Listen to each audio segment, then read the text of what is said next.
Hello, Kentucky. What's going on? What's going on?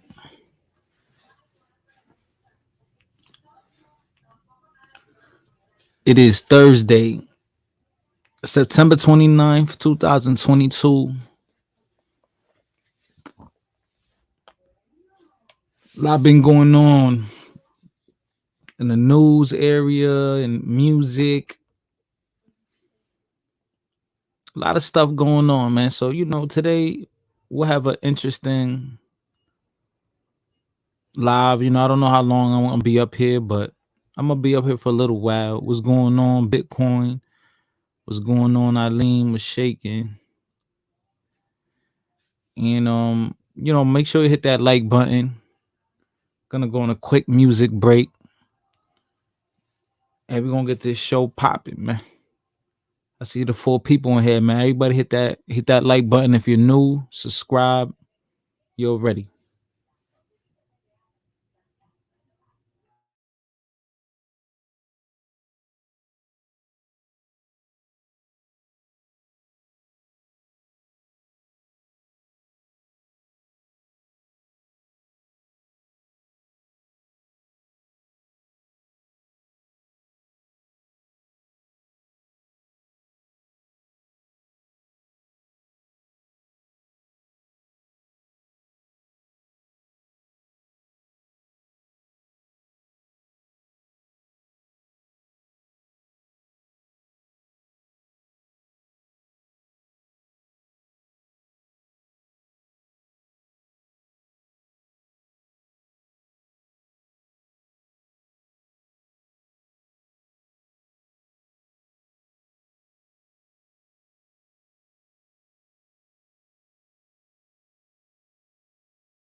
Yo, was there music playing? Let me know. Was there music playing, yo? Shout out to the 8 people in the building. Let me know because I'm trying to see if I got my thing. Was the music the music wasn't playing? That's weird. So the music wasn't playing.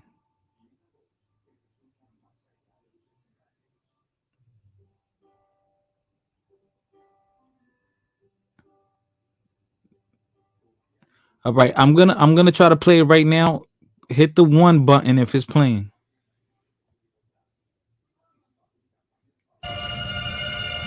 Okay. Oh, I know why. Cause I muted Shit, it. right?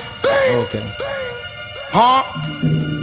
Ayo, play with my name, get yours headline. Breaking my dead off with his head, shoulda knew the legend says. Got one in the head, he thought you was blood. How you get bled for your bread? Just gon' buy the set, might need a sled. Friend up, gotta holler when it's leg. Never said I was a legend, let my hood say it for me.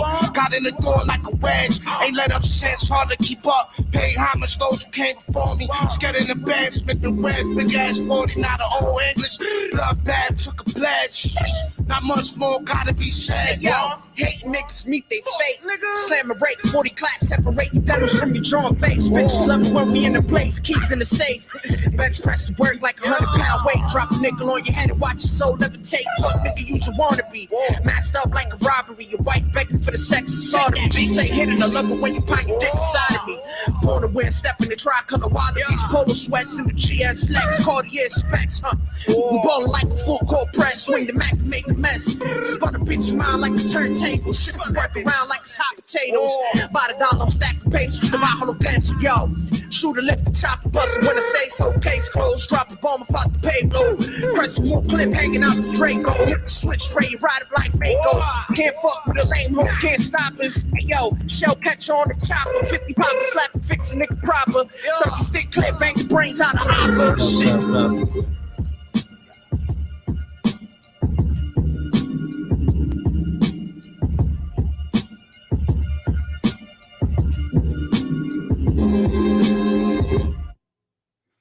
What's going on? What's going on? What's going on?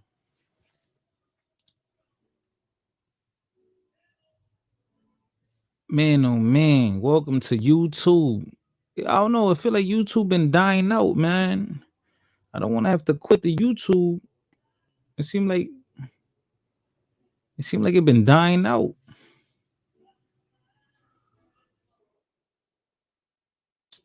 It feel like YouTube been dying out, man.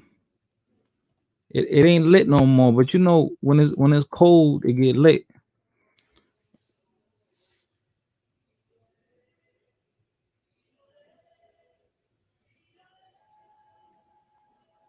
You know how it be, man. Wintertime, it always get lit. People, you know, the people's in the house. You know, most of us up here where we live at is in Northeast, so it snows. It's around that time it was getting kind of brisk outside.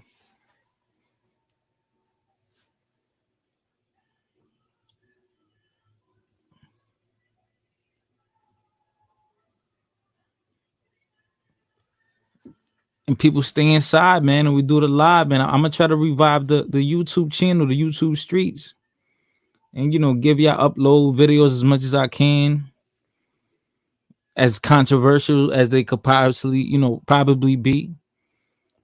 Keep it interesting, different topics, different type of content. You know how I do. You know how I've been doing on my channel. But we always gotta throw in the race talk, because that's how I was introduced to this. Marquis says big booty Latinos are meant for us black. Oh man, we always got the trolls in the building, no matter what. no matter what, we got the trolls in the building, man. Shout out to everyone watching. Damn, I'm trying to upload some. You got a lot of ways, man.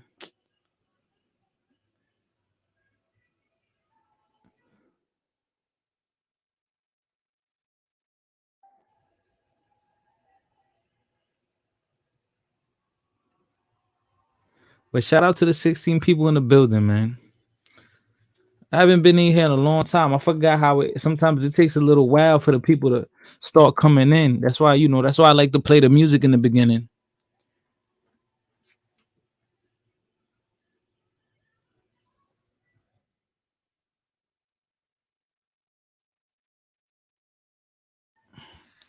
Man, I'm trying to upload a picture, but it's not allowing me to.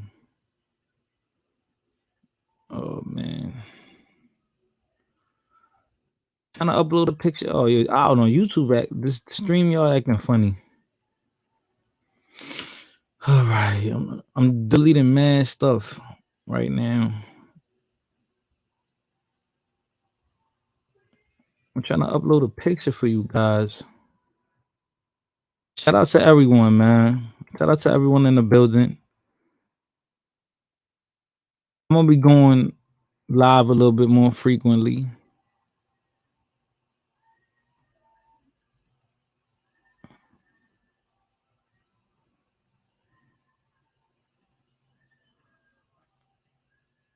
Damn, I'm trying to upload something for y'all, man, but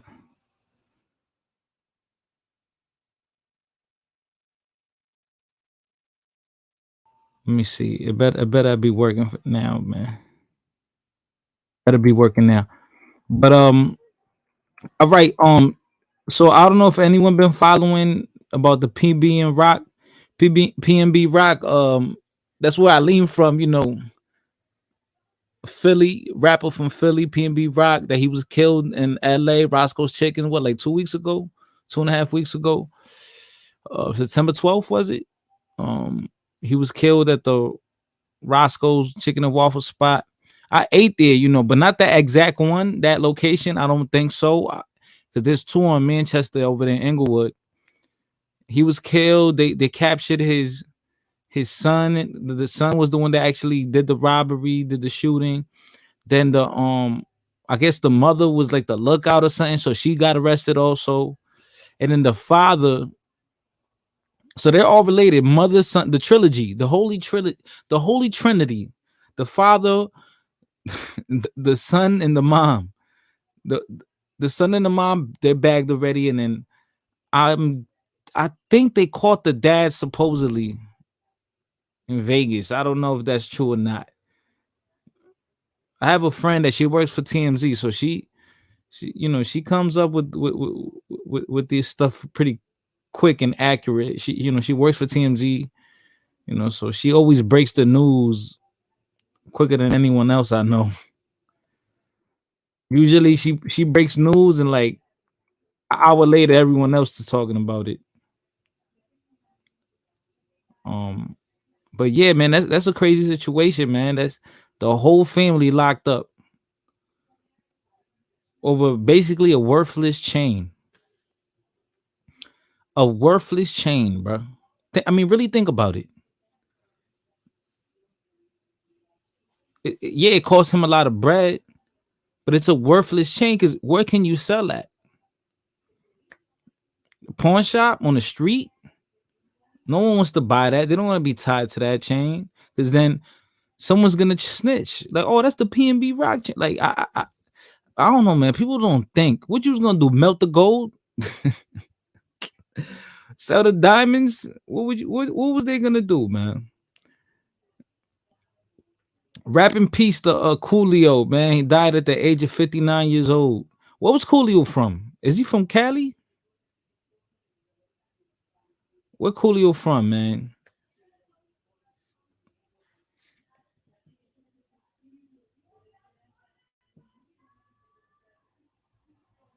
MC8? Yeah, I heard of MC8.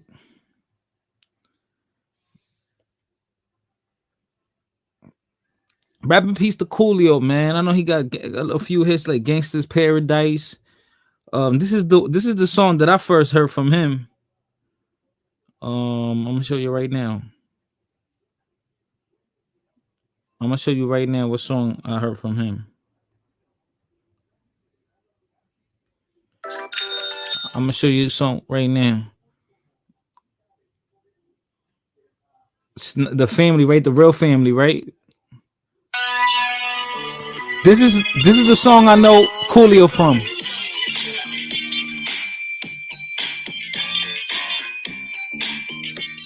That's the song I know Coolio from. Man. He died at 59. That's kind of young, man. That's kind of young, man. Everybody out there, go run and tell your homeboys and homegirls it's time for Keenan and Kel. You keep it laughing in the afternoon, so don't touch that dial, don't read the room, because they always in the circle. Damn, man. Damn, Coolio, man. That's kind of young, man. 59 years old. Coolio from PA? Oh, no. Oh, Eileen. No. PnB Rock is from PA. He from Philly. But Coolio is from LA, right? I see Eileen said it. Yeah, 59. That was kind of young. MCA said it best. Don't go to that Roscoe's unless you're looking for trouble. Oh, he said that in the song. You know who else said that in the song? The Game. Of Coolio, I'm not sure. I'm gonna look it up right now, man. I'm gonna look it up right now. Then you gotta watch Keenan, cause Keenan be scheming with a plan or a plot to make it to the top, but they kinda in the middle cause they always getting caught. Always in the gun, getting caught. Damn, man.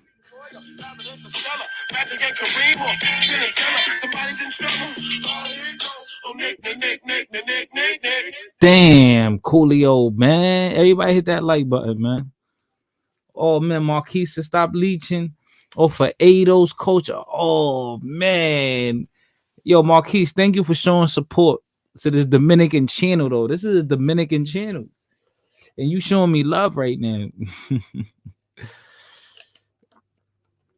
All right, let's look up Coolio's information before I get straight to the topic.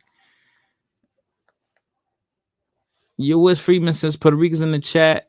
I'm in Loiza right now. Your family needs you really. Yeah, shout out to I have family in Florida. I have friends in Florida. Everyone I checked on, it seemed like they okay. Um, I heard Puerto Rico got hit hard again. Because they can't get over. They can't get over, man, ever. DR, it kind of hit hard. I heard like on the eastern side of DR more, like on the coast, like over there, Punta Cana. I heard they got hit hard because my cousin works in that area, but you know Dominican Republic's been very fortunate when it comes to these natural disasters and everything. They always seem to dodge things.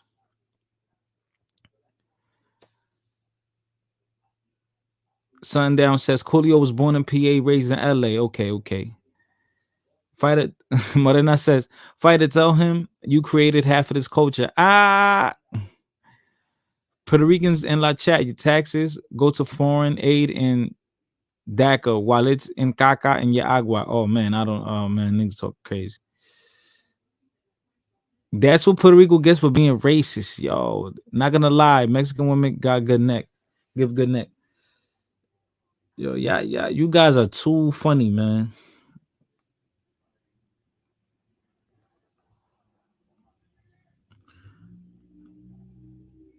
I mean, it had to be maybe it had to be like diabetes. Like, why did he die?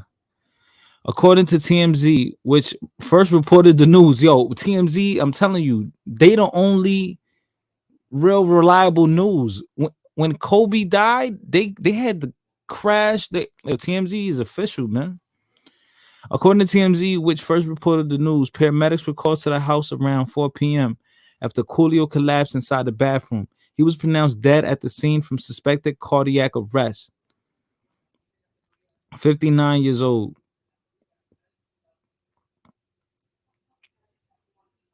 Gangsta paradise. Yeah, I don't know. I don't know what happened, man. I don't know, man. Let's see. He pronounced dead at the scene, suspected cardiac arrest. His sudden death has left his team and loved ones mourning. Shayla Fingen, Coley's manager, told the Washington Post he touched the world with his gifts of his talent. I will be missed, and he will be missed profoundly. Yep. Born artist Leon Ivy Jr. in Munising, PA on August 1st, 1963.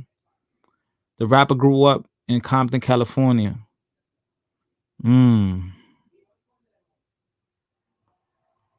Yeah, man. I don't know, man. Was it drugs? Was it just a natural causes? Man, who knows? Rap empower the Coolio, man. Coolio, man. That's crazy. That was crazy. That was random. Young too, That's 59 is young. What age Michael Jackson died? He died like at 55, right? Young.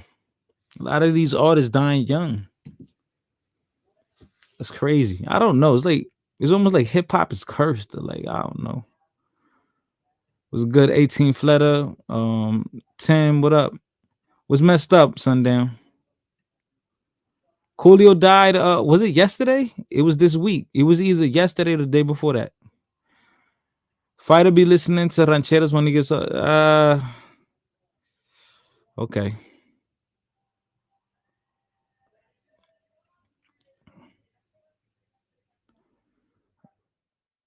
Yeah, he had drug problems back in the day before he got. Yeah. I was reading that. I didn't want to share that. I didn't want to share like negative news like that. But yeah, I read there that he had a trouble pass. He had a trouble pass. 20 people in the building, man. Hit that like button, yo. I'm gonna go look at the like count. Imagine working your whole life having the government take money from you for your SSI and dying before you go to damn word. Yeah, cause what? You collect that at 65, right? Dying right before you get that.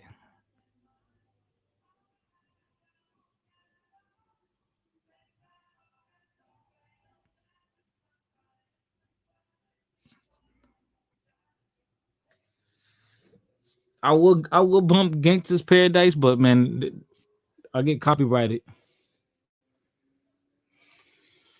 Yeah, that's crazy. You get it at 65, man. That's crazy. And you die like 6 years away from it. You don't even get to enjoy your thing. You know what I mean, yo, it was either the needle or Marquise fell on him when he was trying to run after Latin prostitute. Yo, yeah, Marquise, you're a trick, man. All right, I'm gonna drop the link for Bitcoin. Everyone hit that like button. I'm gonna look at that like ratio, man. Let me look at that like ratio. Fulana, what up, Fulana?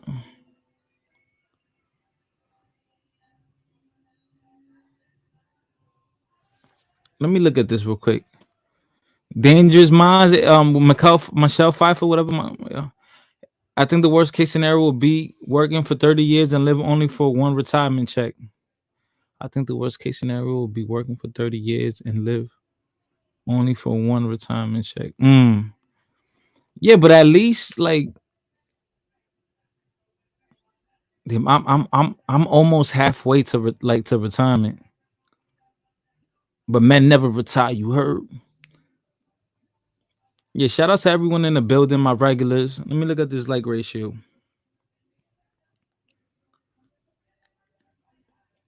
That's why you just and you. It's important to have a balance, man. You have to definitely enjoy your life because once you're gone, you're gone. Yeah, y'all gotta get them likes up, man. I only see 14 likes. Y'all being stingy. That's one problem I have with y'all. Y'all don't really show love. Like that's one problem I have with. There's like 6-8 people that they're not showing love with the likes. It's free. Just hit that button.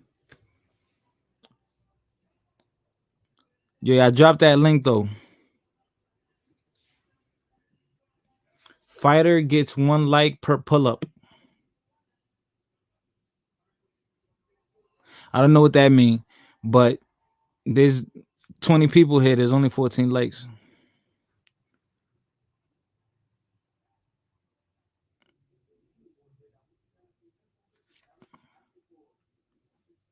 At least with Uncle Sam, you get retirement after 20 or when you work for the government.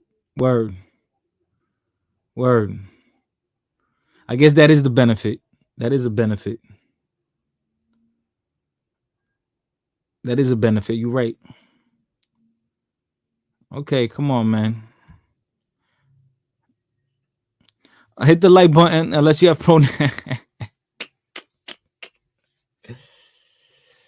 Universal basic income will be the future, man. Oh man. Fulana, what you talking about? You hit it twice. Oh, you hit it twice. Oh, you being funny.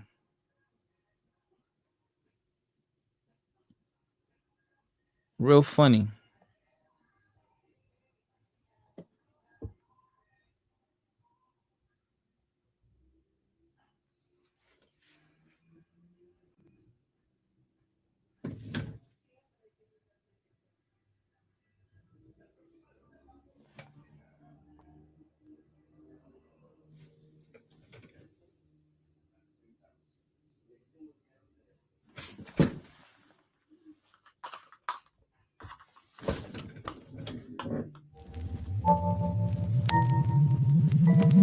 Bitcoin, I see you in the back.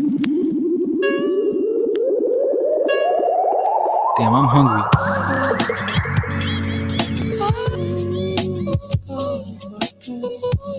I am hungry. I gotta hurry up and get to this topic. So y'all better join in, man. If y'all want to. Make sure y'all hit that like button, man.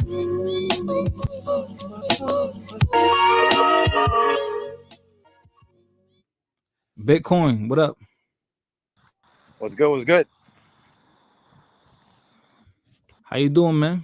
Chilling, man. Just doing the right thing, bro. Doing the right thing. Working out, jogging. Same shit you doing, bro. Nah, I've been slacking lately. But I'm gonna get back to it tomorrow. Yeah, I've been doing all right, man. Been doing got the Under Armour app. I've been doing like 5 miles, 6 miles, 7 miles, 6 miles, 4, 5. At least every day, like it's like 2 or 3. Even if it's just walking. Right. Nah, that's good, man. Yeah, health is wealth. Yeah, no doubt. You No, can't enjoy life or even enjoy money if you're not around for it, right? that's right. That's what's What's up, good? man. Do What's do your good? thing. Do your thing. Nah, man. Today, we have this topic. We have this topic. What about? Hold on. Let me ask you this. Yo, did you bump with Coolio, man? Of course, man. I mean, Coolio's that's one of the original West Coasters. Like that was a Gangster's Paradise. Like that movie was a Higher Learning, I believe. Higher Learning. I think it was I don't Higher know. Learning with Michelle Pfeiffer. I think it was. I don't know if it was. Nah. Higher learning was with Ice Cube. Oh yeah, I forgot. I forgot what the name of the movie was, but Gangsta's Paradise. Gangster's Paradise. Yeah, my bad. Yeah, exactly. Stupid. I'm over here fucking thinking something. Yeah, exactly. It was a good. That Yeah, was he a died at 59. Oh man, your cousin shoot me on sight. Yeah. Me and him hung out, bro. That's my shit. He For came to. real? He came. Yeah, we hung out. Yep, we got high as a motherfucker. Dangerous Minds. Dangerous Minds. Yeah, there we go. That's it. Is Blood Moon in here? Who knows, man? Somebody talking about Blood Moon in the comments. She's like the boogeyman. You say her name, she pops up. Oh man, she might be in the clouds watching. Oh But god. yo, brother, man, yo, we today we're talking about What? we're Puerto Rican. talking about That's robots in disguise. robots in disguise. Yeah, man. Do you know what a robot in disguise is? Nah, I mean, put me on. What's the definition? What's All the? right, I'm gonna give you a clue right now. I'm gonna give you a clue right now.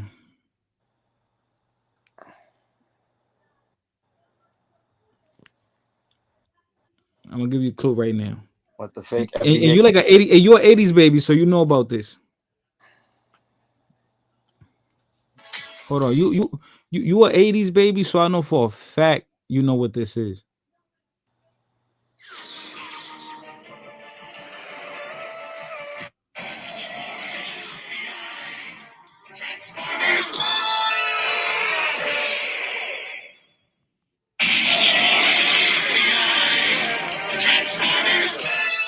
Oh yeah, you talking Transformers? Transformers? Huh? Like you talking about people that transform from one side to the other?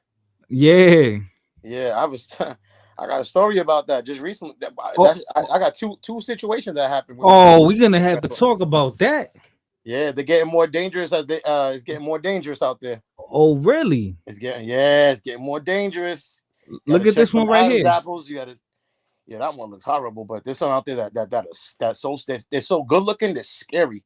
Like Or you think they're good looking?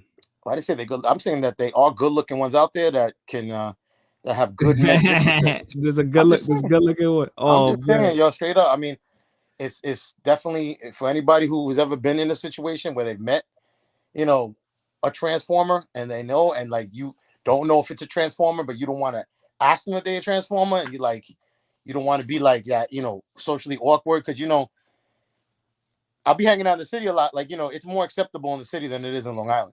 Just it's a fact. You know what I mean? You go to the city, it's like you can't say nothing cross-eyed about anybody because, like, it's like everybody just jumps to, oh, how dare you know what I mean? Like, Oh my God! yeah, oh my God, exactly. All right, man. So I mean, It's All right, scary. first share your story, man. We want to hear this. Go ahead, share your story. Nah, I was in Puerto Rico. I think I said this story one time. I was in Puerto Rico and I was at a bar, I was chilling with a whole bunch of friends and stuff like that. And this is a while ago. And just fucking, was drinking, man. We was already on a week binge already, you know what I mean? Like night to day, day to night, you know what I mean? One of them things, just like nonstop party, party, party, party, party. And like I was at a bar and shit like that. And in Puerto Rico and even DR too, I believe that there's known transformers that are like, top notch. Like you need a microscope. You need to you need to really put them through multiple tests, like, because you'll be like, damn, is that a woman? Like, and then you're like, wait a minute, the Adam's apple don't look big. But you just get a funny feeling. You know what I'm saying? Like, it's just a feeling you get. It's just a straight up feeling you get, and it's undeniable. It's like unrecognizable. The feeling you get, you're like, wait a minute, this is just not natural. It could be an ugly fat bitch. It doesn't matter, but she's a fat bitch. But it's just like too much makeup and just yo, bro, like, some of these transformers, they go above and beyond. They be looking better than women. No homo, they be looking better than women. Yeah, I know what to say, man. It's a fact though.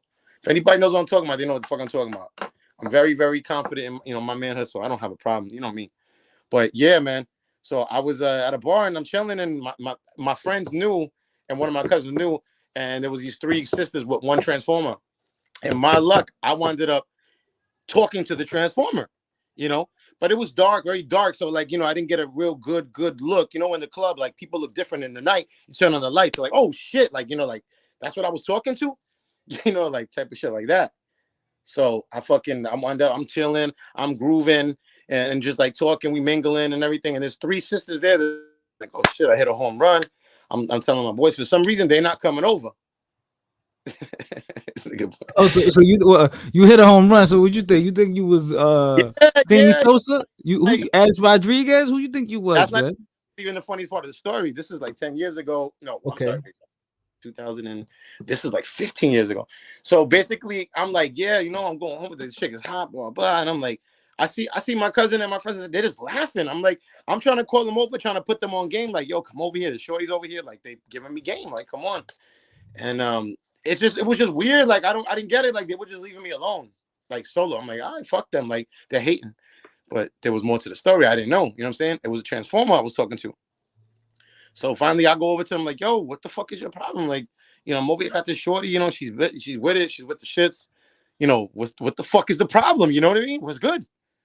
And they laugh. I'm like, yo, what the fuck? They're like, yo, that's a man. I'm like, what? I'm like, yo, bro, my face turned white.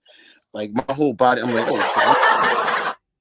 Bro, I'm like, I'm gay now? Like, my mind, like, yo, if anybody's ever been in a situation like that, like, and I'm talking about 15 years ago when this wasn't cool. Like, it wasn't even like nowadays you could talk to a transformer out and it's like, people are nice to them. It's a whole different aura with it in a sense. But back then I was like, I guess I was transformed simping. I don't know what the fuck. But yo, it was crazy. Oh man, shoot me on sight. What's going on? What's shaking? Yo, I had to pop up because I'm talking shit. Hey, shoot me on sight. I see that polo, that Olympic polo joint. No, I see you. Yo, that's the stadium shit. Yeah, stadium, man. Y'all ready? Yo, you got the long bill on it. Nah, I'm not wearing that's some other shit. It's the man, would you? I don't like that bill. The fucking what is it? Like the staple polo long brim. That shit look be crazy. Nah, nigga, that's the one you got right now. That long ass brim, crazy nigga. Messenger shit from Brooklyn. Shit like, but like I don't know, on the ill fucking messenger. Oh bag. man, but I got the back. Yo, look at the throwback. Look at the throwback messenger bag too. Look at the throwback polo sport messenger bag. Look, what? Oh man, what you did? You did a jukes? What you robbed the store? No, we're gonna get back. That's my shit. Yo, you never seen that shit. Look, the rubber stamp like that. Look, that's a laptop bag. But look, in the 90s. Oh man, yeah, we're gonna have to build. You know what I'm saying? They were mad big in the 90s. Yo, we're gonna have to build, man. We're gonna build. You want add live? Where you at? Oh, that's another shirt. That's a low shirt right there. Look. Where you at? You want add live? Look, that's the 2010 Olympic shit in plastic, nigga. What you talking about? Hey, look. Talking about. Oh man, yo, that's your cousin. Yo, you look at your cousin. Look. I have to put the shit all bulky in there because laptops are too small. Laptops are too small now.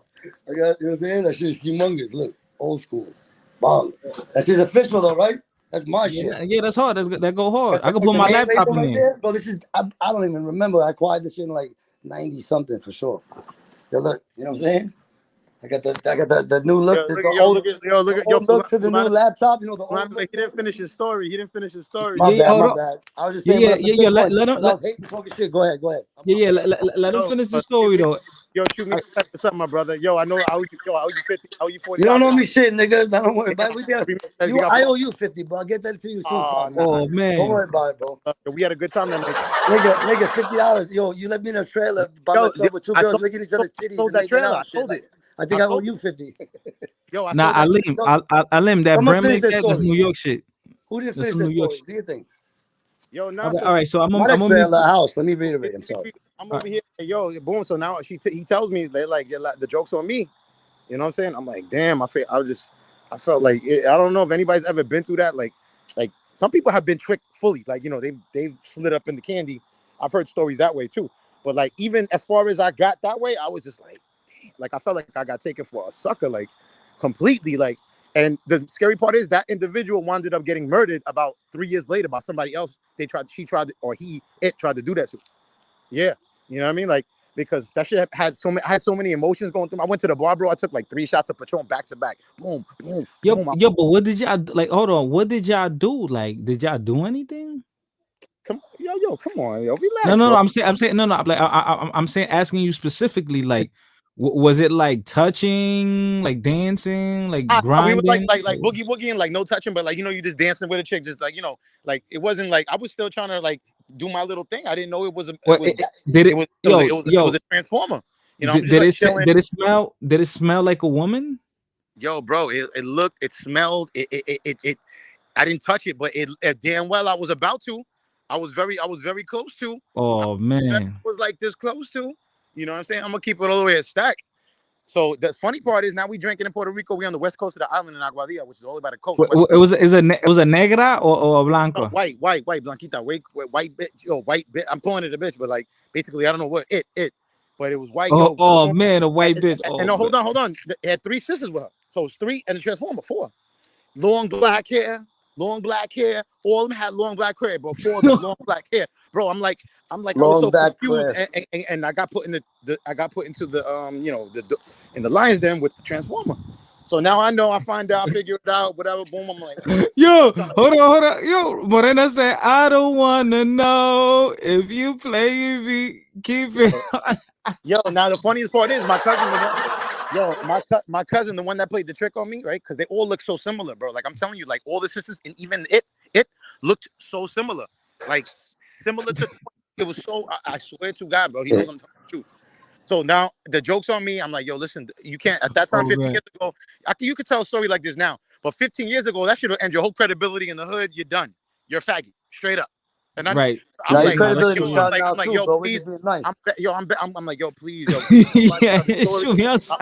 I'm like, please, nobody tell this story to nobody. Please don't let this get back to the hood. Please, I'm begging people. I'm begging niggas. Like there was 3 people and like they're like, oh, let me get like 1,000, let me get 1,500. Like I was willing to pay them, like dead ass serious. Like I'm like, listen, I'll pay you. I don't care. Just please don't let this story get back to New York. That's all. Just don't let it get back to New York. So we're getting drunk. We wound up chilling with the owner of the club in Cuatro Aces. It's like a club, but there's a many clubs in Puerto Rico. Cuatro Aces, it's called 4 Aces. So we went from one to another with the owner. We wound up on the beach in fucking, what was it, Rincon. So we were fucking just chilling for him. Now the transformer comes with the sisters because they knew the owner. Now my cousin, the one that was playing the trick on me, got so drunk, right? So now I start talking to one of the. Now I'm not trying to be a hater. Like I'm not gonna be like, oh, you know. Wait. Right now, you talking about the same situation? Yes, same situation, same night. So we're getting twisted. So my cousin that played the trick on me didn't tell me. Let me basically talk to this chick, do the little bookie. Yeah, it's scary. So okay. So then, basically, we at the beach with the transformer and the 3 sisters. I wound up talking to one of her real sisters, an official woman. This was a woman. This wasn't no transformer. Okay, I even checked her ID and everything. I wound up chilling with her, whatever. I'm like, yeah, we're chilling, we're doing our little thing, talking, and I told her what happened. She's like, yeah, it happens a lot. You know, she don't mean it. She kept on saying she don't mean it, like she. And I'm like, oh, I was playing it off because she was hot. So I'm like, yeah, it's all good. Don't worry about it. Meanwhile, outside, like I'm fuming. I'm like burning. I'm like, you don't know what I'm gonna do to your asshole tonight, bitch. Wait till I get to your apartment. Wait. Oh, whoa. Yeah. That's right. I said,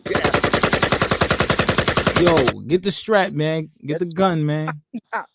So my cousin is so drunk, he forgets the transformer. He forgets the transformer, who the transformer is. Now he's talking to the transformer. He's so inebriated. Thank you. He forgets who the transformer is. He forgets. So I'm like, all right, I'm touche. I'm like, two can play this game. I let him keep on talking. He winds up going into a bathroom with the fucking transformer, right?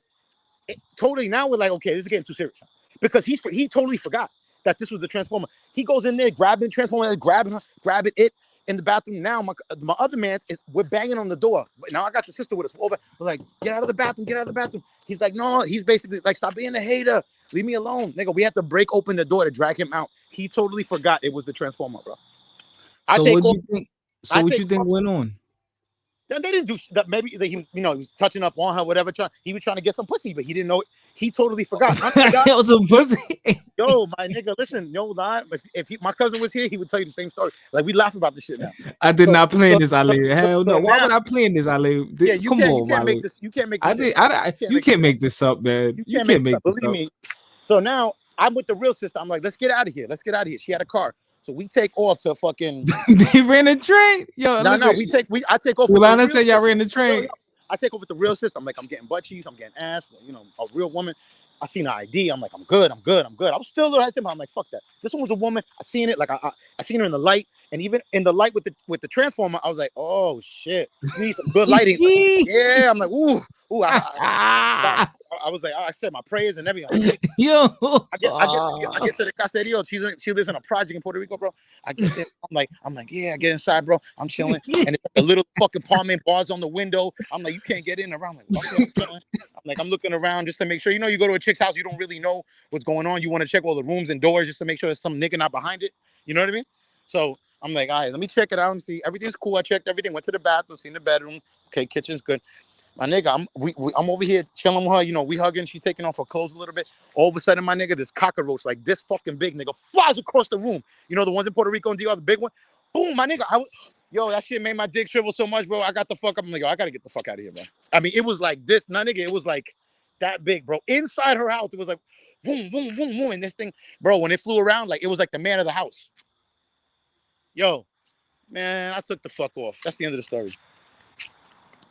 Oh man. All right. So, oh man, you funny as hell, bro. All right. So Stephanie says in the comments, she said a transformer isn't as bad as a cousin. That was more embarrassing. No. No, the joke was on me though.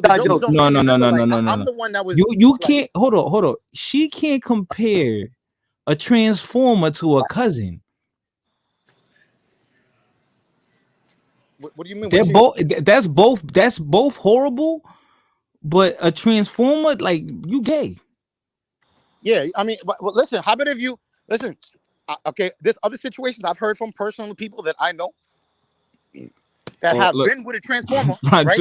And found out the next day, my nigga, because listen, if a girl ever tells you, don't turn the light. Like, I always try to keep the lights on a little bit now. Like, I'm very cautious now. Like, I'm mad cautious. Like, it's like I'm like, I need to see ID. I want to like feel. I'll go in there. I got to, we got to talk. I got to see what's going on. You know what I'm saying? But you got to be really careful. The point of the story, the moral story is be careful out there. Stay safe. Stay dangerous because people are trying to trick people. They want equal opportunity, equal rights. Well, take this left punch in your fucking mouth. Equal opportunity for it or her or she. And that's exactly what the topic is about today. Because Dr. Umar. The fake fucking inspirational leader who acts like he's for his people but only teaches envy, hate, jealousy, and fucking this guy right here. Basically is a leader of the KKK for black people. That guy. Sweet lady, place no one above you, sweet lady. Hit that cash app. Hit the cash app.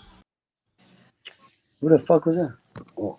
That's Dr. Umar. No, I couldn't hear it. That's why the volume. Yeah, but yeah, all right. So the reason why I'm doing this show tonight is because Dr. Umar, he went on Fox Soul, right? That's like adjacent to like BET.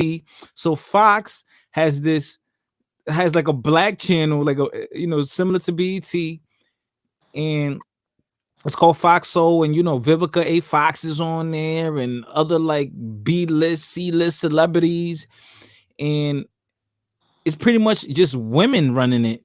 So, so And that kind of told me right there that Fox, like NBC and CNN, they all have an agenda, man. They all those everything. news carrier, Yo, it's all you know where he political. went wrong? I mean, the guy, listen to me. I'm not gonna knock him. He's very knowledgeable. He's a very intellectual person. He knows a lot about his history. I think that's his downfall as well. He's basically the leader of the new Black KKK. He preaches so much hate, and it's like there's YouTube videos. I'm sure you've seen him when the practical jokers go up to a white girl, black guy, and they're like, "Hey, do you like white girls?" He's like, "No, I don't like white girls." Now, how about if a white girl was to say that? I don't like black guys. That it would be a whole another issue, right? So there's so much double standards going on, especially with him. And then on top of that, where's the unity when he's arguing with the other guy who's supposed Yo, to? you have a lot of double standards too, bro. How about him arguing with his other so-called colleague or his other constituent, who the other guy, I forgot his name, the other intellectual, that is very knowledgeable. Tariq Nasheed? Tariq. Yeah, him. Yeah, who's supposed to build this school or whatever he was supposed to build, and there's no school, no nothing, and his own people are getting on his ass right now. And then they made a little puppet show. One of their things, they're going at each other. So that's not really unity to me. I don't see unity there. I'm sorry to tell you. I don't see unity there. And there's no unity there, then there's room for doing on TY. Yeah. So I don't know. Tariq Nasheed, he was gonna fight this YouTuber dude, Tommy Sotomayor. They linked up. They was about to fight. Yeah, because Tommy's more of a like Tommy, more dating. He's very anti-black woman. He's very. I don't think he's very just anti-black woman. I think he's just anti this type of era of black woman. Like I'm sure he doesn't think about that about the classy, respectful, intellectual. Yo, son got all the stickers. He's talking about the ratchet. He's talking about the ratchet ones, the ones that he can't stand seeing on YouTube every day. We've doing their little bullshit. Talking about I'm gonna get this guy for money. Being a gold digger. That's what he's talking about. I don't think he's talking about every black woman in general. No, I don't think that. I definitely don't think that. But like I said, where's the unity? That's what I'm saying. Where's the unity? Yeah. There's a lot of how could we respect the culture? They say we dick right and we do this, we do that. Listen, like I always told people, both my sisters, they black guys. Both. I have a lot of black people in my family, and I have my brother-in-law's black. Like it's not about color anymore. You know who argues about color? Poor people, because that's what keeps us separated. The rich people, rich and wealthy black people, white people, they don't argue over color. They have money. They only argue over green. They don't give a fuck about color. See what I'm saying? That's so as long as people keep talking about race, it will keep on going on forever and ever and ever and ever. It's only the poor people like us. Basically, I'm not saying we're poor, but we are considered to them. That's you, Bitcoin. You an angry bird. Go ahead. Angry, you're angry. Nah, so basically, the reason why I'm doing this show tonight is because Dr. Umar went on Fox Soul. It's I guess a sub channel from Fox, right? And Fox Soul is basically a channel where it's like they're leading it. I don't know if there's like a little segment or is a show, and it's led by women, right? Matriarch. It's a matriarchy, right? And they invited Dr. Umar on there, and Dr. Umar was on the panel with 4 or 5 other women. But one of them was questionable, and when I saw the video clip, I didn't know what was going on because I was watching that on my guy DJ Kuda on his channel, right? And then tonight I was on Island Gal Q's channel tonight, and they were like replaying that video. So I was like, you know what? Let me speak on that topic because I think it's kind of interesting, and I know it'll spark conversations on here, right? Because it's like a reality that we're facing today where people want to do what they want to do with their bodies, and they have the right to do what they want to do with their bodies. But it's crazy when you want to call yourself a woman, and I think it's very disrespectful, not to the men. I think it's really disrespectful to the women. A woman has to go through periods.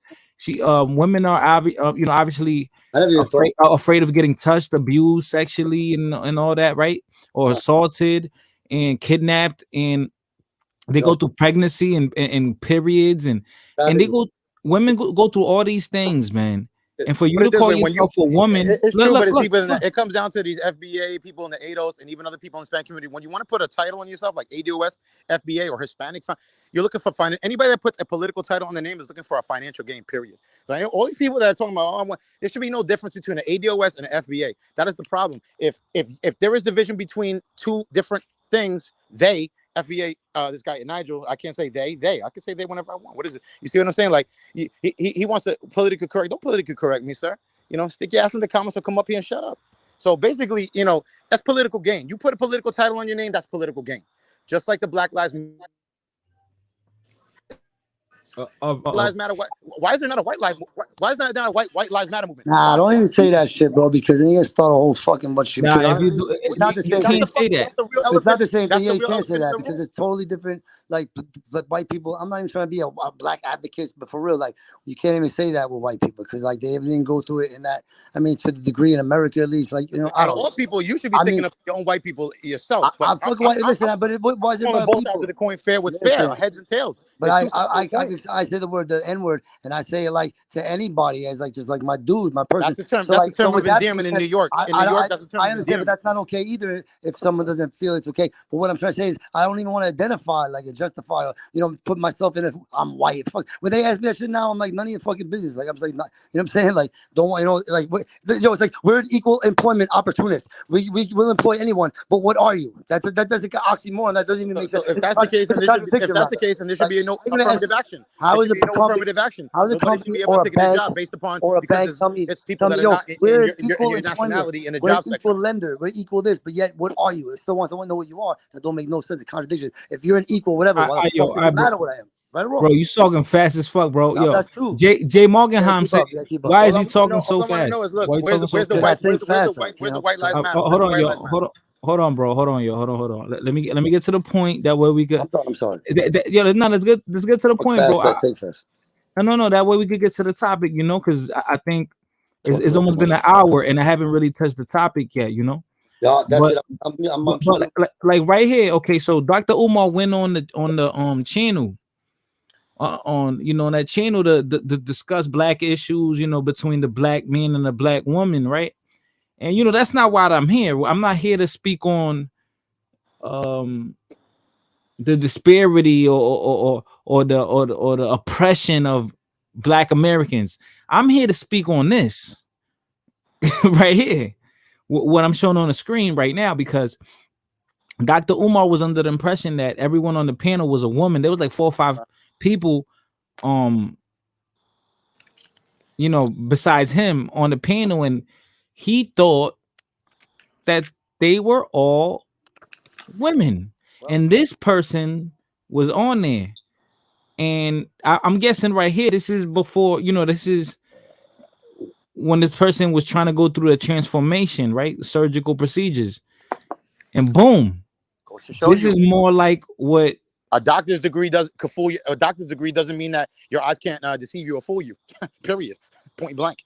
so look You know so right. So look at this right here, bro. This is more like what that looks like now. this is what I'm saying. You see that, right? I see that. I'm talking to that. I don't. Oh man. You see that? You see that woman right there? Whatever that is. At first glance, come on, man. You're gonna But look at them hands though, bro. Bro, come on, but now. See what I mean? You already have the image of the right. transformer, so it's different. If I was to show you that pic on IG, hi, chilling, good vibes, you'd be like, wow, shorty, let me send a little hi, a little kissy face, like, and then after that kissy face, you find out you go down to the bio, and it goes transgender. Ah, like, listen, I see some hot trannies, but that are straight like fucking hot. But that doesn't mean I'm gonna let all of them suck my dick. Not all of them. You know what I'm saying? Like, shit, never know what happens. All I'm saying is, yo, look, this is a guy who goes on and talks vindictively about not getting with white women, not getting with anybody outside of your race, not talking to anybody. All his videos are fucking spewing hate, complete fucking hate. Literally, I've never seen one of his videos where the man's like, how can you teach anybody when all you're talking about is revengeful fucking garbage. Like you're not even talking. The guy is smart. Don't get me wrong. I'm not taking that from him. So that's nothing. I'm never going to take that from him. He's very intellectual about him, but he's so entrenched in reparations he believes he's owed because he's a selfish, greedy individual. There's nothing clear about it. There's things all over the internet where he's taking money from people. He's doing this. He's doing that, just like the other guy. So I mean, listen, man, it's all wash of shit. They don't give a fuck. They really don't give a fuck. And all we know, he's married with a nice little white Becky in the side corner. So, you know what I mean? Like, they do it all the time. You see me seeing the people that be like pro-Hispanic too, or pro-black, or pro-whatever, and then they got a white girl, you know what I'm saying? Oh, that's my white queen. Come on, man. Like, give me a break, yo. Right. So let's break down this video, right? Let's break down this video real quick. Dr. Umar. Let's break down this video real quick. Weird. Okay. Morocco, Number one, Dr. Umar Johnson was on the panel with another brother, Cynthia G and Hope Giselle. Hope Giselle, looking at Hope Giselle, she seems to be what we would consider. Damn, she's fine.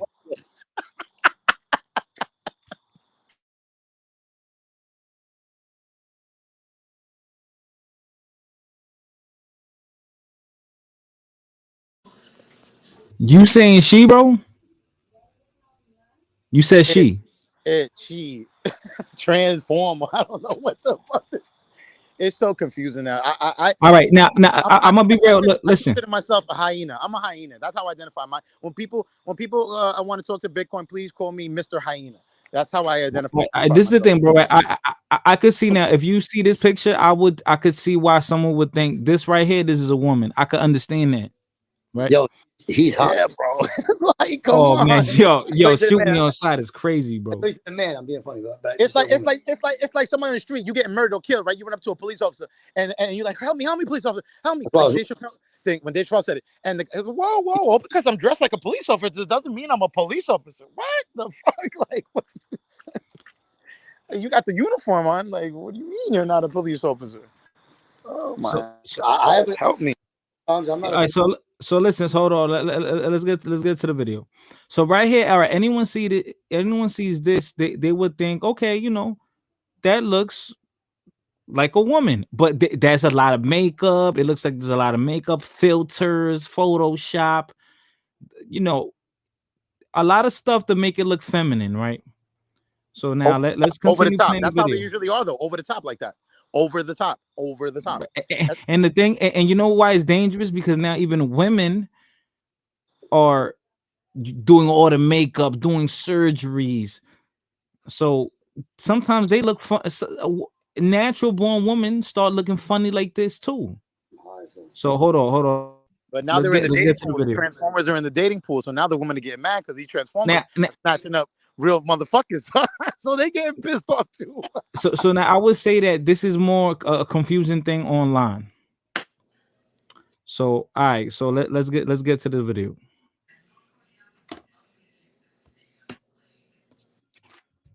But upon reading the bio, I have found out something else about her.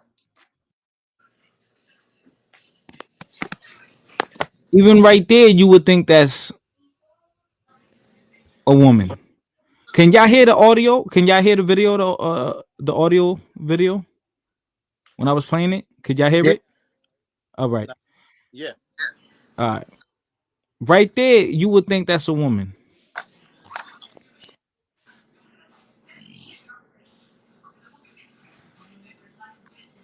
Oh. I mean, right there, she looks a little bit less down. It says this: Hope Giselle, modern social justice artivist, whatever that means. Miami native Hope Giselle got her start in activism and facilitation while in college. Now it went blank.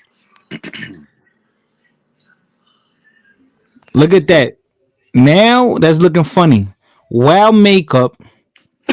Yeah, now that we know we have that image in our mind. Yeah. Now you could see how she's a little too much structured around the neck. Her women do have nice, like their neck bones do pop out like that a little bit, but when they're that big like that, that's a little, Yeah, but now it's starting to look more manly. And then, but remember, I already told y'all what it is, right? So look at her Stephanie neck says, bones. I agree. It's easier for trans women to go undercover because everyone is getting the same surgeries. Now, look at the wizardry that they do with words, because it's alchemy, right? Because they're saying, "Oh, that's a trans woman." No, don't even put that title. No, it's a man, bro. It gets dangerous because then people start calling it she, her. Nah, man, it gets real dangerous. It Right. becomes When I get hot, I'm no, not to cut you off real quick. You're hot, transgender. I'm like, he's hot. yo. Yo, but listen, That's like I a said, I'll be dangerous in game. Brooklyn. I'll be in Brooklyn. I'll That's be a in Brooklyn, dangerous and bro, game. I'm like, he's hot. And I'm like, let me tell you, I'll be in Brooklyn. There'd be like 20% He's hot. That's transformers, crazy. 30% women, and bro, they all hang out together. So now That's it's even scary. more he's tricky. hot, It's no even more homo. tricky. It's not like Transformers don't hang out with Transformers. Like you don't catch like 5 or 6 of them together. No, you'll catch like 1, 2, and then with like 3 shorties, real shorties. So it's even more confusing now. You know what I'm saying? Like it gets confusing, yo. So Halloween is coming up. So for Halloween, our transgenders, what are they gonna be for Halloween? Could be a man or a woman. Be whatever you want. What are transgenders gonna be for Halloween? I want to know. These are Transformers. Oh man, It's scary. It's scary, bro. It's scary. Like, and the thing is, like, they're premeditating going out and tricking the opposite sex. Like, that's not right. Like if I want to go buy a steak, I want a steak. I don't want that steak to look like chicken. I want it to be a steak. I want it to look like a steak. I want it to be a steak. I want it to taste like a steak. Same thing as my woman. Like, I don't have to be tricked into something and then be looked at as a bigot or a homophobe or a transformophobe or something because I didn't agree with a unwritten invisible contract because it's socially okay to it's socially okay. No, it's not. Not everybody feels that way, and people get killed over that. I'm telling you, there's a few cases in Puerto Rico and a couple other places that I've heard that they get killed. You pick the wrong guy, and you trick him, and his mind flips, and you could get killed. People have gotten killed. You could get killed, yo. What do you mean? That's an individual, personal, fucking, like, you know what I'm saying, right, like almost like a choice. Like if that nigga wants to kill you, he's gonna kill you. Nigga. If you, right? That's a fact. Because he don't look at you as a woman no more. Hypothetically. Well, think about it. Think about it. Like that man just got tricked. He just got played. He just got played. Now he feels gay. He feels like he just got duped by a man, not a woman. It looks like a woman, but he knows it's a man. So now he's gonna treat that man. He's gonna treat that woman. He's gonna treat that man that looks like a woman like a man. How about this? Now, that man that tricked that other man into thinking he's a woman, because that's 2 men. That nigga, if he dies, I would think it's like 50-50, right? Tell me I'm wrong, right? Like, yo, that's don't roll the dice if you don't play if you can't pay. It's dangerous. They know what they do when they go out and they go out and they try to do that. They know that what the risks are. There are risks in it, and the risks are more than just getting fucking. The risks are. Even personally, picture yourself with a hot bitch, and then like you didn't know, and then you drunk or something, then you feel like a nigga's dick. Nigga, like, what would you do? Like, that's why I say 50-50, because I might spaz out and want to kill that nigga. You know what I'm saying? Listen, when that shit happened to me, I almost did spaz out. If we weren't in a public place and like whatever, I think like I was to the point like fight or flight. Like I wound up flighting because I'm like, what am I gonna do? Am I gonna like flip out here and like just start beating up this fucking person? Yo, Bitcoin, you almost became a victim, man. Bro, are you kidding me? Yo, listen, honestly, there should be a crime. There should be a crime for that. There should be a crime for that because that's harassment. That's sexual harassment. That's trickery. Like that's false advertisement. Like that's grape. That's grape. Yeah, where's my rights? Where's my rights as a real man to be tricked? Why can't I know? What if that's the case? You should be telling me. That's the first thing you should be telling me. The ball, you okay with it. Hey, listen, I want to let you know something. I'm really a transformer, and I just want to let you know that if you got an issue with that, then keep it moving. Okay, no problem. We could be friends. Maybe it's a cool person, and you're friends with other people, and they're just cool. You have a drink with nothing. You know what I mean? Like, I mean, I have gay friends or whatever the fuck, but you got to know. You could. The times are different now. Like, people back in the days, there was no, you couldn't really joke around. Nowadays, I realize a lot of the friends that I do have that are that way, like you could joke around with them. It's like, yo, you got to take a joke too, man. If you're gonna make a joke about me being a aggressive, chauvinistic male or machismo or whatever, and cracking jokes, then I guess I could crack jokes for you, right? Oh, That's how I identify. hold on. So Bitcoin, Fulana just asked a great question, and then we're gonna get back to the video after you answer this question. Fulana says, "So how did your transformer live that night?" Damn, his transformer. How did your transformer live? How did he live?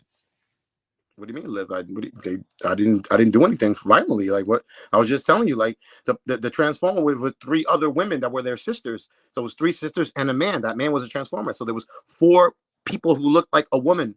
It was just my luck of the draw. I wound up talking to the transformer. You know what I'm trying to say? Like I had the worst luck in the world, or the best luck in the world, whoever wants to call it. The best luck? Oh, you had the best luck. Oh man. You know. Depending on how you want to look at it, you know what I mean? Oh man. All right, let me get to the video, man. Let me get to the video. I love that. That's my dude. At Alabama State University. Okay, helping to found and govern the conservative school's first LGBT organization. Giselle graduated with the BFA and Master's in Fine Arts as the first openly trans woman to do so at her alma mater. Okay, so there we have it there. No. But the issue is that Dr. Umar Johnson was referring to this person as a black queen.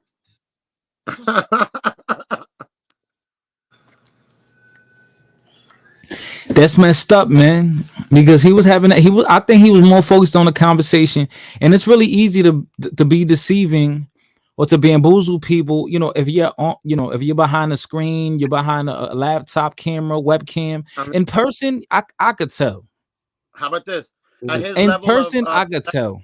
Celebritiness or whatever you want to call it, of how like critique people take him and how controversial his issues are, of him just basically being a fucking KKK, the leader of the fucking African American KKK in a sense, because that's what the fuck he is. He should know who he's talking to. He should be doing research. When you're at that level of fucking doing interviews and doing all that, I agree. I agree. Brush your T's and dot your I's. So you need to know who you're talking to. You just don't jump on a panel like I do right now with you. It's different. Right. It's a right. spectrum. Right. So for him to do that, yes, it's embarrassing, and he deserves.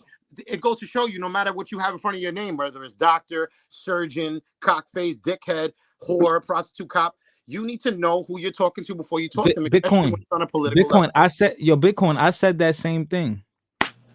I said that same thing. I concur. That before you go up on there, you should know who you're speaking to, who you're gonna be having a discussion, debate with, especially at that level. When you're especially at that level, when anything could be switched up and memes could be made about you, and like what's happening. Definitely. But I don't even think people really made memes about this, because the people know that he was tricked. You know that they played with him. You know, they know what they were doing. Yo, I just bought a rollie Bitcoin. Sorry. No, go ahead. What you say? Nah, nothing. Forget it. Right. So Morena says it's the response the transformer had that was effed up. Yeah, we're gonna play that after this, but we got to get through the video. Taurus says these people create sexual diseases. Stephanie says usually if they transition before 16 or 18, they look like real women. But let me tell you this. This is what this thing was looking like before. Let me see. Look, this was like in the beginning stages. Who's that? Come on, man. That Rel? Is that Rel with a wig? Oh no, I'm bugging. Rel. let me get to the video, man. I swear to God. Of what Dr. Umar Johnson said, we will come back. To know that I'm on a panel with a surgically altered black man. Because if I would have knew that I was on... I don't think it's an accident that I ended up right. Bitcoin will pop up. Yeah, that was wrong, man, because he didn't know. Umar did not know. But that's his fault. That's his fault. And yes, he might have been tricked. I get it. But how are you being tricked? No. Because if you're talking about Black Queen this, Black King this, so even if he is, he's still a Black King, right? But he's considered he wants to be called a Black Queen. So what's the difference? Don't you want black superiority? Is this not what you're looking for? So if this is what you're looking for. Oh, that's a good point. Hey, that's a good point. Boom. Close case. Shut case. That's a good point. I ain't gonna hold I'm you. gonna stay on your Yo, line. hold on. Bitcoin for president 2024, Yo, man. Hold on, bro. I'm back, baby. I'm back, baby. OG Del Rancho, what up, baby? you be the first gay president. Yo, there'll be a gay president before there's a Hispanic I'm just president. kidding. What do you mean? It's been like Keeping the borders up, so they gonna let us do that shit. on the low. Yo, that's great. That's probably true. They probably will be Probably true. Definitely. Now everyone's just talking about it. Guarantee like half of them were gay. Come on, they're the president. They probably got sick of pussy. All that. Yo, y'all don't remember this happened maybe in 2000. This was probably like 2004. Remember that mayor or governor? He resigned from New Jersey. Remember, because he was gay. Gay, or he was the guy that was smoking crack. The white dude. Nah. This was like 2003. Y'all remember that? Yeah, but for being gay, I vaguely remember that. I vaguely remember for being gay. Oh, yes or no?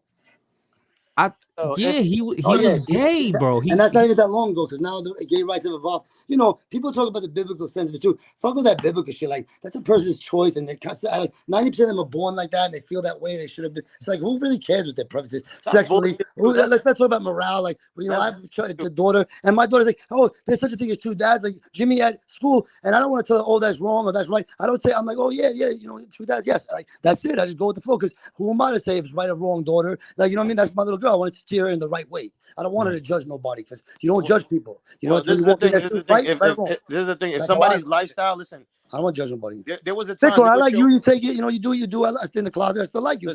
Listen. There's something they call like this. Listen, if you want to be a transformer or you want to be anything of that lifestyle, right? That basically goes against what God says, right? That's true. Everybody knows this, right? It does. The good book does not agree I never read with it, right? Whether you believe in it, whether you believe in it or not, it's irrelevant, because guess what? Hit that like button. It's a slap in the face to my culture and to people who believe in that gay God, because why would somebody who wants to be that way want to be married and in a foundation and an establishment? Right. Yeah, right. Good point. Let me want to play be the married video, in an establishment and fight for that right? Hold on, yo. We got some videos we gotta play. So later I'm gonna drop the link later again, so that everyone could get up and we could, talk about it more. We're past the 1 hour mark. We've been past the 1 hour mark, and I still haven't even finished this video. And then I gotta show you the he she's Instagram page, because that's where the she really went at Dr. Umar, and which made this whole situation even worse. So let me finish playing this video, yo. Black man. If I would have knew that I was on a panel with a surgically altered black man, my conversation might have been different. My analysis might have been different. My critique might have been different. My insight might have been different. You want to bring a surgically altered male to the conversation? No worries, because intellectually, nobody can handle me. Intellectually, nobody can handle me. So if you want to bring a surgically altered male, no disrespect, but don't you think you have a right to tell me? Do your guests have a right to be informed? It's your due diligence. Yeah. Okay. I agree that they maybe they should have maybe, but come on, Umar, be smarter than that, bro. Even if you're playing a rhetoric, if you're playing a role, we don't know if you're authentic in what you're doing with the black community and the if it's genuine, a social justice warrior. We don't know what you're doing. We don't know what role you're playing. But regardless, man, you know this is chess, not checkers, and you just got to admit that you were at fault. You were at fault in this situation, brother. This goes to show you. This goes to show you the accountability. This goes to show you how really intellectual he is. A man of his caliber, his status, his shabazz cannot even take accountability. Yeah, but you know what I think, yo. I think he's smart. But they caught him slipping, bro. They caught him. They blindsided him, bro. Yeah, but you know what? Blindsided him, bro. Especially with, I'm gonna say those people, and whatever people don't like it, and I don't mean black people, I mean with transformer tech. Well, your people, you don't come out with the aggressive. Oh man, if I would have known, I would have critiqued it. Oh man, he sounds gay. He sounds fucking like a. Who says I would have? So wait a minute. So you would have talked differently, knowing why should you change who you are? Because somebody else wants to change who they are. Nah. Bitcoin. So you're telling me Bitcoin, you're not gonna act? No, hell no. So Bitcoin. So okay. So because that person identifies with a woman, that person when you was in Puerto Rico, right? The transformer when you was in Puerto Rico, when you found out that it was a man, what happened with you? You was acting real different, huh? I didn't change who I am, my critique, Man, but you, my man, my motives. No, I was still stop trying to it, get some pussy. stop I was it. trying to find a fucking woman. I didn't change who I am to because nobody can intellectually fuck with me. How stupid do you sound? You know what? That's that. Let me tell you something. Pride is the devil's trait. If anybody knows the Bible, pride is something that God does not like, because pride is something that divides people. And it's clear that this man has so much pride that he can't even. He's in the way of himself. He's a narcissistic motherfucker. I Don't think you even believe himself. Bitcoin. I think you racist, Bitcoin. I'm not racist. Racist is amazing. Bitcoin. No, but listen, Bitcoin. Listen. He's not wrong for being mad. They set him up, and you know why he's talking this shit right now? Why should he be mad? Yo, listen. Do you know why he's talking shit right now? Because that person made a video first about him, and then he replied. Do your research. When a reporter interviews somebody. Yo, Bitcoin, hold on. Bitcoin, hold on.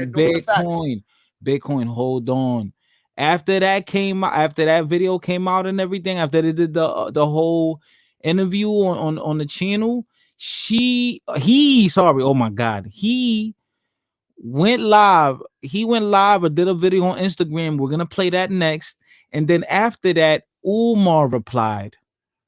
Okay, great. But either way, he got bamboozled and he got tricked. Now we have to blame him. Of course, we have to blame him for that. But you can't blame him from being mad.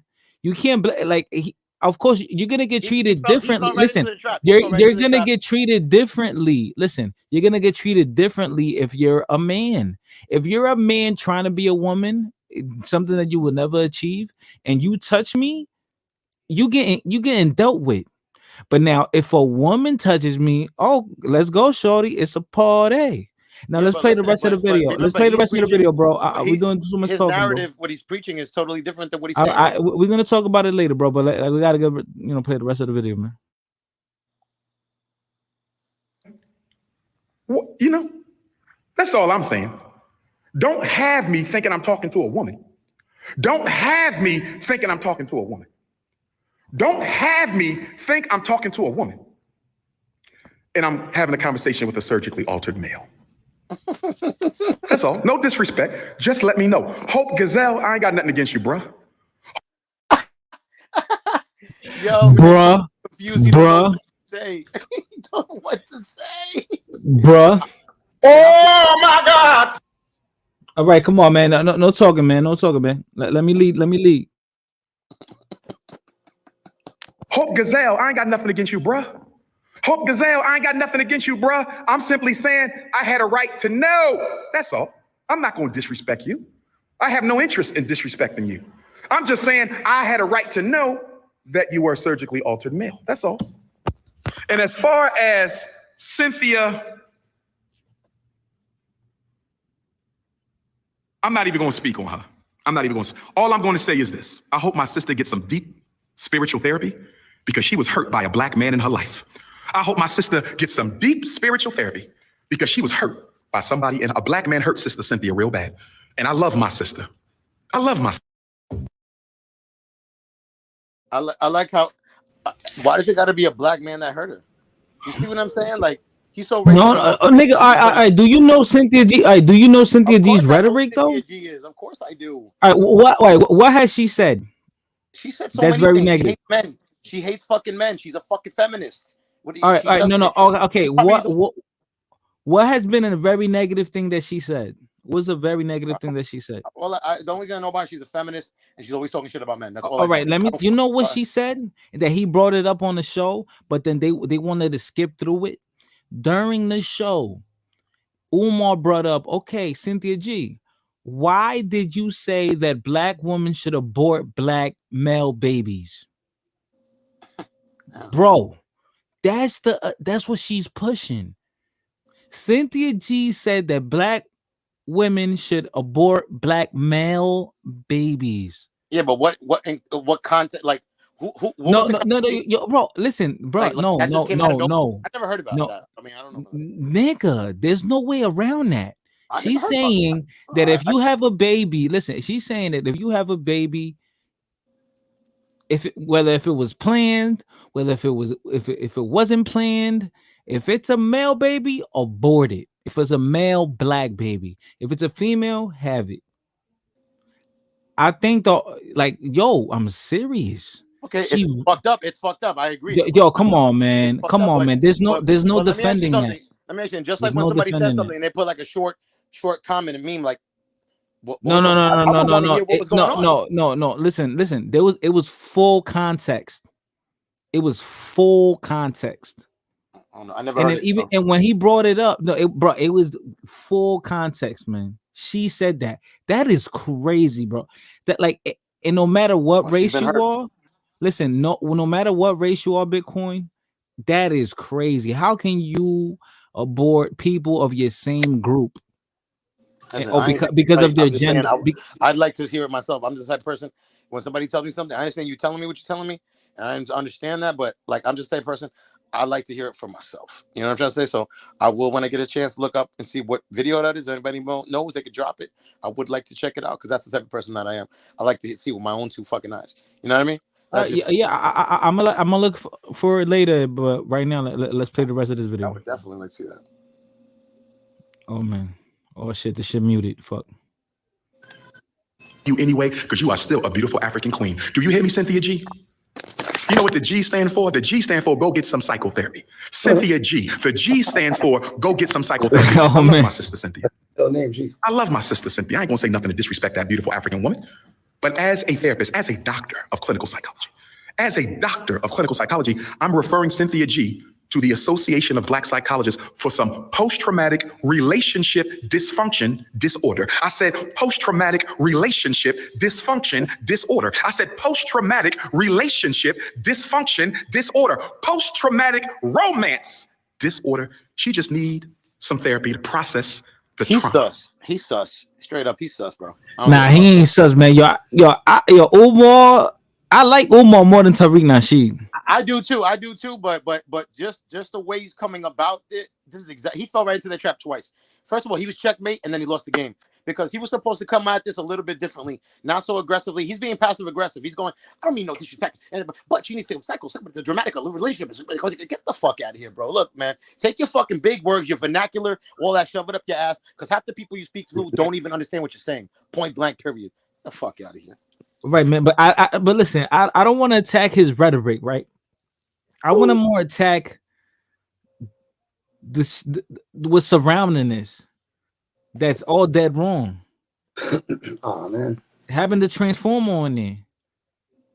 And the funny thing is, Cynthia G speaks against black men, and that dude Hope Giselle is a man. But really a woman. Yo, bro, the hypocrisy, like it's just the hypocrisy for me. Yeah, it's called people who hate themselves. It's called self-hatred. It's called self-hatred on the highest level. And all because you speak next words. Yeah, It's self-hatred. true. Self-hatred is very heavy.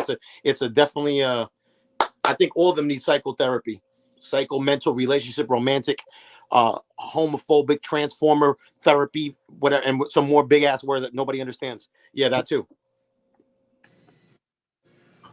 She just needs somebody to help her process the trauma. But that's my sister, and I love her. I'm not going to disrespect. Sister Kai, you said you can be here tomorrow at 1 o'clock, right? 10 o'clock, I'm sorry, right, 10 o'clock. You sure that was a sister he was talking to?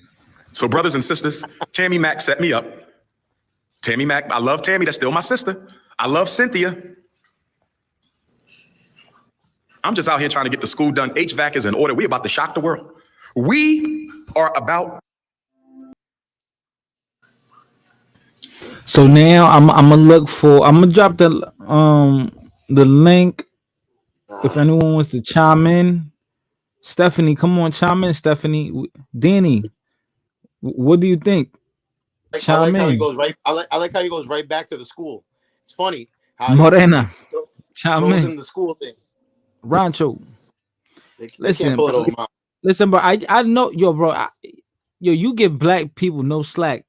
That's the one thing about No, you, Bitcoin. I don't give anybody slack. If people You don't give know me, anyone I slack, don't but give any, especially listen to if me, they're I'm fair black, around you the don't board. give them any. If anybody knows me, people know me. You listen, you know me, bro. Listen, I get on my own people. I get on anybody. I don't give a fuck. Yeah, But yeah, but you don't give if black people are people gonna come slack across, if at people all. are gonna come across and they're gonna want to dot my I's and cross my T's, you best to have your motherfucker. Bitcoin, you don't give black people no black, bro. Swear to God. You better have your shit in order. If you gonna come to the round table, have your shit in order.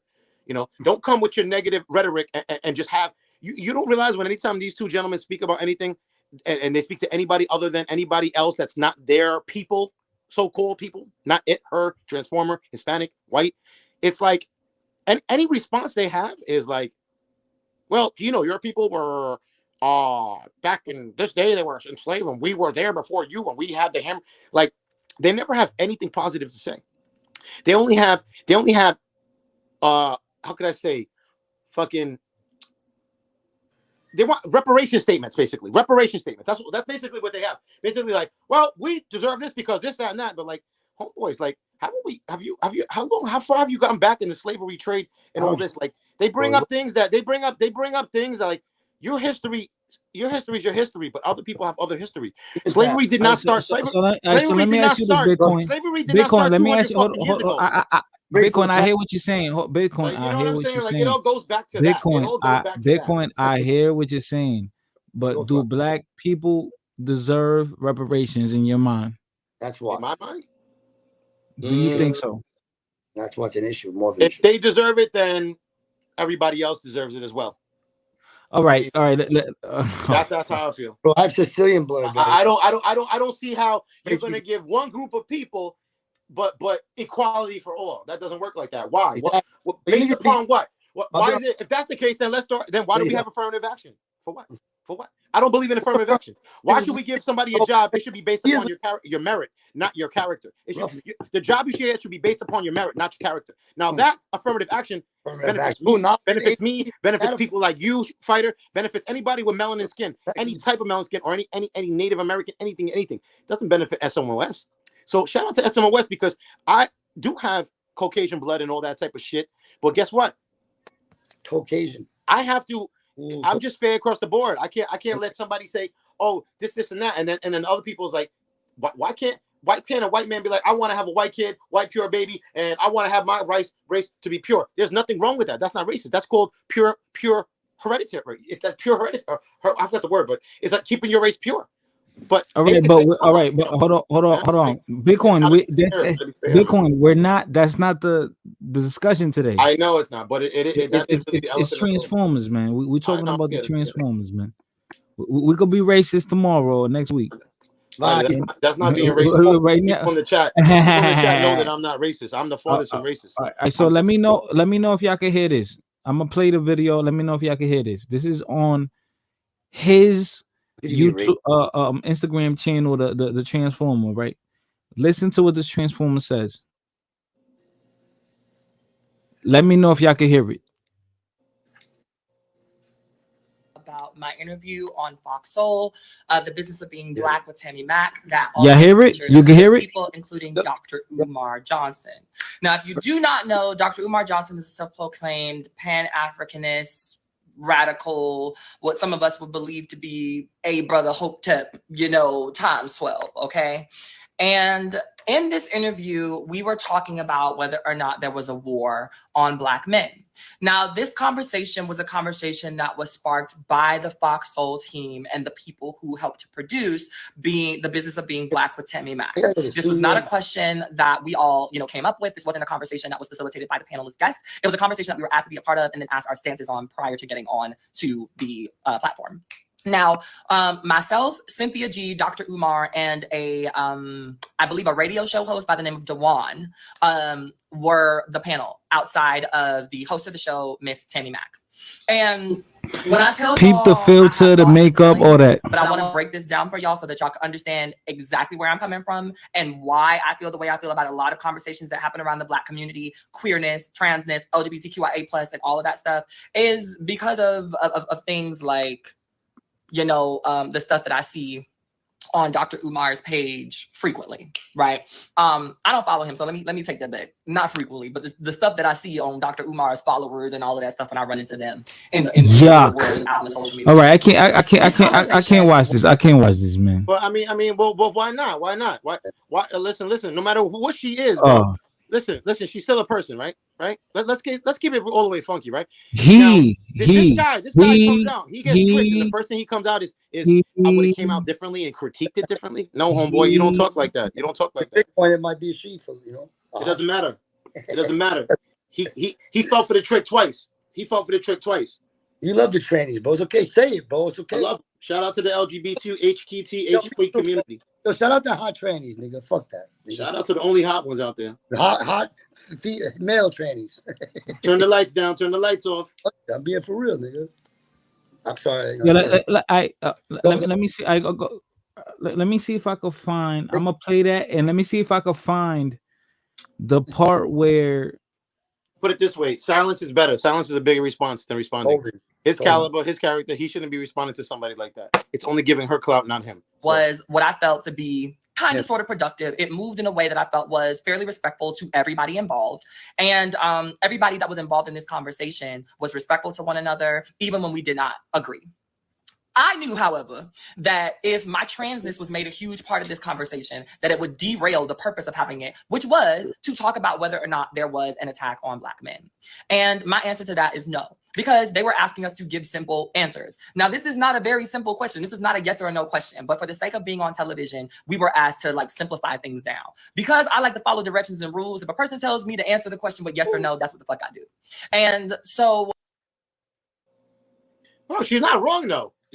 Like, what should it matter if she's a monkey or a gorilla or a giraffe? Why you defending? Why you defending the? Well, why not? Why not? See what I'm saying? This is how you know I'm not racist. What am I racist against? Fucking Transformers too? You see what I'm saying? Your narrative's not fitting into my perspective. See what I'm saying, fighter? I mean, I get it for the for the YouTube. I get it, but you see what I'm saying? Like if she's going, what should my sexual identification? We're not talking about race. Hold on. I see in your comments you're talking about race. This is not race talk, Eileen. This got nothing to do with race talk. This has nothing to do. Look at the title, "Robots in Disguise." It has nothing to do with. But it is because they're making it a race issue, though. If you think about it, because I'm not making it. How am I making? You're the one that keeps talking about race. No. Listen, she just said it herself, bro. You're not listening to the Transformer statement. She's saying what? Basically, she's saying what does it matter? She said we had a intelligent conversation, even when we disagreed, everything was good. What should it make a difference of what I identify as? It shouldn't. So for him to say I got to critique, change, morph, transform, and then that shouldn't change an intellectual conversation whether you're talking to a man that's a woman or a woman that's a man. See, he made a mistake there.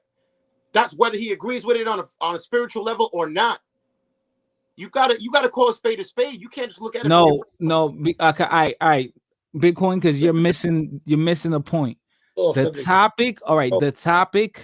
Supposed to add on, when they went on Fox channel, the discussion was about men and women, the Black man and the Black woman, and how they're not getting along, how it's dysfunctional, right? And it seems like it's a sex war, like it's gender war.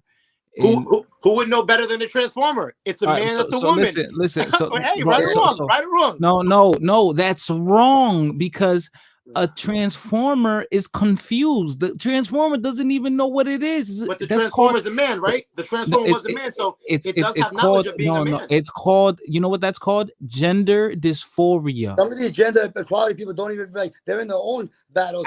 Actually, that Transformer has more knowledge of being a woman and a man. She has both the best worlds. All right. So how can that person? How can I can tell you something? How can that man be knowledgeable on how being what it is to be a woman when it's not a woman? When it's fake, it's living a fake life. It's living in fraudulence. What makes you a woman? What makes you a woman? Oh my God. A vagina, right? Basically. Oh, I gotta go. Okay, that's one. You got What else? you got What you. else? I mean, really, a man can have long hair. A man can have It's a titties. little. It has a little bit more substance than just Right, having a but vagina. reality is, to be a woman, it has to be a vagina, right? So she don't have a vagina, but she has everything else. She's got everything else. Every fucking thing else. And guess what? Guess what? Oh It would man. be, if he was smart, he would have twisted it to been like, hey, if I would have known that she was transgender, then our topics could have been a little bit different, and we could have diversified. We could have diversified and find out the different spectrums Bitcoin. of man trying to be a woman and seeing if she was Bitcoin. affected as a man. There could have been a different conversation, but not Big taking your critique and your whole conversation. It doesn't make sense. It doesn't make sense. He's too What aggressive. He's too. the fuck? Believe me, there's people who think exactly how I think, and I'm telling you, his statement. I know he wishes he could retract it the way he came across. Maybe Cynthia G. No. How about this? Maybe Cynthia G. didn't mean to set him up. No. Maybe We're gonna play the video. We're gonna play the video. No, you're bugging, bro. That's your opinion, right? I'm dropping the. You're bugging, bro. You are bugging. That's my opinion. Yo, Bitcoin, no hetero. That's my opinion. That's yours. That's what we You are don't act like Dr. Umar and get all fucking Yo, it's not even an opinion. Like, you're wrong. Why not? No. See, but that's the problem. It is an opinion. Because you don't get to choose your gender or your sex. Okay, what are we talking about here? You're jumping from subject to subject. Because I'm talking about one thing. It's been about Transformers the whole time. Great. The Transformer was a man, so he should. It's still no. Listen, it's still a man. Okay, so can that Transformer talk about man issues? About men, they're trying to kill the black man off or whatever the fuck they say. It was a man, right? So he could be able to talk about it. Think about it. Hold on. Pause real quick because you're doing a lot of talking and no, you're not listening at all. Okay. When you're born, that's it. I agree with that. You can't. Hold on. When you're born, that's it. I agree. That's it. You can't change anything. I agree. It's but now we're in over. 2022, and yo, listen. They could mutilate you. They mutilate you, right? They could take chop your penis off. You're still a man. Yeah, I agree with you. Personally, I agree with you. You're still a man. Adam's apple and based upon this conversation and this topic of the Transformer being on a panel and him not knowing, but then him being a man and then looking like a woman, it's very confusing. He should have did his due diligence. But at the same token, I could blame him for that. But hold on, but we still can't act like that person was being deceitful and being of course devious. maybe they were right, they were being devious and Bitcoin, this is an agenda, and I'm not saying that people can't be what they want to be, but the discussion was between a man and a woman. Men, it was about straight men and straight women, because these are heterosexual men and heterosexual women is what keeps the world going round, and that's the dynamic that's more important right now, not the outlier small population of LGBT, because the argument is even okay. That's true, and his ignorant to a certain conversation point. Should have been Even to a certain point, it's ignorant to speak on them because they're not a threat like that, but there is a certain agenda. No, it is a threat. If anything, they should be talking about the threat of those people against the other people, because that's the real conversation. They set hold on, conversation. So hold on, man. Mm-hmm. The conversation was about the relation between the norm, because we act like we don't know the norm is man and women get together and have a kid, and that's how the world goes round. Why do we act like that's not the norm anymore? Why do we act like that's not the way? That's the way to go. If it wasn't for that way, no one here would be here right now. None of us here would be here right now. Biological fact, man. But okay, so if that's the topic, we're gonna have someone who's sterile, who's gonna come onto the panel. They're gonna try to include themselves, insert themselves in the dialogue, and that person is not going to procreate naturally. They don't have a natural organic Population family structure. I get it. I don't agree with it, It's bro. I'm just abnormal. going Like based the upon what's person is happening now. operating abnormally in society Listen, and, bro, and, and I'm very with you, bro. I entitled. don't agree with it at all on my personal level. My life, You love I that All right, shit. all right. So, all right, in your personal level, yeah, because you've been through some shit. So this is what I'm gonna do. We're gonna play this video. Yeah, mute up, please. We're gonna play this video, man. Yo, philosophy. Yo, We're gonna play this video, and you're gonna see where it gets disrespectful, and shoot then me you're on gonna sight. see because you're questioning the character of Dr. Umar. And we're not speaking for a long time. about I don't care about the his rhetoric, the slave the slave mentality, victim mentality, racial issues, reparations, the school that's never gonna come. That's not what I'm worried about. I'm more concerned about civil rights, men rights, and even you even said it out yourself earlier that it would be wrong that men should have rights, that they should know what the person is, and that person trying to pass as a woman even admitted that, oh, I'm glad I deceived them. So there's a lot of trickery there. Well, that he got tricked. I mean, but that's That's that's malignant. That's evil. That's bad. It's no good. If we're speaking about morality. I mean, So let's play. I'm gonna play to the video. karma's a Please. bitch. That's all I can say. Karma? I don't know, man. I don't know. All right, let's go. Which is something that I think is a fundamental issue within our community, is the fact that we are so willing and ready to walk away from each other than to figure this shit out. But what really burdens your grits and what really makes you upset, Dr. Umar, is that you sat there on that motherfucking live, that panel for an hour and a half with commercial breaks and all of that shit, and your little dick was jumping. And every time I opened my intelligent mouth, bitch, your little dick got a little harder. Come on, man. That's so your little dick. Come on. What is that about? Listen, I'm not saying she's the sharpest tool in the shed, man. You know that, but it's not a woman. But fine, we know that already, bro. But listen, I'm gonna go based upon. Oh my God! And what I do know It's is that not. Dr. Umar is a doctor, intellect. He said he's smart, whatever. Do your due diligence. I blame him. I don't blame these people who are a little smarter than him at that point. He put his guard down. They got his ass. Hey, that's the game. Yo, Fulana said, stay dangerous. So Fulana said karma was the Transformers name in Pio. Oh, it's Carmita. Carmita. Making her crazy says, let's be real, since we are on the topic. Most Transformers are either Hispanic, Latino, or Asian. Black Transformers look too masculine and not passable like other races. Hashtag crayon sphere. Making her crazy, actually, I think most Transformers are white. Who knows? Let's believe in him. I believe. Yo, hold on. I'm gonna look up that number. I'm gonna have to look up that number though by race. I like his picture. You know, really behind that picture is like a guy named Daryl. I don't know. It's probably a radical Latino. Yeah, probably. Yo, so yeah, I gotta look that up, man. I think most Transformers are probably Caucasian. We're gonna have to look that up. All right, but let me play the rest of the video, man.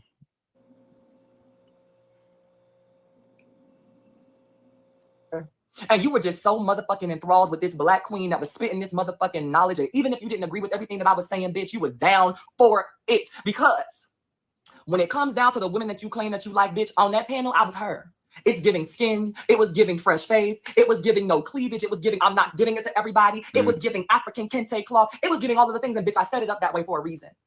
I didn't go in and put on lashes or overdo my makeup. I barely brushed my motherfucking hair because I didn't want people to turn around and say, you can only fool us if you have all of that going on. You can only trick us if you have all of that going on. You can only be a woman if you have all of that going on. And it wasn't giving any of that. And you still sat there on the other end of that motherfucking screen, enthralled with my black, beautiful queen ass.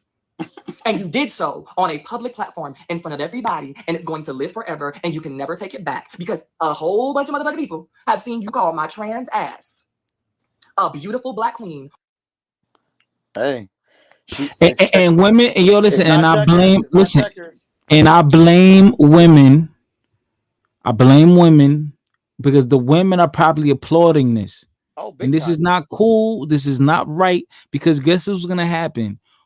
Since women think this is a woman, since Bitcoin thinks that this is a woman, But you said what, yourself that the other picture looks so. Please come on, don't what, start. no, Don't start. Don't start. if you, No. since you think this is a woman, what about when this woman decides to go start beating up real women?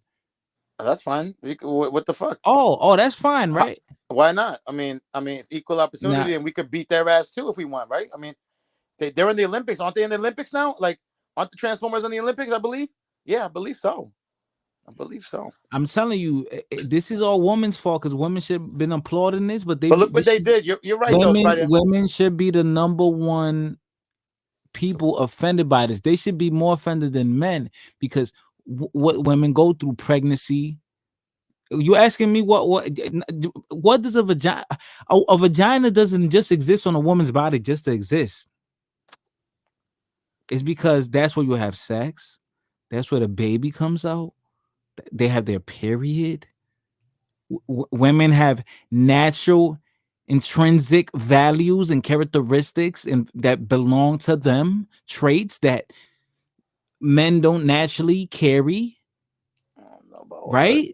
It's just the vagina, bro. There's women who have hairy mustaches, hairy everything. They look like men, but they got a vagina. You see what I'm saying? And guess what? And they could get pregnant, right? And they got a vagina. Yes, of course. And they could get pregnant, right? And they could give life, right? They hold a baby in their stomach for 9 months, right?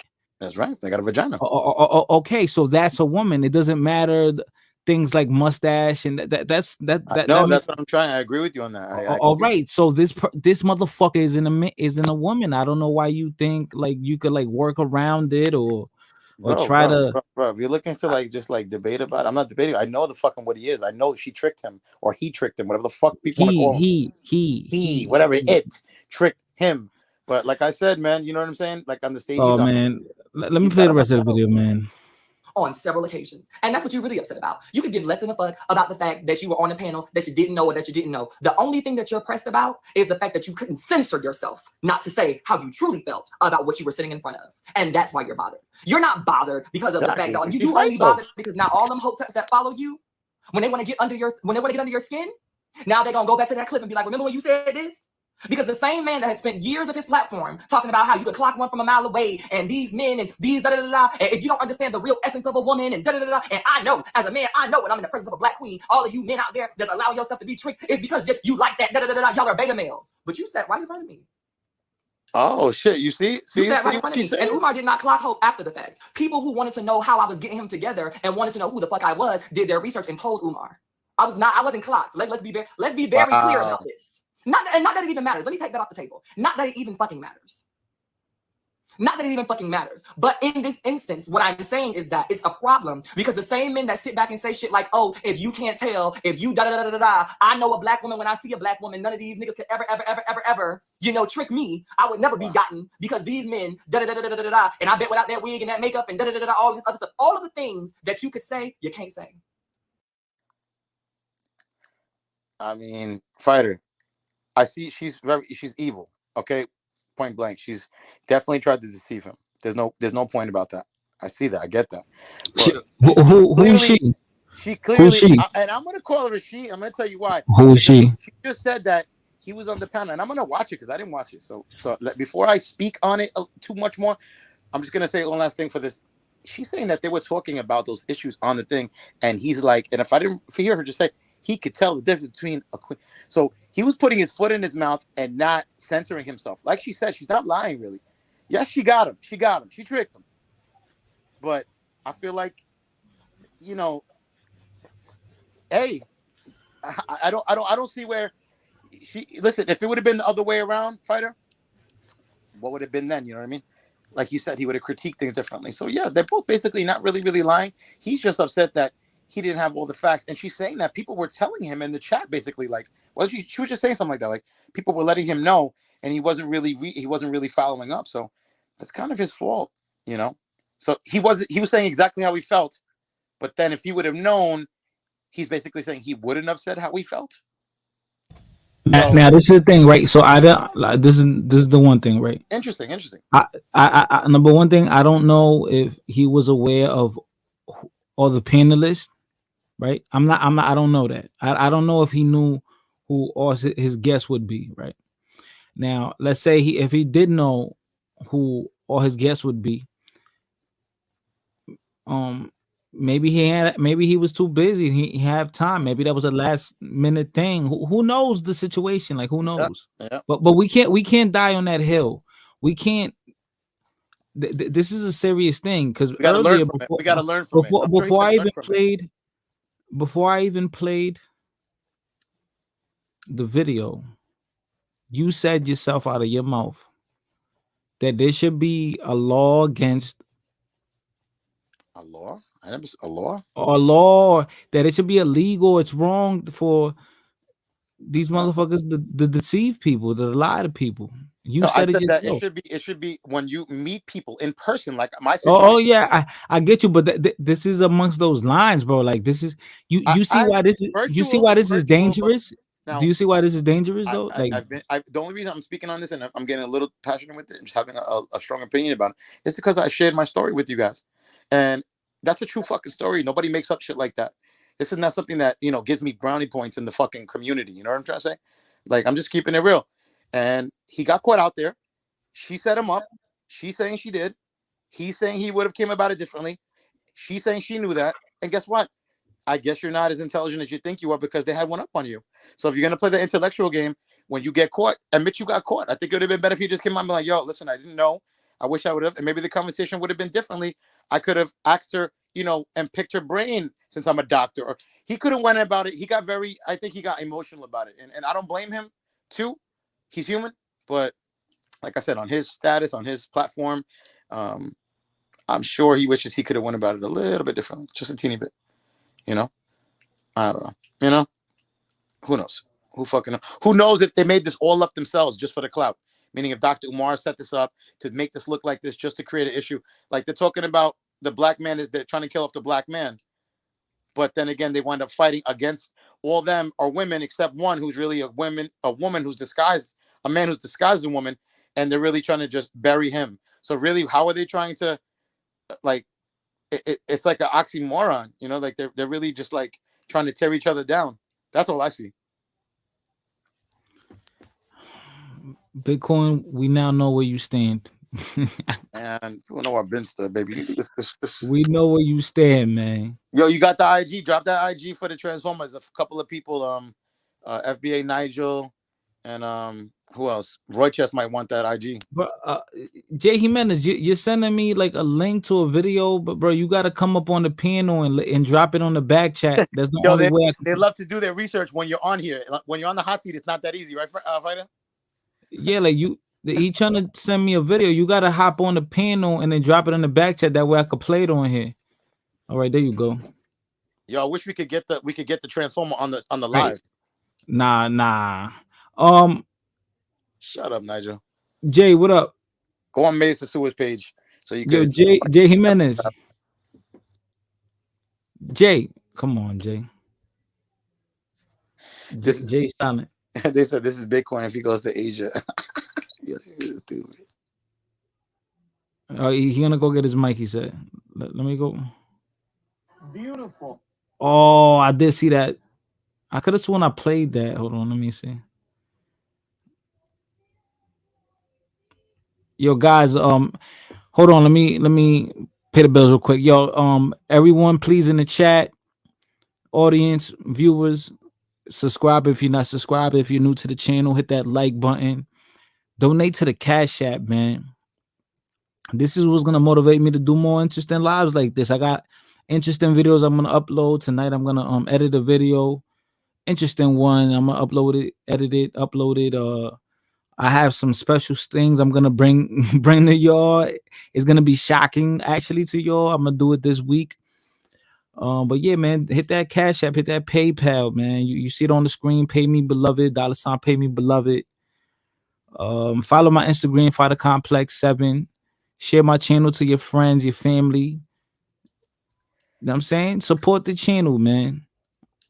Support the channel, man. Yo, The- drop the IG. Drop the IG for FBA. He needs that. hold on, let me play this video. Oh, thank you. But I'm not lady.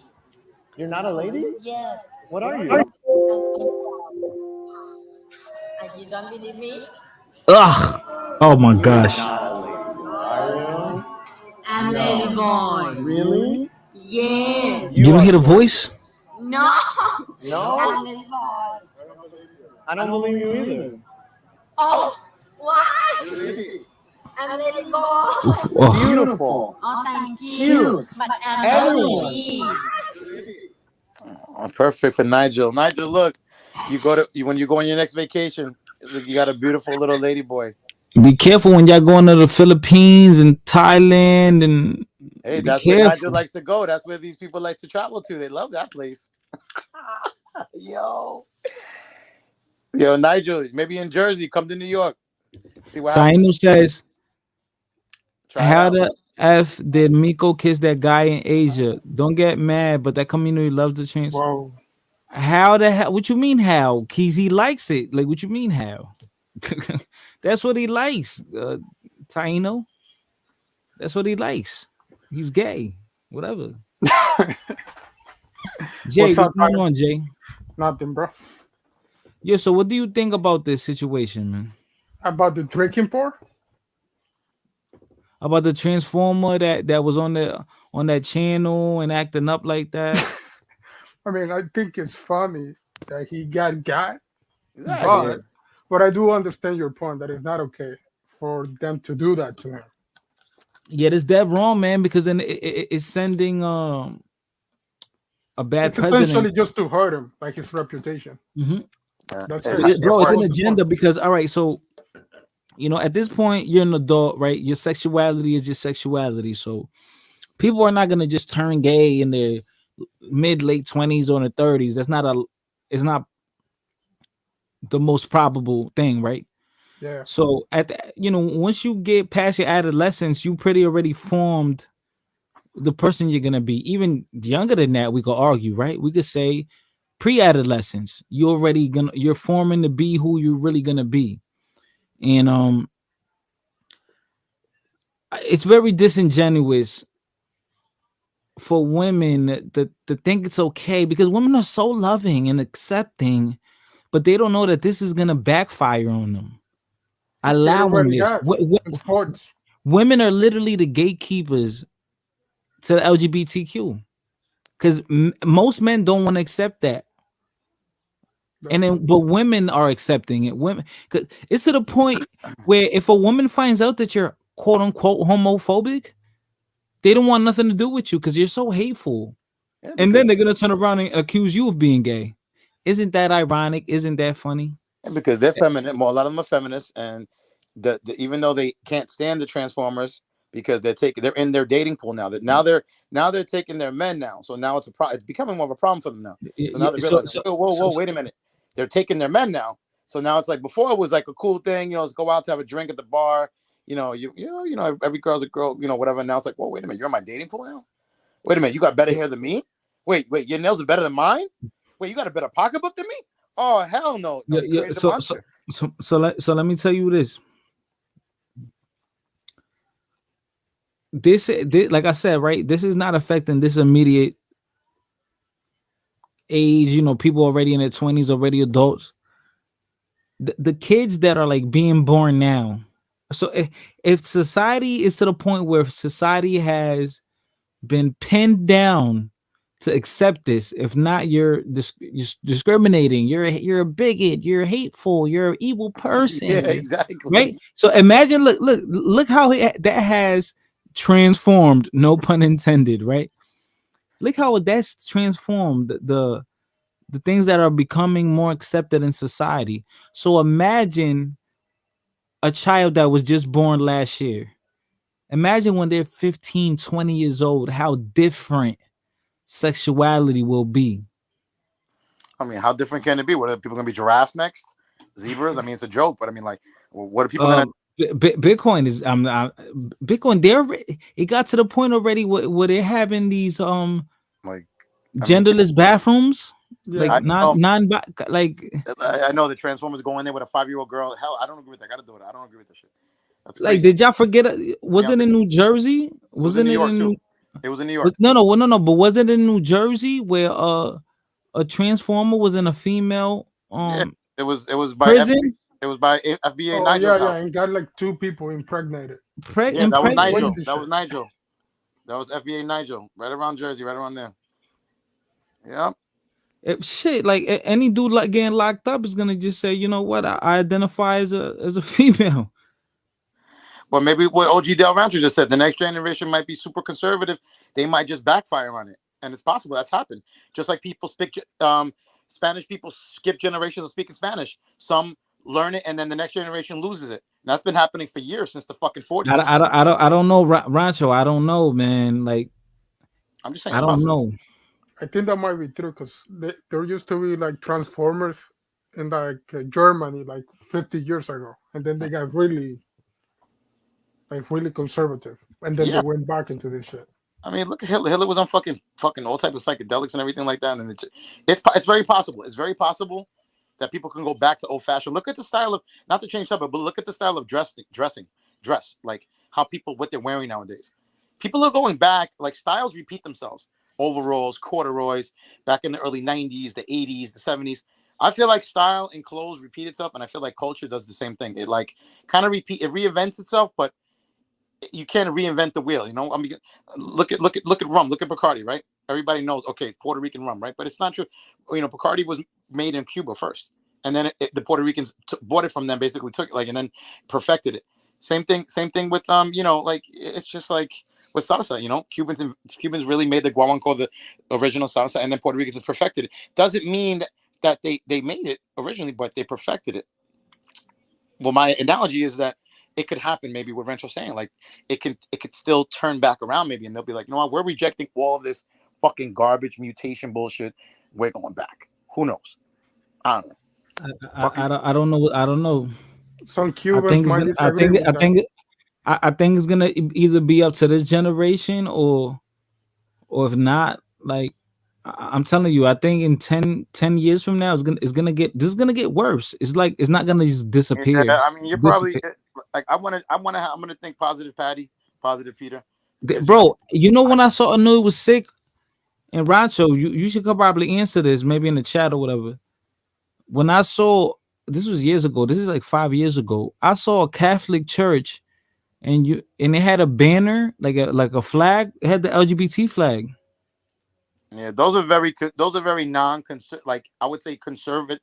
I don't even know how to say it, man, but like I know there's churches out there that do accept them, but they're not under the banner of the actual Catholic, you know, Christianity. Man, it looked like a Catholic building to me. Yeah, I know. Well, anybody could put a cross and call it, you know, whatever. You know, you got to be, you got to be, you know, you got to be in the. Hello, que macho. Hey, what's up, everybody? Good evening. What up, Rancho? What's going on? No, What's going on? that's macho. That's macho. Oh, Macho, what up, kid? Macho, Hey, what do you think of this right here, Macho? Is this a woman of you on the screen? That's a beautiful black queen. What you talking about? Yo, Macho, how you been, man? I'm doing good, man. I'm doing good. You know, doing what I do. Season 4 coming out. It's called The New Order. No doubt. Oh man, y'all go make sure, man. Y'all go follow Macho's channel, man. And like always, I always got to thank Fighter Complex. He, without him, I definitely wouldn't have started my own channel and doing this whole YouTube thing. So, got to give props to everybody who introduced me to this side of YouTube.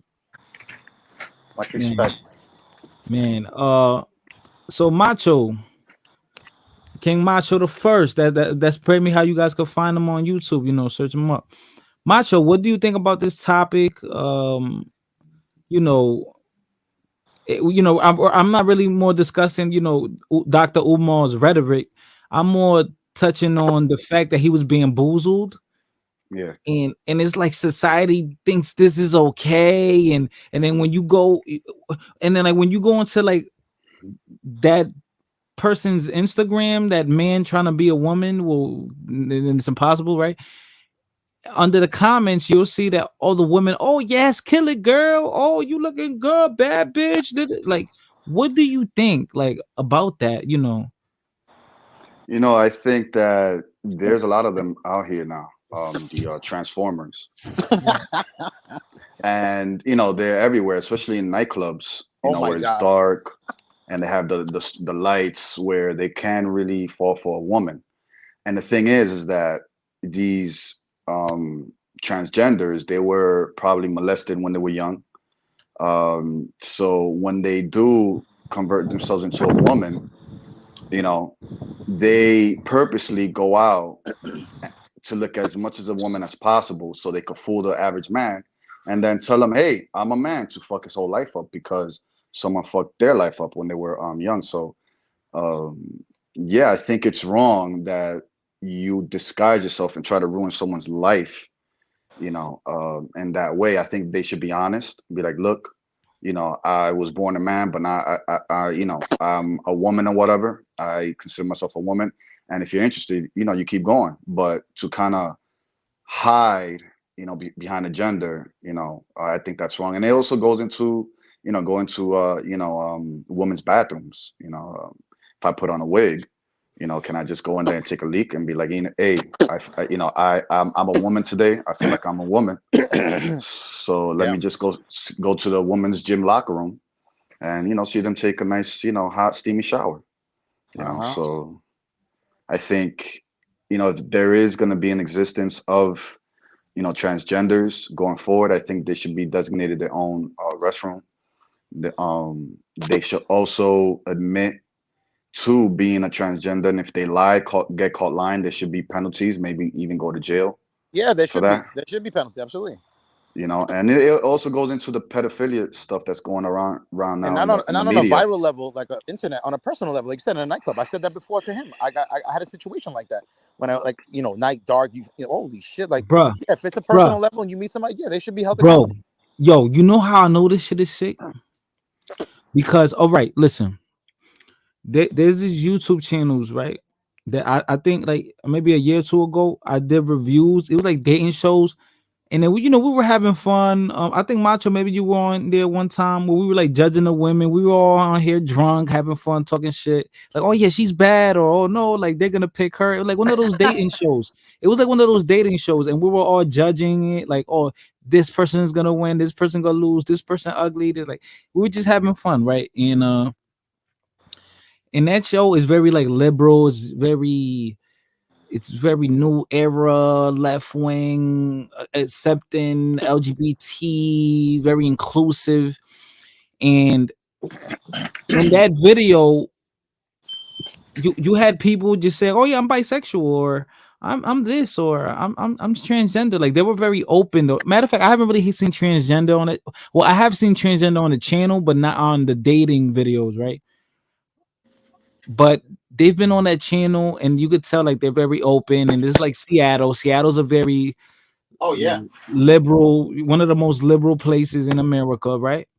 And a lot of Asians there, a lot of Asians there. And there was a part that this was really what startled me, what befuddled me.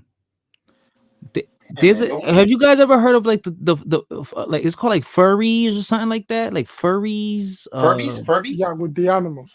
Yeah, like they want to even impersonate animals, like they get in costumes and all that. Oh, I love that. Wait a minute. Don't talk about don't you talking about puppy play? Because I like that shit. You love that too, bro?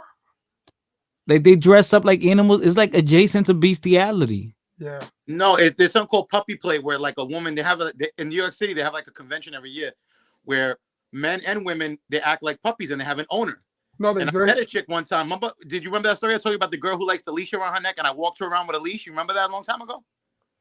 Yeah, but it's not even that. It's like they really want to be animals, like for real. Like they have a wild addiction with it. I know. They're on YouTube. So listen, I'm gonna try to find it right now. There's a famous YouTuber. His girlfriend's she acts like a dog. She sleeps in a cage. He's a famous YouTuber in Texas. I forgot his name. So listen. So yeah, I know that's one thing, but listen, It's bestiality. That's adjacent to bestiality. That's a crazy fetish. Yeah, yeah, it's an actual fetish. Yeah, offensive. But you know what comes after that? Well, your mind's clicking. You clicking? You clicking? Pedophilia, bro. No. I mean, come on, Bro. man. I mean, really think about it. Listen, You already got. Listen. When you say pedophilia, you're talking Those are all paraphilic disorders. fetish. They Those want are to all paraphilic disorders. Just really sit Ira, back and think I about send it. you a video. Sit back and think about it first, right? Number one, they already covered being gay. That was like the thing we accepted that. We've been accepted gay people. Then transgender, lesbian, bisexual. Now you got the fluid. Then you got the fluids, and you got all these denominations. You got like 40 flags. They got more rights than freaking black people here. They do. They do. Like we got like, come on, man. It's crazy. It's crazy. And they're trying to kill the family. And now the new one is like, now it's like they have the But that's been out though. Now they have the bestiality thing, and I feel like it's just trying to open doors.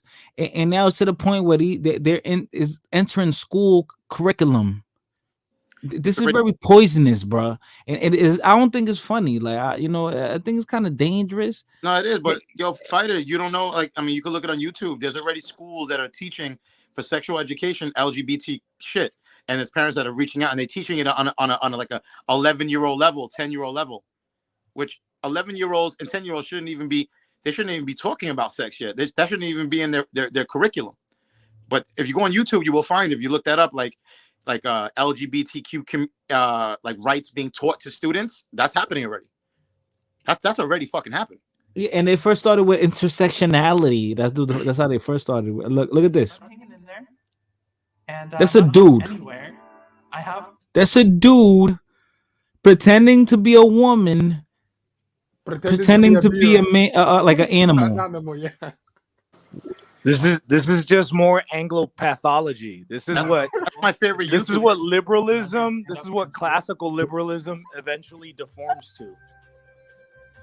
Oh, that's my favorite YouTuber, man. So I'm just gonna. Yeah, some white man hurt that person. Some white man hurt that person. I'm gonna tell you what happened. You chat. This is where I agree with Dr. Umar. Some white man hurt that person, for sure. That's for sure. That's for sure. That's for fucking sure. Listen, man. It's sad, but yeah, I mean, these kids get molested like preteen age. Yep. And then, the media, the shit.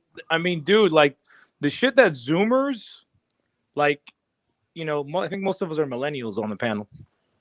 But the shit that Zoomers like grew up watching, like they grew up watching shit on YouTube. They grew up like watching like that. Somebody mentioned there's like a tranny kid who's famous, and he looks like a straight up girl. Did you just see the one that was hold on? I think that's what you're talking about, right? Let me play something for you. I know what you're talking about. Let me play. He looks Filipino. He might yeah. Yep. But that's what these kids grew up watching. So like, imagine if these kids didn't have any structure. Yeah, know who that is? Like, who's that? Ew. This is so uncomfortable. This is Oh, what you guys isn't that like Dwayne Wade's son? Oh shit, it is. That's Dwayne Wade's son, right? Yeah, man. FBA That's crazy because I saw. I was like, yo, he look kind of like Dwayne Wade right there. So yeah. Yo, Nigel, what you guys say now, Papa? That's just black Anglos doing what white Anglos do. Yeah. As usual. What's crazy about that is that that's not even the kid's mother that's raising him. There was a big thing. There was a big thing with Dwayne Wade's the biological mom. Yeah. The biological mom knew that they were grooming the son into a woman. That's what she was going to court. That's evil, to take away the son. And that goes to show you how much money you have, no matter how much million you have, that psychological issues that can happen to anybody at any given time, man. Man. Money can't solve that. Money can't solve that, man. Yeah. Let me tell you this, man. Let me tell you this. I remember 2 years ago, it was like maybe 3 years ago.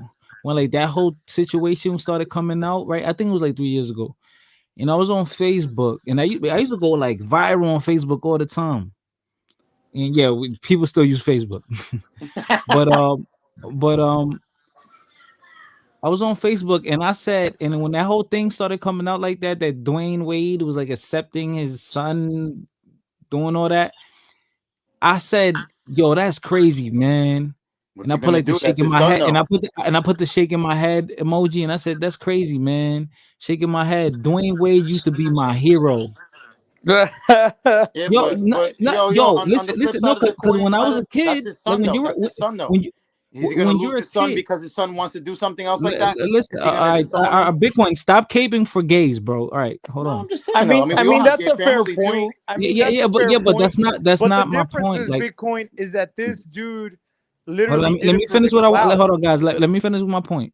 So Sorry. when I saw that, right, as when you're a kid, naturally, you look up to like what, like like your dad, your big brothers, and like you look at like superheroes and I looked people up on to the TV, King of Spain. and like right, and then you look like you look up to like you look up to like Hernan Cortez. you look up to like athletes, right? You look up to like Alex Rodriguez, Ken Griffey Jr., Michael Jordan, LeBron James. Serena Williams. My favorite when I was growing up was LeBron James and Dwayne Wade. Which Serena Williams, the white one or the black one? Oh man.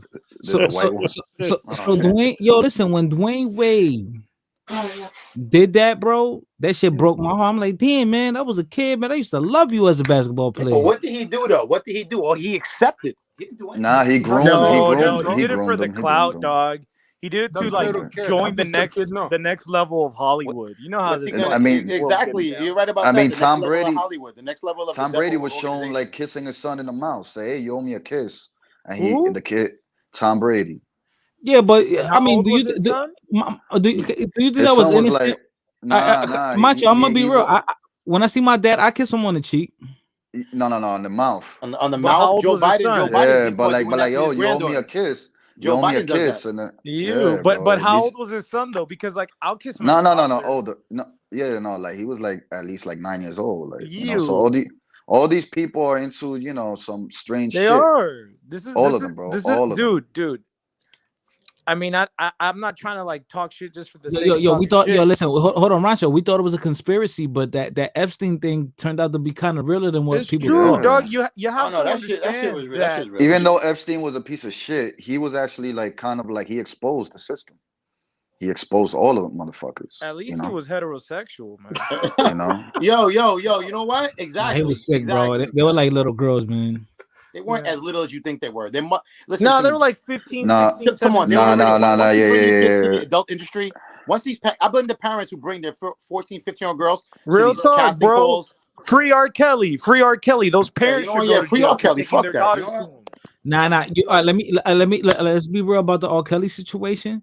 In the R. Kelly situation, he didn't get caught out because of when he was messing with the little girls. He got caught out when he was dealing with the grown ass women. Yeah. Oh, grown ass women. Remember, because when they put that thing on A&E or whatever, right? I think it was on A&E channel, right? Yo, they listen. The women were like, "Oh my God, look, he had us in here, prisoners." Y'all were grown ass women in y'all 20s, 30s, voluntarily living in his mansion, and guess what? Once the money ran out, then they had buyer's remorse. Right. Or whole remorse. Nope, he didn't force y'all to stay there. He could have got free any R. Kelly, chick. free Kels. Well, that's how Dr. Umar feels right now. They didn't force him to get on that panel. They did not force him or ask him to do due diligence. That's on his character. Look, man, that's on his merit. That's on his merit. He should have known better. Look, you have to understand that the English queen who founded this country, Queen Elizabeth, I'm talking about Virginia colony, she was a hermaphrodite. And if you look at the Statue of Liberty, that's a tranny. Like the esoteric blending of the sexes, I gotta look that I up. agree. That I shit, agree. I agree. that shit is very deep, dude. What's the Yeah. name of that goat? That's like a I haven't he. looked into that. Baphomet. Baphomet. This is, dude. That's what the elites pray to, dog, from the beginning. So this might be surprising to some people, but the way I see it, it's just like it's the fruit of the tree. It's like this is where it was supposed to end up at. Lady Yo, Liberty is French, so- though. She's not even Anglo. All right, so Operation Offensive in the comments says, in the past, people who showed sexual abnormalities were considered psychologically ill, including homosexuals and others. Yeah, that's called paraphilic disorders. And then, like maybe like in the 80s, 70s, they had to disbar that because people were normalized it. fighting against that. Yeah, How about and Joe they Biden use kissing his psyops. granddaughter like Dude, numerous times? Have you Look seen what that? they've done. Look what they've done with Latin America, bro. First, it was Juan Gabriel who normalized it, and then came Ricky Martin, and now you got Bad Bunny, I guess. But that shit is just completely normal. No, it's not. No, it's not. I guess. And you defended Bad Bunny the other day. I defend Bad Bunny because I believe that even though he's a bundle I think of he sticks, does it. I think he's a genius. he's still our bundle of sticks. I stand up Exactly. for our bundle of sticks. They still got a place. They got a place. Especially when they're selling more records and making more money than anybody. Than all the ADOS hype men. Oh, so y'all caping for the marica. When you're making $300 million I a year believe in the your ones- I tour, believe, like- and you own like, 90% of your Oh yeah, Rancho's like if he got money, it's not gay. I don't believe Everybody's he goes got a that way. price, I just G. believe that he's smart enough. Yo, Rancho's like if he got money, it's not gay anymore. No, listen, but he's just cultured, dog. You don't understand him. Because you'll be gay for pay. Rancho be gay for pay. Yo, listen, I think he's smart enough to like. Rancho's like you're not sophisticated. You're uncultured. Look at the video. Look at You're the just video not that Bad Bunny cultured, did fighter. when he was turning into a woman. He had the breasts and everything. Like he clearly has. To be honest with you team. guys, I don't think Bad Bunny is truly a bundle of sticks. I don't think so. He just doesn't give a fuck. He don't give a fuck. And I think he knows how to like just be that like Dennis Rodman of Poster child, like the this poster child. generation. Basically, yeah. Yeah, and just like push the envelope, and he's a pimp, bro. Like, and he's this loved for it. dude- The this crazy dude's part is that making he's loved for it. $300 Like, million there is no off genre. his tour in 1 Yeah, but he year. kissed a dude in the mouth. Like Yeah, in no, the he's concert. disgusting. I'm not signing off on it. But you never deep down kissed a dude in the mouth, no. Yeah, you're a big boy. Fuck you. Pause. No, but the fact is that there's not a creed or a nationality that does not listen to him or have heard. No, of of him when course, you hear him or yeah. love No, him. he's a great artist. So I mean, like, the thing is, it's like you could be tranny, you could be a zebra, a it plays- giraffe, a it- Dominican, Puerto Rican, Colombian, anything. It plays into a woman's fantasy too, to be androgynous. You know, if you look at like a lot of the pimps, right? They're very effeminate. That's like, true. You notice they're very You're talking effeminate. about like the Dan. Yo, They do guys, their I gotta hair, jump they off. I do gotta their- go. Yella Prince, I gotta Rick go. James, Yeah. all Bootsy You know, Collins, FBA every- Nigel. FBA Nigel. like, yeah. So I think it plays into women's fantasies and stuff. Yo, like FBA that. Nigel. Look at that picture of FBA Nigel. He looks like he's sitting on a sink trying to squish his cake to make it look bigger. Yeah, Yo, FBA Taino, Nigel's yo, hold on. This is hilarious. Taino Knight says, I suspect Brad Pitt pinned Bad Bunny when nobody's looking. He's a pimp. Rancho. What? I don't know about that. Yeah. I mean, you know, I guess I'm just being I'm being more facetious, but it's just nice to see a Puerto Rican, even if he's a little bit fishy, outsell these guys who constantly talk about my music, and it's like, man, fuck music, make some money. Operation Offensive said Puerto Rico is literally becoming a global homo progressive colony. All right, hold on. Before y'all say this, today I went to go get food at a Dominican spot. Mad good. Yo, that Dominican spot is so good, but it's expensive as fuck. But now listen, when I went to go get the food, I saw they were Puerto Rican. I could tell they were Puerto Rican. Lesbian couple. I swear to you, I believe listen, out of all like the lesbians in the world, Puerto Ricans might, percentage wise, they might be the most lesbian out of all. Yo, I swear to God, I'm the island of Lesbos. Yo, you're right, island of Lesbos over there by Greece. Yo, I think there's the highest percentage per capita or ethnicity because like I don't know any other Hispanic group. They're definitely leading Hispanics, and I think it's because I think Cubans give them a run for their money. Because they moved to America early. So I Well, that's think the thing. why. They've been colonized. Like that shows you again, like the Anglo essence. Like a lot of people think that I'm like capping when I talk about this shit, but it's real, bro. Like So wait, who do you you say could might break give it them down a to run the for their money? theology. Who gonna Say give them again? a run for their money? Who? The Cubans.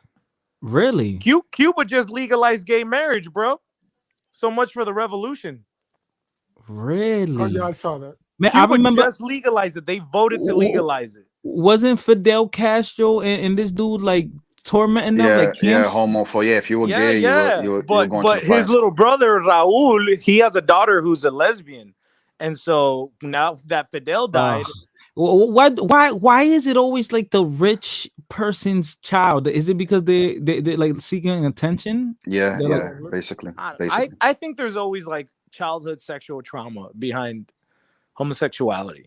I don't think I've ever met a homosexual that didn't get touched in an inappropriate way as a child. yo, Magic Johnson, probably the most masculine dude out there in the 80s, has the gayest son, bro. Oh, I didn't Like, know that. yeah, Hey, did you know Sade? Did you know Sade has a trans Yup. daughter? That's crazy, bro. I love Sade. That shit broke my heart when I found out. All of these people are weird, man. They're all part of weird satanic cults, man. That's just the Yo, why reality. did Bitcoin leave once you said Puerto Rican lesbians? I don't know. Yeah, Puerto Ricans are considered the liberals of Latin America. Always have been. But it makes sense because they literally don't have sovereignty. Like they are the lab experiment of America, literally. And the reality is that they use Puerto Rican pop culture to spread those type of values throughout Latin America. I'm not trying to diss Puerto Ricans. I love Boricuas and I love the island. I've been blessed to be there. But it's a sad story. And the reality is that they use this to spread that shit across Latin America. Ricky Martin was Puerto Rican. Let's not forget. And if it wasn't for Ricky Martin, the attitude of normal Hispanics, your average Hispanics towards homosexuality would have stayed the way it was before him. He's the fundamental reason why everybody got okay with the gay, because it's like, oh, you don't like Ricky Martin? You know, like that's what people would say to you. You know, yeah, I understand that. That's true. And he was actually sexually molested by his manager, Menudo manager. I believe it. No, it's actually documented. It's actually documented. Oh shit! I think it's the same guy who managed the I think NSYNC, the Backstreet Boys, B2 gay, B2. You know all those. Bump. Nigel, turn around and let me see your. Didn't Diddy have? Yeah. He was fighting with Usher. Yeah, I'm gonna get him. Yo, you know Nigel had a B2K poster in his room as a kid. He had a Mario with lip gloss. Yo, I'm gonna go get my food. Yo, I can hold it down real quick. I'll be right back. Yeah, go ahead. Hold it down. Yeah, we'll hold it down. Yo, Jimenez. What up? Jimenez, where you from? DR. What do you mean? Oh, okay, you're Dominican. Okay, I didn't know. Yeah, look what Taino. I'll be right back. Boricuas are sus. Right. Look, they let Ozuna rock even after. Yeah, bro, what's up with that? Did you guys hear about Ozuna, man? That's some. Yeah, that's true. You know, I think he was like jerking off or something called jerking off. He was straight up. Or like sex. Dude. Yeah. You know, and that's the thing is that when you're rich and famous, and this tells you about women's morality. Let's go into women's morality real quick. American woman morality. When you're rich and famous, they'll look the other way if you're gay. You know, and that's the truth. You know, if you're average, you know, average person, whatever, you know, they're gonna point out certain shit you do. But once you're rich and famous, they'll look the other way, and it just tells you that how women's morality is very fickle when it comes to a man's status. You know, and I think there's truth to that. Because I think it's the men's role to enforce that morality. Like men are the structure, you know, and like women are like the vine that grows. But the vine, if you don't give it structure, just grows wild, you know, like you have to give it form. And I think that's the man's role. And in a modern Western consumerist society, men are too busy consuming their pleasure. And so the women, just kind of go haywire. There's no form or function to it. It's just return to basically, matriarchy, return to paganism.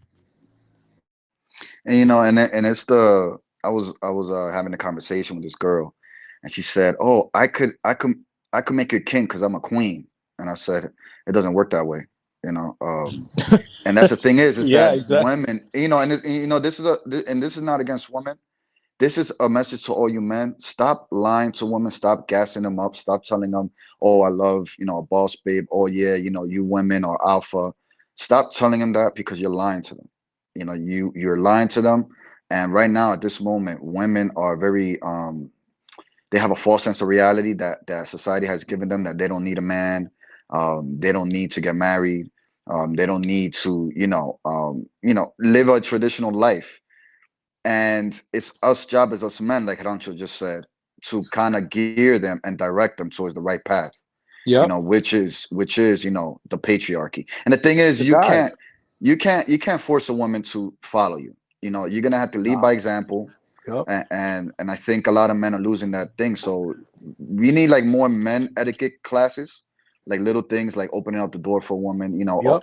Like we letting do her in our sit down and countries. stuff. Like Yeah, we do yeah, it like because in our countries, even if Hispanic women, they pay lip service, that they complain about machismo, but women love macho man. You know what I'm saying? They love men that walk on the sidewalk. They love men that open the door. And that's still alive in our countries. It's under attack.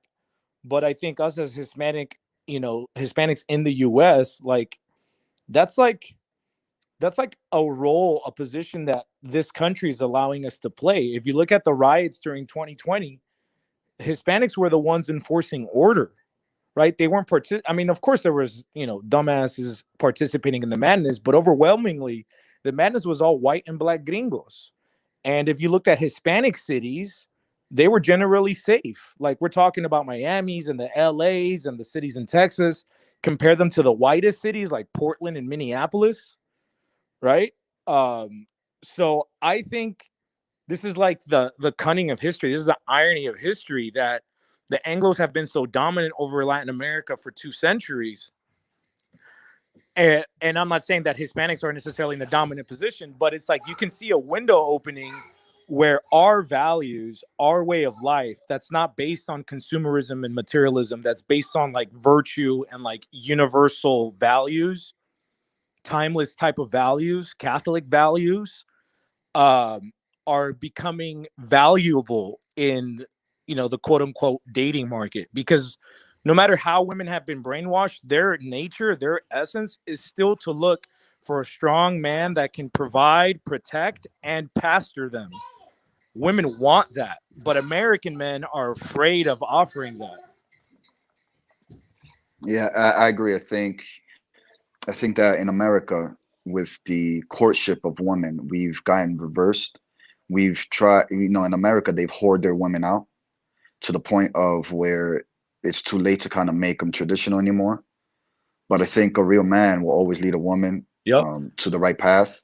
And that's what the thing is all about. Rancho, you have your group. You've been in positions to mentor young men, and myself too. And our job is to make them to young men, like, lead communities, lead companies. Yeah, we have to. We have to. And I think, we're at a great time. At a time where we're at the middle ground, where we're old enough to relate to the old, and then young enough to relate to the youth. So, and also doing shows like this, we've done numerous shows where we've, educated a lot. You've educated me with a lot of the old Roman Empire and Hispania, the Kingdom of Hispania and Spain, and all that stuff, and The Black how Legend. we're the Black Legend. I think it's very, and which is happening now, which is crazy. The Black Legend is actually resurfacing in a sense to Hispanics, as they view us as like the next colonizers. That's why being Yeah. Hispanic Yep. in That's why they're trying to ban it. 2022 is like, yes, it's like, oh, we got rid of white people because, not for nothing, I'm in New York, and I'm not gonna say it, but white people aren't as tough as they were like in the No, 80s, of course you not. know, and 90s. Now, like everyone's, you know, a lot of people who consider themselves white or whatever are gay, you know, and Yeah. now they look at us as the last frontier, as like we're the last proud ones, you know, we're the last, you Yeah. know, The Did you last guys men. patriarchy see? left. Did The you So guys they're last see coming men. after the? us, you know, we got to defend that. Did you guys Yeah, see the and Jose they're coming in Alba? from all angles. You know, this is real. Like, you have to understand that the Anglos, they're very cunning. Like, they didn't get to the top of the world in power by being stupid. Like, they know how to play onto psychology. They know how to win wars without shooting a bullet. You know, they can do it with the television and the radio. And we have to like be hip to that and realize that it's like a full spectrum war. And before it gets, to fists, punching, it does exist on this culture level. And we've talked about this because we see it, especially again, like DR again is an epicenter of this.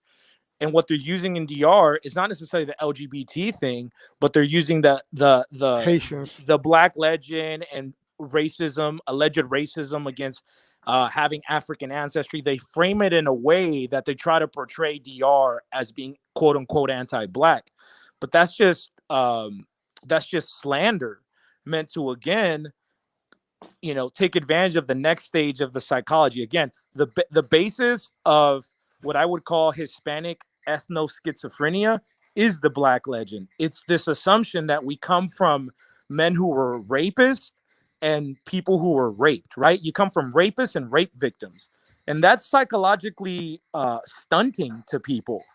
Uh, and again, why does that happen? Well, first off, like, our countries are, frankly, there was a lot of Masonic involvement in the creation of our countries. We have to admit that. I'm not trying to undo the love and appreciation we have for our patrias. I think there's still a place for that, but it's undeniable that there was a Masonic influence at the formation of these countries. And lo and behold, you and I, we were raised in this country, we were educated by Anglos. And of course, they're going to teach us a version of history that suits their ultimate agenda at the cost of our own empowerment, frankly. No, I agree. I agree with that. And not only that, they're exporting that culture into Latin America. And this is what when I get into, you know, in Twitter Yep. space, I'm in Twitter space, and I get into these Dominican groups. I say like DR is on the front line because we have Haiti next door, you know. So we're in the front line of this kind of re-gentrification of Hispanic America with everything, with our land, with our culture, language, racial composition. And you know, DR is an experiment right now. You know, just like as Puerto Yeah. Rico was the experiment, I think the Dominican Republic is. Yeah, I think the DR is like a front, right? It's like a battlefront. It's where the two armies are meeting and clashing. And they want us to reject everything that unites us as Hispanics, right? Like the common root that we have is our Spanish ancestry, culture, uh, religion, and patriarchy, right? Like the things that unite us is exactly what they want us to reject, and they want us to unite around victim narratives, right? And so then it becomes a competition of who's the bigger victim. But when you're playing that game, you already lost because that's the game that was set up for you. Nothing throws off a white supremacist more than a mixed race Hispanic proudly embracing his Spanish culture and ancestry the same way that he's proud of his indigenous or African ancestry. Nothing short circuits them like that because they want to claim our Spanish root. Even though we're actually related, they want to make it theirs. They want to make it a white thing, not a Spanish thing, not a Mediterranean thing. They want to make it a white thing. And who owns the copyright of white? Anglos. Just like who owns the copyright of black? Black Anglos, right? They're the definition of these supposed racial identities. They're the ones who call the shots, and everyone Yeah, else is yeah, at yeah, yeah, best a second class black or a second class white. yeah, yeah. Because it wasn't even like East, wasn't it Eastern or Southern Europeans? They weren't allowed access to migrate to the U.S. until 1965, like everyone else. Italians, yeah. They Yeah, used to Italians lynch were called Italians. WOPs, without papers, WOP. I mean, Italians were lynched, Greeks were lynched, just like blacks were lynched in the South. You know, this it's just silly. Like this whole notion of a white race is just as silly as the notion of a black race. Because the reality is, if you look at Roman, like the way, I mean, we can read what the Romans thought and the Greeks thought. They didn't consider Scandinavians the same race as them. The Greeks thought of three races. They said Ethiopians, those with burnt skins, white, which they considered themselves white, and then they called blonde people yellow. And they didn't consider yellows white. Germany was an enemy of Rome. Yeah, they looked at them like barbarians. Yeah. And the Romans had a same type of vision where, like, we're not too dark, we're not too light, we're right in the middle. And I think us as mixed race Hispanics, overwhelmingly so, right? Like that resonates with us because that's our reality, especially in this country. We're not black and we're not white. We're somewhere in between, or we're something else entirely.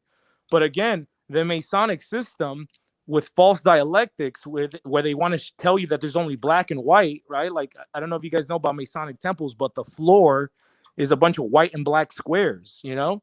And it's a symbol of fitting you into a false dialectic to lead you to like a pre-chosen corner. Like they know where these two false choices will eventually lead you. That's how they control people. See, this shit goes way deep. So my thing too is like I don't want to, how can I say this? I don't want to make it seem like, oh my God, I'm terrified, I'm scared, like the gays are coming, like it's Godzilla or something, right? But I'm in a position where one of the most influential cities in the world is right here, right next to me in New York City. I'm saying I'm from New York City, and when like it's one of the gayest places in the world, unfortunately. And well, it's the capital of this empire. And sometimes you'll see billboards, and you'll see little you know how at the bus stop you'll see like the little ads and stuff like that, like the little, like they're promoting it, you know, and then I look at it like, wow, this is not organic. It looks irregular.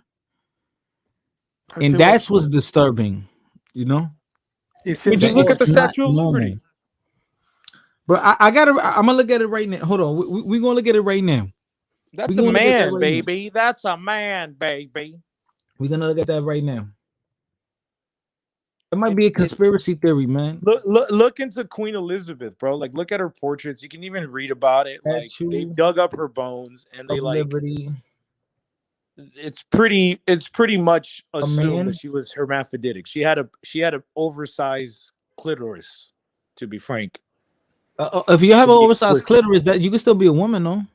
Yeah, but I'm saying she had a lot of the male in her too. She was like androgynous. Remember, she never got married, and she never had kids. And she was like 007. That was her spy, John D. Look up John D. 007. That's where the whole concept of 007 comes from. I thought James Bond came from the Dominican guy, Porfirio Rubirosa. Yeah, but I'm talking about the name, like the name 007, the code name. Mm-hmm. That was John D. Look up John D. He was a wizard who worked for Queen Elizabeth, and he did some freaky, kinky, swinging shit all over Europe. Like this. I'm not gonna lie. I mean, look at this picture right here, though. It just looks like a rugged Ukrainian woman or some shit. Like, hold on, let me look. Like bordering the Asian frigid regions. All right, right here. Right. You can see that? Hello? Yeah. Anybody there? Yeah, she looks feminine. She looks slightly feminine. It still kind of looks like a dude, you know. Look at the jaw. Yeah, but it looks like a rugged woman who like did farming for like half of her life. Sure. Look at the one where she's half and half. That one up there. That one. That looks like a dude, bro. Yeah. Look at that. Look at that. Go back. Yeah, that That's a looks dude, like bro. that looks like a Spaniard. That's a man, baby. Oh man. Wow, you make me look at this different now. I'm telling you, bro. Look, again, we were talking about feminism earlier. Where did feminism as a intellectual political movement spring up? It sprang up in England. Like, this isn't coincidental. Like, you can follow a straight line from all of English. Like, you have to, if you want to understand America, you have to understand English history. Like, all the answers, all the precedents are in English history. And I know that could be a little bit boring, but if you just do, some poking around, you're gonna be like, holy shit. Like, nothing's a coincidence. Like, there was a clear line of precedence through all this shit. There would be no feminism without Protestant consumerist England. Like, that's just the facts. And then again, like Macho said, they export that shit around the world. They're smart. Yeah. They're cunning people. They're led by Satan. I'm not lying. I'm not saying your average Anglo, but I'm talking about the elite families, the one that own the banks. You know what I'm saying? Yeah, I think so. I think if you look at everything that's going on with the media, it's very satanic. It's in your face. We're living in a different age right now. I think we're living almost in the age of revelations. I don't know how bad it could get, but I mean, it's super bad as far as culturally. And this is how you sink a nation, and you morally deprave it of its culture and morals, and you just take it over. So I think right now the United States has been co-opted by different international forces, and we're seeing America sink like the Titanic right now. But from the only inside. America's not going from to the be inside. taken over from the outside. It's going to No. break apart from the inside. From the inside, so this is one thing that's going on right now. It's been co-opted, and we're living. And then in 2030, 2031, we're going to get invaded by aliens, right? They're going to fake alien invasion. That's why you saw Trump with the Space Force. Now you're seeing a whole bunch of stuff in the sky, and then it's going to unite the people more into a global satanic governance. It's been written before. I mean, it's there. It's been there for ages. That's facts. It's been there for There's ages, nothing new under the sun, bro. There's nothing new under the sun. It's all in the scriptures, bro. Yo, man, I was disappointed. It's all in the book that's on your flag. I was disappointed when the Mayans didn't predict the end of the world, man. 10 years ago. 2012. They forgot to carry a zero. yeah. Oh man. Yeah. So basically, I don't know how morally we could get. If it's this bad right now, imagine 10 years from now. I don't see it getting any better. I think you're right, man. But like the scripture says, like, there'll be a fire around you and you'll be kept safe if you stick with me. And I think we got to find solace and protection in that, like, legitimately, because we're living in Sodom. We're living in the days of Noah. But just because everyone around you is drowning and in the fire, doesn't mean you have to. You just got to strive for a righteous truth, capital T.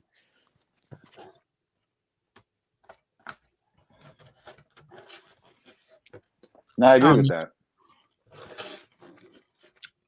Because the fact is, it's gonna take a miracle, dog. And I don't know about you guys. I can't make miracles happen, but I know somebody who can. Guy King Shenard in the chat. I mean, we come up, Shenard, come up, man. Yeah, we need to make fun of somebody. Bring someone we can make fun of. We need a punching bag. Fighter, have you seen Mbappe's girlfriend? Who? Mbappe's girlfriend. I sent you a picture. Mbappe? Who that? That's a footballer from France. Oh man, this is gonna make my stomach hurt. Is that a woman? Nope. And he's supposed to be like the next Messi.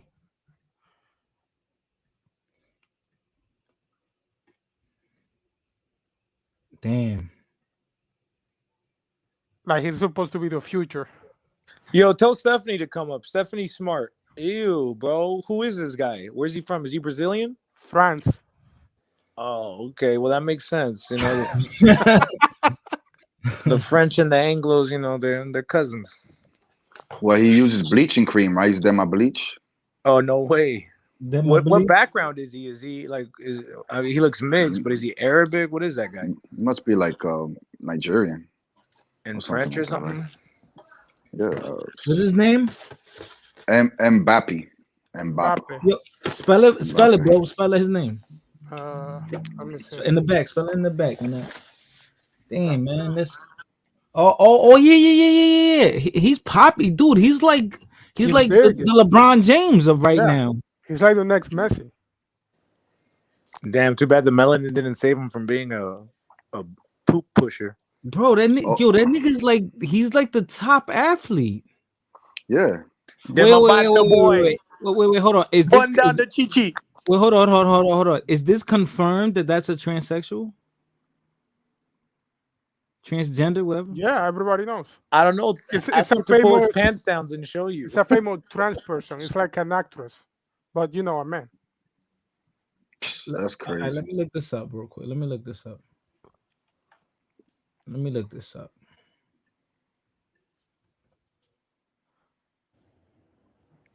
Man, this is I'm telling you guys, this all these guys go out with trannies. All of them like the boycott. Yeah. You know what I'm saying? All that they're like the bussy, whatever you want to call it. Yeah. You know, and that's what it is. They're a bunch of weirdos. You know? Like FBA Nigel. Bitcoin, you still high? What, nigga? Yo, I told you I haven't got high in like a minute. Like what? Like 2 weeks? A minute ago. Somebody said his dad is from Cameroon and his mom is Algerian. Like 6 months. Oh, okay. So Algerian, she must be like light skin. Yeah, she must be like a Berber. Yeah, like a real light, you know. Yeah, but that's great. You know, that is good for them. France, if you look at the French team, there's not one pure like European Frenchman on there. It's all Africans mostly. Yeah, the French don't care about like biological race like Anglos do.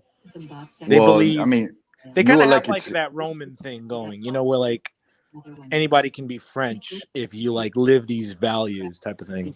Oh, okay, I got you. You know what I mean? But it's part of their arrogance of saying like France is so the shit, you know? Yeah. Which makes sense. Again, that's not too far, you know, from kind of a Hispanic view, but it's a little different. Messi said something against him in front of the team. This was Sergio Ramos' revenge. Look how everyone in the I don't know. I try to look it up, but I gave you her name.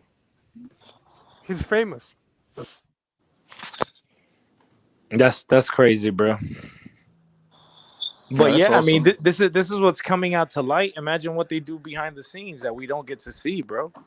Yeah, they probably indoctrinate their own kids. They probably are part of an underground, you know, child pedophilia network. So Pizzagate, what happened? You know, you see that show right now with Dahmer. You know, Dahmer was famously part of some satanic cult that, you know, used to murder and rape and you know, it's all connected and it's all coming out to light. I mean, this is why, like right now, we're in the last days, and this is why no one believes in the system anymore. No one believes in anything because it's in your face now. So this is why so many people are fucked up. You know, it's like they made a contract with the devil. You know, we saw everything that happened with the COVID, with the whole lockdown situation, how people were forced to get, you know, poked. Yep. And now they're finding out, oh, you didn't really need to get it, you know. So you know what they didn't tell them is that when they gave you the shot or the jab, as they call it, to give you a virus, they have to give you a little bit of the virus to fight the virus. Yeah, not I never took dying and shit. You know, so I never took a shot ever. I never took another shot. Yeah, I'm saying either, bro. You know, again, I think this is like we're in the middle of a storm. And like we gotta hold on to our roots. We gotta hold on to, again, for good or bad. Like every story has a good and bad side to it. But my point is like we gotta hold on to the higher values of what eventually made us, because the central pillar of our identity isn't about the body or race or genes, is about Christ King. You know, that's a metaphysical spiritual concept. And I think if we cling on to that, again, to reference DR and the fact that the Bible's on the flag and the cross, like that means something. There's symbolism in that. Just like the symbolism of the Anglos is a tranny holding up a torch. There's symbols, you know, in that flag. And I think if we hang on to that with all our might, we can survive this storm and come out on the other end on top by his blessing, of course. It's Biden's fault. The hurricanes is fault. Everything is his fault. Why do you say it's his fault, Bitcoin? Fucking around. They're blaming the hurricane on Biden. They blame You ever heard of HAARP? HAARP? Yeah. Yeah. You know how they don't need bombs anymore. All they do is manufacture the weather or engineer it. Yeah. They could just send a tornado or hurricane your way and fuck up your whole country. And then you're gonna need to take loans from different entities, and that's how they Yeah. Well, they own most of China owns a lot of the infrastructure of Haiti. And then the Red Cross is going to come in and steal your kids and sell them to the Clintons. Yep.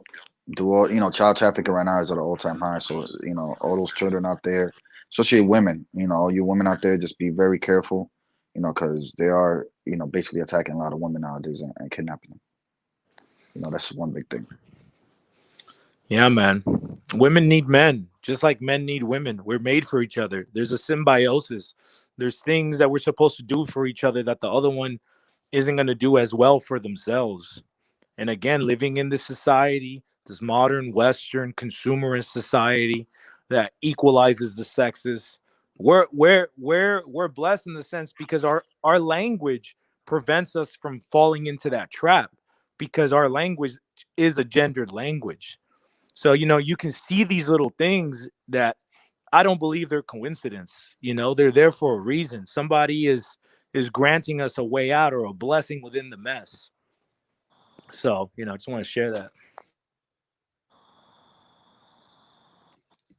Fucking crazy. Uh-oh. We'll be Let fine. me share this. All right, so Stephanie says, Rancho, what is your ideal scenario for Hispanic America? One nation of 700 million people.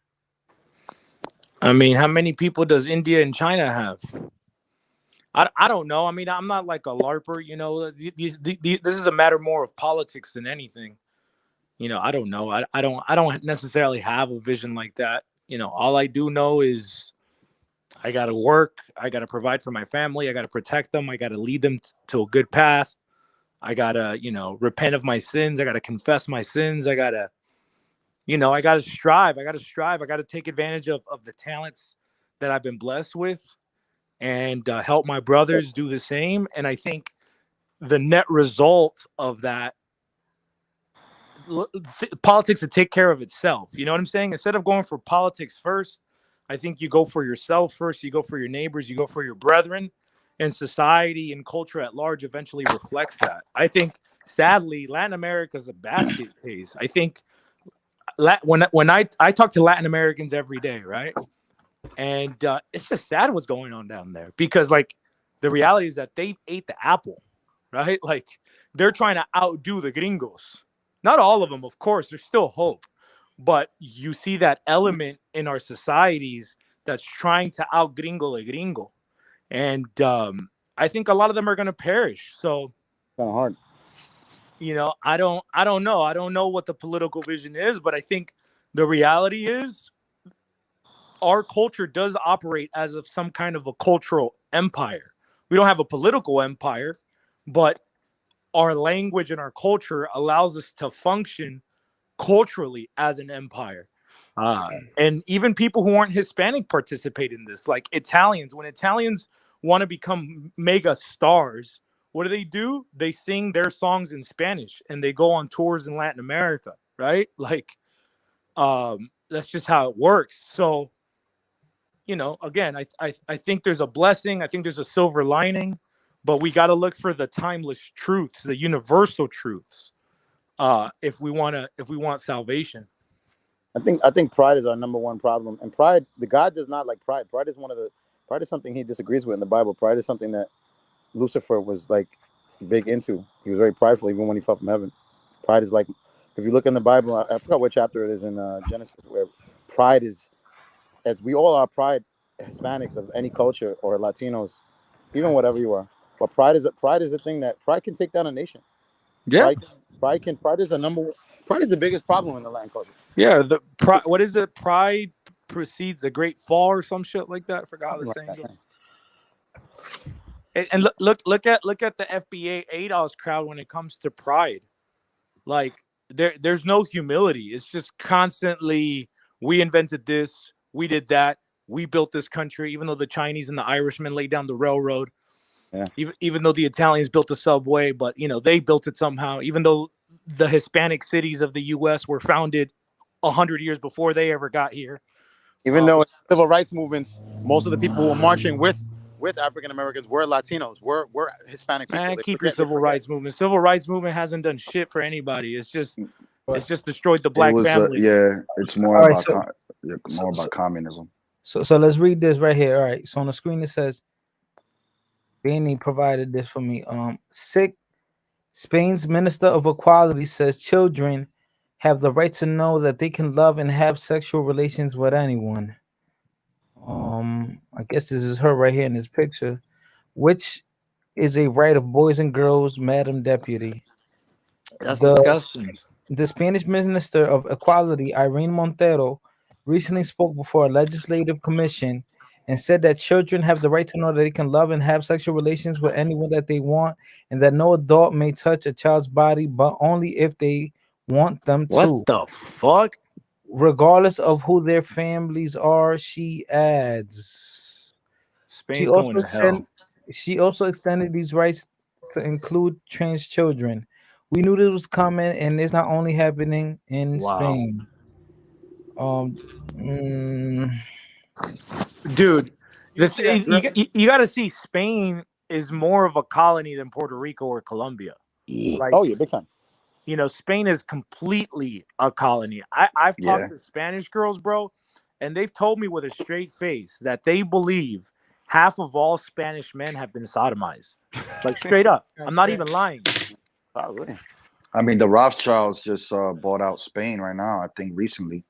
The Rothschilds just came and said and stated that Spain is an opportunity to make a lot of money. So definitely, well, I mean, the British owned Gibraltar. Okay, so they basically got Spain by the tip, and it's a sad story. But that same phenomenon, you see, I'm not gonna lie, guys. Like, I might get in trouble for this live, but I've been going there. Look, they're telling all Americans to leave Haiti right now. Go ahead. Go ahead, y'all. Go ahead. No, I was just saying. I was just saying. I like, they might like shut my channel down for this live. But go ahead. Because of the Transformers. No, bro. We've been like talking like, what's that word? Based. Like, based. We're on that base fighter complex base race. Based, bro. All right, go ahead. Based. But what I wanted to point out in that article was that you see that same phenomenon, that Spain suffers the same illness psychologically that Mexico, Chile, Colombia, Argentina, all our countries suffer to an extent, right? It's a civilization that has lost faith in itself and has taken in the commands of its oppressors.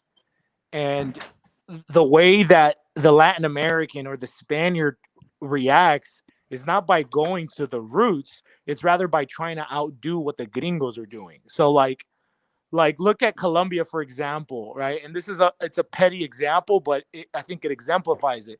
The United States had its first quote unquote black female vice president. And then look at Colombia's female vice president. Like, she's blacker than Suge Knight and Shaquille O'Neal and Wesley Snipes mixed together. So it's like, we're gonna outdo the gringos. This Spanish woman, who thinks she's so progressive and enlightened, she wants to, if they're doing tranny workout hour in kindergarten, we're gonna go into the next level. It's a social media war. Basically, who's got the most likes? So you said what in yeah. Colombia? You said Colombia? Yeah, look up Colombia new president, vice president. Yeah, she's a Afro-Colombian person that's pushing BLM, LGBTQ, and all that. But she's like super black. Like she's not like They're communists. she makes Spider look Scandinavian. Oh shit. Yo, did y'all see was it who had a female president? Was it in Brazil? Nicaragua had a female president, I'm ashamed to admit. Oh, for real? Oh man. Taiwan. Get the fuck out of here. Taiwan. Argentina? Like Argentina too, yeah. Argentina. Like she was she was the actual president, bro. Like did women like start talking? Nah, shit like it was Violeta Chamorro, dude. Her family have been presidents like 9 times throughout the history. But her husband was like a war hero, and he was martyred. He was killed, and so like she kind of rode that sympathy wave. But like she destroyed the country, bro. Like, I mean, it was already destroyed, but she fucking finished destroying it. And what year was this? When was this? This was right when the Berlin Wall fell, so probably like 92. Like 92, yeah, that's when I was born. Okay. Yeah. All right, so Taiwan, they threw a female president. China and Taiwan are going at it right now. Yo, let Stephanie in. Stephanie's good, bro. Stephanie, she's educated. She has her opinions. I think it'd be a what's wrong good with a female president? All right. Oh, all right, I'm dropping the link, Steph. My Haitian goddess. Oh, I mean, nothing on female, but anything a female, like as far as when they get into a CEO position, like they really don't. I don't know. Most women don't even want to see a woman run for president. Look right here. All right. So they need to provide this other link. It says breaking first arrest made in Utah. Ritualistic child sexual abuse case. Authorities expect more arrests coming. So this right here, this is like all the Mormons over there. What is that? Salt Lake City? Yeah. That's the major city. But they also do that a lot in Haiti too. That's very common. You know Mormons you used to go to DR too. You know that, right? Yeah, that witchcraft, bro. That witchcraft. Yeah, witchcraft. Yeah, they do a lot of child rituals. Brujeria. Anglos love brujeria, bro. They do that in Haiti a lot. Back in July. Who owns most of Haiti anyway? Isn't it the Chinese or the Germans? Or the Clintons. The Clintons. Oh, the Clintons. That's right. The Clintons. No, it's a whole bunch of people. It's a big cake and everyone has a slice. That's fucking sad, bro. That's so fucking sad. The Clintons. So look at this. Back in July, Utah County Sheriff Office announced that the county attorney David Liviet and his wife were subjects of child sex abuse investigation. Wow, that's crazy. Approximately 10 years ago, involving ritualistic sexual abuse, dozens of victims stepped forward at the time to make allegations against at least 15 members of the community. The alleged sex ring operated in Utah, Dwab, and St. Pete counties in Utah between 1990 and 2010. That's not the city. That's more like the outskirts, like country shit. Probably, I would imagine. Yeah, but they be doing that shit, bro. The Mormons are the kookiest motherfucking cult, and they're like a growing population. Like, yeah, they are. White people aren't reproducing, but Mormons are. Yeah, and is it like you and Utah's their capital? I forgot. It was a comedian. I forgot who said it. Oh, Godfrey. I think it was Godfrey, the same one that did the Dominican joke that everybody. Yeah, I know black. I'm Dominican. I hate him for that because of him, everybody like uses that as a weapon now. Yeah, they do. And the thing is, if I was to say something, fuck him, I'm real talk. No, for real. Like I would tell him, like, dude, you're a funny dude, but fuck you, man, nigga. Because he's a panderer, bro. He's just trying to get that ADOS money. And the thing is, like I know black, I'm Dominican, but who buys the biggest deliveries of cake soap and skin bleaching? Nigerians. Right. Which Godfrey is. Right. Godfrey's Nigerian. We're gonna talk about that. We're gonna talk about that. Dema bleach. We're gonna talk about that. We're gonna talk about that. All right. So my response to Commissioner Skaviek, whatever that sounds like German or whatever the fuck, was the same thing I told Liviat that I obtained the reports through Utah's public records law grammar. As today, the Utah Commission declined Leviat's request to investigate. I don't know, man. This sounds like some sick pedo, rapey, David Levy. Bro, totally, And man. But again, you can follow this shit through secret societies, through elite families. Like that whole Pizzagate shit was real. let Like me this ain't play no this. joke, bro. Like this is the real world. We just are. They're just finally showing their cards because they're so confident, you know. But that's because they're led by the devil, and the devil's gonna lead them into a trap. Are they here? Imagine if social media wasn't around. Like it's almost like a devil and an angel at the same token. And I really want to call out Fox 13. Are they here? Attorney David Levitt. Shame on Adam Hurwitz. That's Utah County Attorney David Levitt. And 2.5 months ago, upset with Fox 13 News for asking about allegations against him. Rather than answering our questions, Levitt held a news conference to announce he was the subject of a ritualistic child sex abuse investigation that would probably go away soon. But that hasn't gone away. Today, prosecutors talked about the case in court. Tonight, Fox 13 News investigative reporter Adam Hurwitz joins us in studio with information about another suspect with ties to Levitt.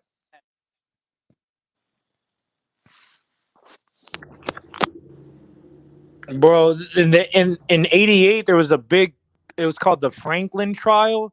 Like it was from Nebraska. It was like the boys' town. A big controversy sprung up about basically little boys from an orphanage being flown around to like Republican politicians, and both of them get down like this. It's not just a Republican or Democrat thing. It's just an elite thing. But this was huge. Look up the Franklin trials. There was documentaries made about that, and people died. FBI agents who were investigating got killed. Like fucking underground tunnels where kids were being taken out of preschool. Like, dog, that shit is wicked, bro. It's if you got a couple hours, like, and you want to go down a dark rabbit hole, look up the Franklin trial.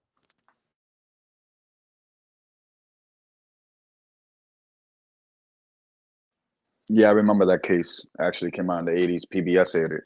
Yeah, they only aired it once, and they weren't Yeah. supposed to air it. They weren't and supposed like to air it. somebody died around that shit because it wasn't Yeah. supposed to air. Yeah. It was basically like you said, it was basically Pizzagate. Or back then, Pizzagate was something that came out just recently. You know, and how they had torture rooms for kids, how famous politicians, you know, and the emails that Hillary Clinton had Man, all the hot dog, oh, I want pizza, you know, and it was code words, and then the whole thing with the circle, you know, it's sick, and the fact that we live in a society, these people are now surfaced. Those people are now surfaced. They're your teachers now. Yeah. Now they're your sheriffs. Now they're your judges. You know, this whole satanic cult thing is very real. You know, and these are the people that are running stuff right now. You know, and that's why I think right now USA stands for United Satanics Association. That's what it is. It's You know, facts. and every day we get indoctrinated more Satanism, and all we got to tell the people. And I know Rancho is very much into God and the church, and I think we have to revert back to God and the church because that's our only salvation. And yeah, pray every night. You know, keep a good heart. Don't, you know, try to stay off social media, the TV. You know, and yeah, let's just try to live as righteous as we can. And I think we can overcome because right now it's a spiritual war, and I feel it. I've prayed. Yeah. Certain times I've been in situations where I've been like, "Yo, this shit feels like demonic. Like I feel something." And I Yeah. go home real quick, get down on my knees, and I pray. And it's very real, people. And we're being under attack with our senses and our soul and everything like that. So just keep God tight, you know, and yeah, because that's the best way to fight this battle. Amen. Amen. It's crazy, bro. It's crazy, man. Like you guys seen Eyes Wide Shut, right? You know, Kubrick. Yeah, Kubrick what was revealed a that about lot of again? shit. What It was was about that like movie a about again? I remember that sex title. cult. It was about like this kind of rich doctor thinking he was the elite, but then he realizes that there's this whole other elite above him, and they basically have like sex ritual, sex magic parties, wearing masks and shit. And Was that the Stanley Tom? Kubrick. Was Stanley that with Tom Kubrick had Cruise? Tom yeah, Cruise was with in it? Tom Cruise and Nicole Kidman. Okay. And Stanley Kubrick, you know, had an insight to all that because he was hired to do like some of the moon landing footage. You look at his movies like Space Odyssey. If you look at that other movie where Jack Nicholson's like an axe murderer, like there's a lot of symbolism, bro. Like The Shining. The Shining, yeah, bro. If you have to like look into those movies' symbolism, and that's how the elites speak, bro. They know how to read the symbols in each other's shit. Was in that movie was Jack Nicholson touching the little boy? No matter what, yeah, I think that was like a theme that was like playing there. Yeah, because they didn't want to make it elaborate. But no, of course, and that was like Kubrick's thing, that like he kind of would reveal things again in a very esoteric, hidden way, where like only those like with the knowledge would be able to see it. You know, this is how secret societies get down. But you know, I think Kubrick like did it to kind of like shine the light on it, but in a way that allowed him to keep functioning. And I don't know. I've heard like they actually killed him in the end, but you know, I don't know. No, because there was a part in The Shining, right, when they were in that house, and that's like one of my favorite movies. But it kind of like it's a creepy movie, like, you know. That's like when movies were movies, and I watched that shit like on shrooms recently. Oh shit, nigga. Yeah. And there was a part, right? So the guy that attended that hotel, whatever that was, like, you know, that was like a wealthy hotel thing, whatever. There was a part that the guy that was like in charge of it, the security, whatever, was that black man, the older black guy. He was bald head with a bald head. He was ADOS. And he had like a bad feeling. For some reason, he had a bad feeling, you know? And when he was home, right, there was a part in the movie where it showed like that he was worried, and he felt like something was fishy about the kid, about the kid, about the family, about everything. Like it just Yeah. seemed fishy. Like he felt like Jack Nicholson's character was just fishy. And there was a part when they zoomed in on him when he was laying in his bed watching TV. In the back, you saw the huge portrait, and it was like he had like a bunch of like African art, and it was a big portrait, and it had a like a woman, but it would look like almost like a transsexual with boobs, like a man with boobs, like a man with like a woman's body. Yeah, there's that androgyny. The Yeah, I'm gonna look it up right now. I'm gonna show you right now because you won't think I'm fucking bugging. No, bro, it's all. I believe you.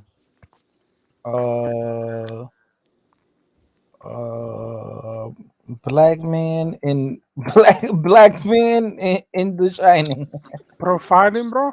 What's good? Huh? Black man in The Shining. Pull him over. Shit.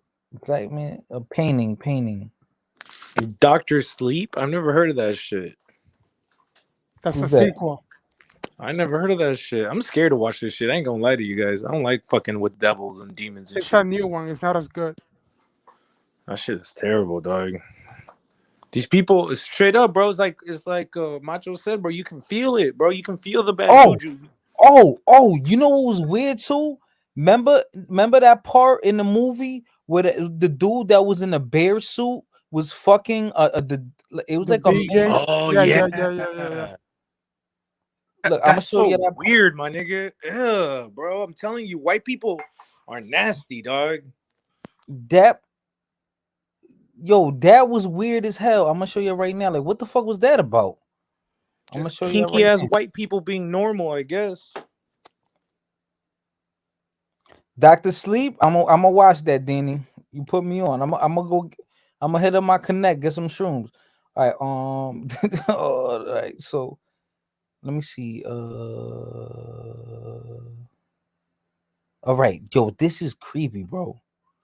Look at this right here. This part right here in the movie was like creepy as fuck. And I'm on shrooms. Yo, Persínense, hombre, because like we're fucking like there's demons in this shit, bro. Like make the sign of the cross over your chest, bro. I'm not playing. Oh man, that was creepy, bro. That part was creepy. All right. Yeah, totally creepy. And that's like a thing, the pedo bear thing. Isn't that like a thing? I don't know. It's like that. I was talking about that earlier with the whole like bestiality. Like it's like the whole bestiality. You know, it's called. They call them furries. Furries. I'm gonna look Oh them up. yeah. It's Yeah, called. Richard Gere used to have a gerbil go up his booty and shit. Oh Back in the man, that's day, what I'm yeah. saying, bro. All these Like people are into this weird is what shit. happens. But this is what happens when you break away from the Christ principle. I'm telling you, man, because like Christ is the logos. It's like the pattern. It's the Tao. It's the way that we're supposed to live. And if you venture off that way, then you're just in the hands of Satan. He's gonna fuck with you, and that's what he's doing to these people, bro. Exactly. Yeah, I agree. Especially when you don't believe in nothing, you don't believe in God. They take Yeah, advantage yeah. of you. There's no truth. All truth is relative. Red rum. Nigga, Yo, fuck that. Stop doing that shit. red rum. Yo, you see right here. There's a rapper named CC Vino. He got the same birthday as me. He from Massachusetts. I don't know if he's Dominican or Puerto Rican, but I met him a couple times. I got him his mixtape, but these dudes are like so retro that they still sell CDs or like cassette tapes. Yes, they still sell cassette tapes. And I bought one. I bought the cassette tape. I'll show you right now. How do I you bought play that though? I don't. It's just like a collectible. Is it I see. you don't you just you keep it and then like you when you go on eBay that shit'll be like $600 and you probably got it like for 40. So Alright. right now I could sell it probably for like $500. So then right there this is like they use this as the logo, you know. That's So nice. yeah. So I'm gonna look that. But yeah, man, yeah, that shit's deep, man. All right, let me stop looking that shit up. That shit is deep, man. We in the rabbit hole right now. You're Yeah. you know I deep mean, in that the you have no choice but to. Like right now, everybody knows about conspiracy. You know, Yeah. even especially after the whole CDC area, it's in your face. You can't hide from it no more.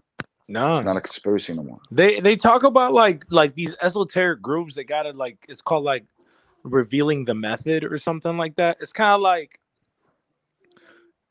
they gotta show you their hand because ultimately like the choice is yours. Like demons can't overpower you unless you open the door to them. You know what I mean? Like you have to sign the contract, but you're not forced to, right? Like you're compelled to.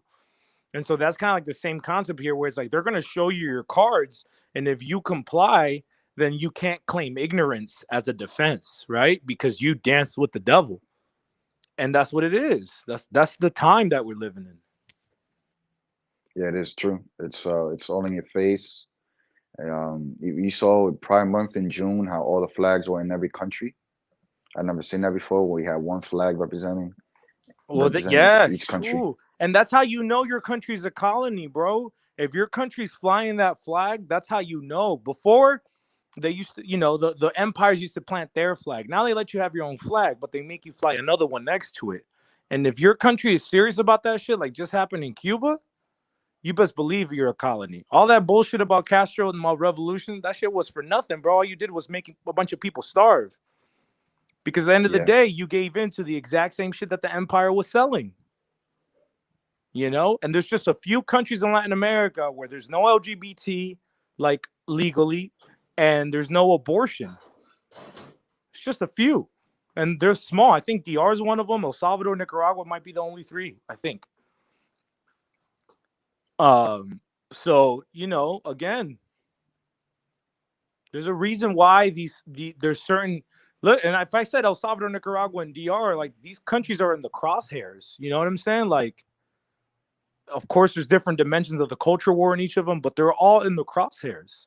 And it's because these countries are holding on to something when they say, we're not going to recognize gay marriage and we're not going to support murdering unborn children. And the Satanic Empire don't like that shit.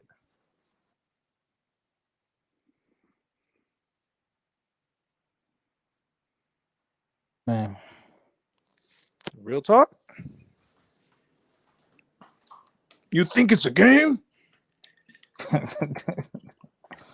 It's Hear real me, life, brother. bro. Hear me, brother. It's real life. Yeah, but yeah, it's extraordinary times that we live in. But going back to us being Hispanic, I think we're in a position of leadership. I think right now there's a lot of confusion in America, and us as Hispanics, we have our culture intact, we have our spirit intact, we Our have masculinity. our masculinity intact, and the fact that in America right now there's this big debate about who's black, who's white, who's mixed.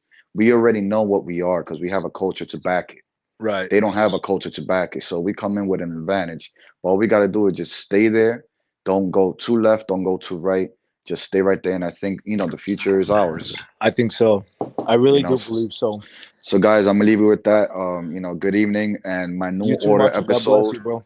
God bless all of you. And my new order episode is coming out the 25th of October. I would love for all you guys to come, where we're Dale. gonna explain rules of the new order of what's coming. All right. The new foundation we're gonna set for the future. All right, What's that? so What day? What day? 25th of October. All right. All right, guys, have a good night. All right, bro. God bless. Good looking. Thanks for All right. coming up. All right, thank you. God bless. All right, man. All right. Intrepido Jaguar says, Macho being too nice to Rancho. After Sleep is on HBO Max. Yeah, I'm gonna look that up. I'm gonna look that up. Definitely look that up. Stanley Kubrick was Jewish from the Bronx. Of course, he made a film.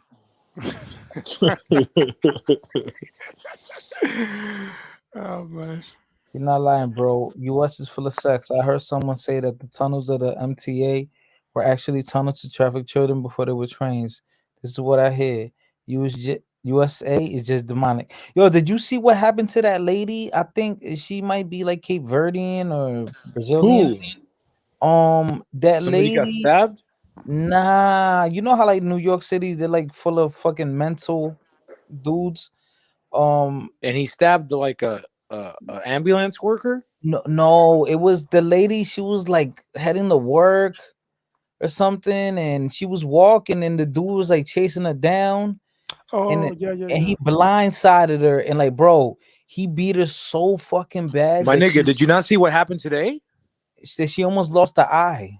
Oh no, dude! Today, this wild motherfucker just shanked the shit out of this EMT woman, and he just killed her in the sidewalk. He shanked Where, her New York? like a prison hit. Yeah, New York City, bro.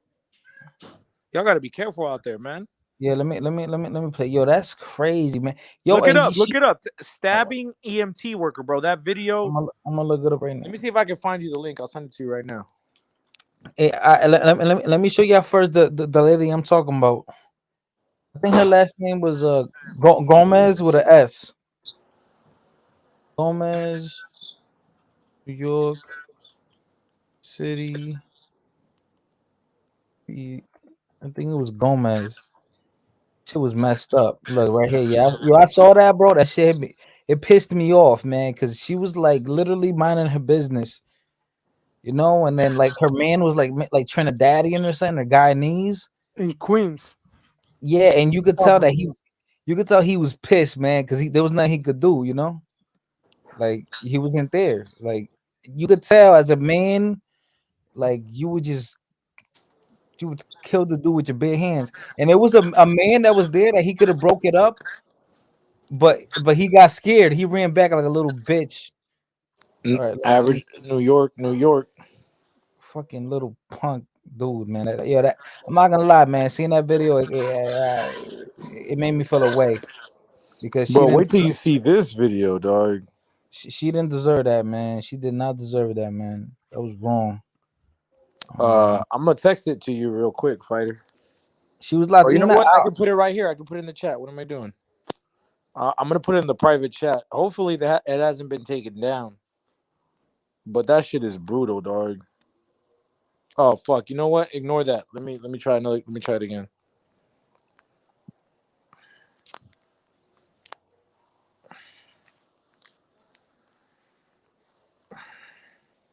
Yeah, I don't know. I saw that video. I saw this man. Yo, This shit. look at the link I just sent right now. Right. Yeah, I'm gonna play this video first, and then we're gonna Yeah, look at that. go ahead.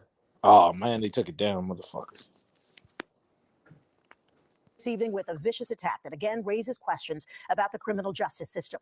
A woman on her way to work at Kennedy Airport was pummeled to the ground, punched, and then kicked at the AirTrain station in Howard Beach. This video is from security cameras at that station. At the AirTrain station in Howard Beach. This video. That dude ran away. So right there, you see that dude. He went through the turnstile. He was probably, heading to work too or going home or whatever. And then he went to like help. And then he saw the dude buck up and he just ran away like a scared bitch. Like, bro, like you're a grown ass man. Yeah, you're probably older. He was probably older. But like, bro, like he's almost killing her, man. And like what was he gonna do to you? Like beat you that bad? Like nigga, like grab his ass and scream, nigga. Somebody was gonna come grab his ass. I don't fucking know, man. Like, damn, bro, that shit it pissed me off because I know I'm able and I'm young. Like, man, That's everyday shit though, man. Man, that video today it got taken down, fighter, but you'll eventually see it, I'm sure, on the probably on internet, dog. Twitter. Like, so, like, when she got stabbed, dude, she was just like standing on a corner. All of a sudden, this dude comes out of nowhere and starts shanking her, bro. It looked like a prison hit, and then she falls on the floor, and he just keeps shanking her in the chest till she's just gone, dog. It's fucking horrible, bro. In New York. Yeah, I think he was Hispanic too. He was clearly a fucking schizo, though. Who he killed? Like a black lady? Spanish No, lady? I think she was a white lady, dog. Yeah. Fucking sad. Yeah. I'm gonna look it up. I'm gonna look that up. So she was like an EMT, MTA worker, like trains, like the train MTA. No, I think she was like an ambulance lady. Or EMT then. EMT, yeah. Let me see. I can find the article. Yeah, I got the article right here. All right. Let me play the rest of this video. Now, you know what got me? Yo, because then when she was on the floor, this lady right here, you could see all the blood on her shirt. And I'm like, damn, she was fucked up. And like, but she survived? Yeah, she survived. But Thank like, God, bro. They're saying that she might go blind in the right eye. And then you know what really got me? When I saw her husband, he was mad, but he knew he couldn't do shit. Like the nigga got arrested and all that. And the dude that attacked her, when he was 14, he killed his foster grandmother, stabbed her to death. Right? Like, was he FBA? Yeah, I think so. Yeah, I think so. Yeah. He got like a black name. Why am I surprised? Listen, he killed the right. He only did like a few years or some shit. Came home. He stabbed his sister or some shit in the arm with like a fucking scissor or some shit. Like stabbed her. Then after that, he attacked somebody else. Like this nigga was like in and out of jail and shit. All right, let me play this. Is from security cameras at that station. Like he just had that nigga running. Police did make an arrest, and it turns out the suspect has a long history of attacking people. The victim spoke exclusively to Eyewitness News reporter Injay Burgett. Do you know how scared I am now? I was never a person to be scared. Elizabeth Gomes was beaten so badly, she stands to lose the vision in her right eye. Her head throbs with pain, and she's barely slept in a week. Not since she was attacked in the Howard Beach AirTrain station 6 days ago. I can't see anything on my right side, honestly. And it just hurts. Elizabeth was on her way to work at JFK. She had just gotten off the A train and was headed up the stairs to the AirTrain platform when she was attacked from behind. Smashed in the head with a bottle, and she never saw it coming. In the MTA's surveillance video, Elizabeth is dragged across the concourse and slammed headlong into a wall. She is fucking beast and kicked repeatedly. When a man tries to intervene, he is chased away before the suspect turns back to Elizabeth and kicks her 5 times before he calmly walks away into the transit system. She says he was muttering incoherently about Satan in the moments before the attack. He's talking about the devil. He's talking about a whole bunch of nonsense. Her husband is heartbroken and furious. Man, I watch the video and I tear my heart out. You hear me? The suspect was later arrested, identified by police as 41-year-old Wahid Foster. In 1995, law enforcement sources say Foster was arrested for murdering his 82-year-old foster grandmother in a brutal beating at the age of 14. 6 years later, he's arrested for stabbing his 21-year-old sister with a screwdriver. And in 2010, arrested for attacking 3 workers at the Creedmoor Psychiatric Center where he was an inpatient. He was on parole at the time of last week's attack. Now Hijo at de 5:15 perra. a.m., Elizabeth says there were no police officers anywhere in the station, no one to prevent the attack, and no one on the scene. Fair use. Every day is an incident in the subway. What happened to all these police officers they said they will have there to protect us? Man, that shit. I don't know, man. Man, that's FBA's attacking West Indians, bro. That shit. Me seeing that got me tight, man. I'm not gonna lie. Luckily, she survived, dog. But bro, man, what a fucking beast, man. This is why, like, you guys gotta. I mean, if you don't got a gun, at least carry a couple knives. Carry two, bro. Like, because, and keep your eyes peeled, man. Like, nobody should be able to close that like social distance space without you noticing them. You know what I'm saying? Like, you should be on guard, bro. That's just the reality of the world we live in. Yeah, man, this shit crazy. Let's just say, look at the. I text messaged you a picture. I don't know if you'll be able to show it, but it's kind of funny.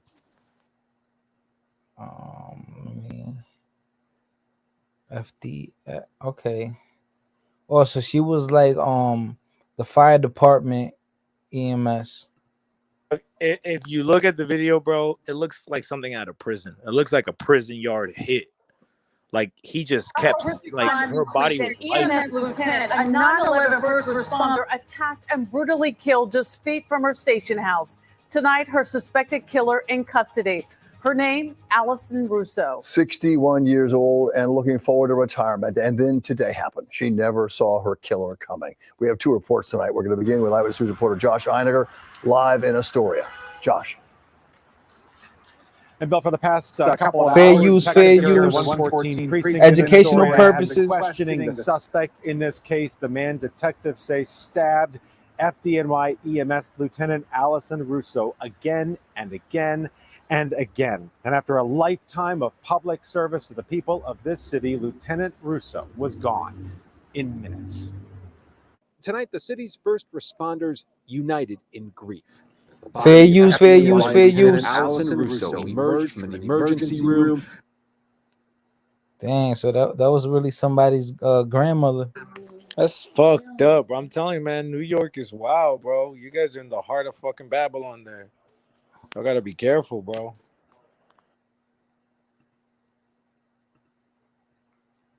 Why the fuck did it go to this banner? That's weird.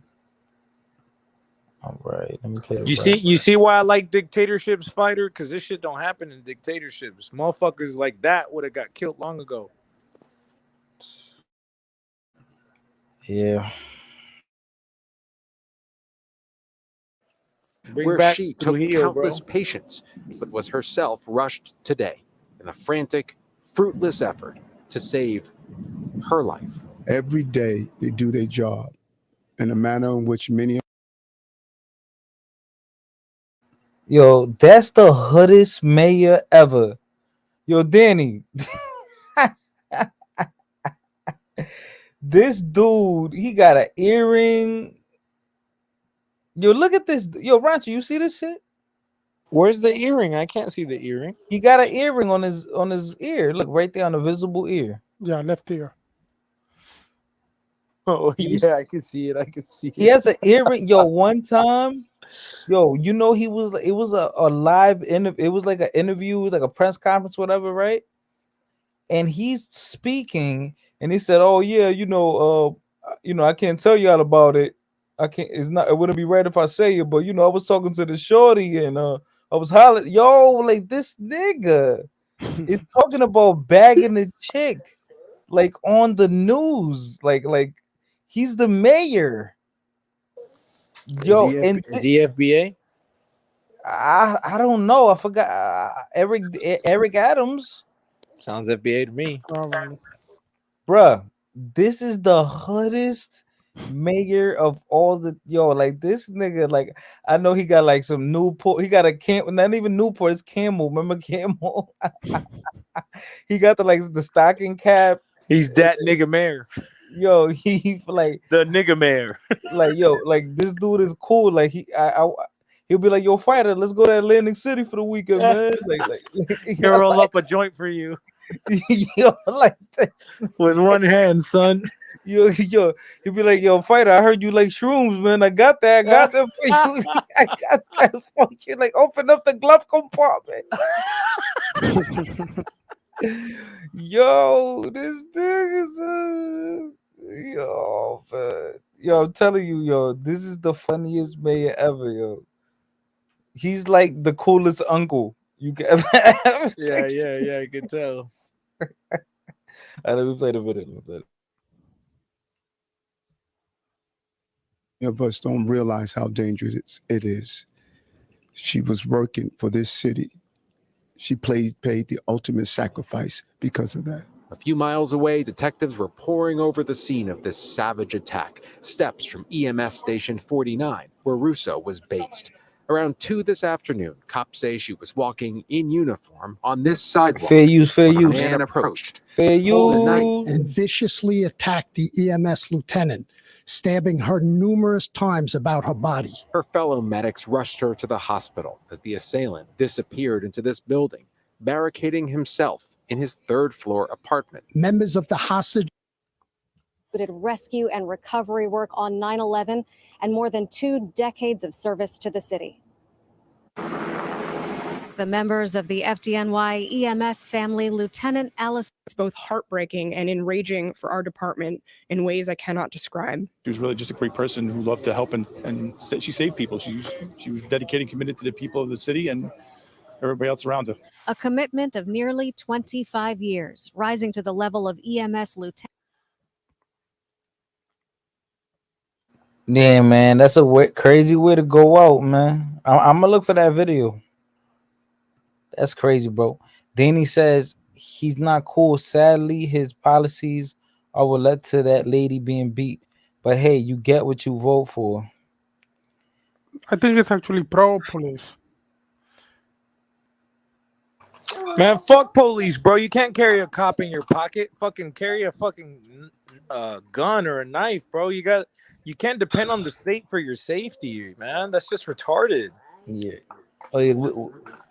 We gotta talk, Rancho. What are you gonna do? You're gonna pull out a cop out of your pocket when you're getting your fucking face kicked up against the desk like that woman was? Like, nah, you gotta be on top of your shit. And this is like eye-opening for women. Like, there's a reason why you're the weaker sex. Like, you're supposed to have a man to walk with you and protect you. Like, you know what I'm saying? Like, you gotta have a man who is playing bodyguard to you. I don't care if you're a career woman and you are able to make your own money, but clearly you can't protect yourself the way a man can protect you. So humble down and see what's up. Yeah, man. The only thing definitely at least a knife and like mace and all that, something that's not gonna get you in trouble. At least, bro. But sometimes you gotta take the risk, man. Yeah, I'm not. Fuck that. I'd rather go to jail than get killed. I'd rather catch a case and pay a couple G's to a lawyer to beat it over 2 years of fucking headaches and stress than get killed. Yeah, let's just say I'm going through something like that right now. Yeah, no, I feel you, bro. Like serious. Like I'm facing like if you guys see me like away from YouTube for like a couple years, like just know I'm going through some shit. Get a lawyer, bro. Get a lawyer, man. Yeah, I am. All right, let me play this video. This is like a SNL, Saturday Night Live, the comedy. Yeah. All right, yeah. This probably be funny. Let me they're making fun of him as like a parody. I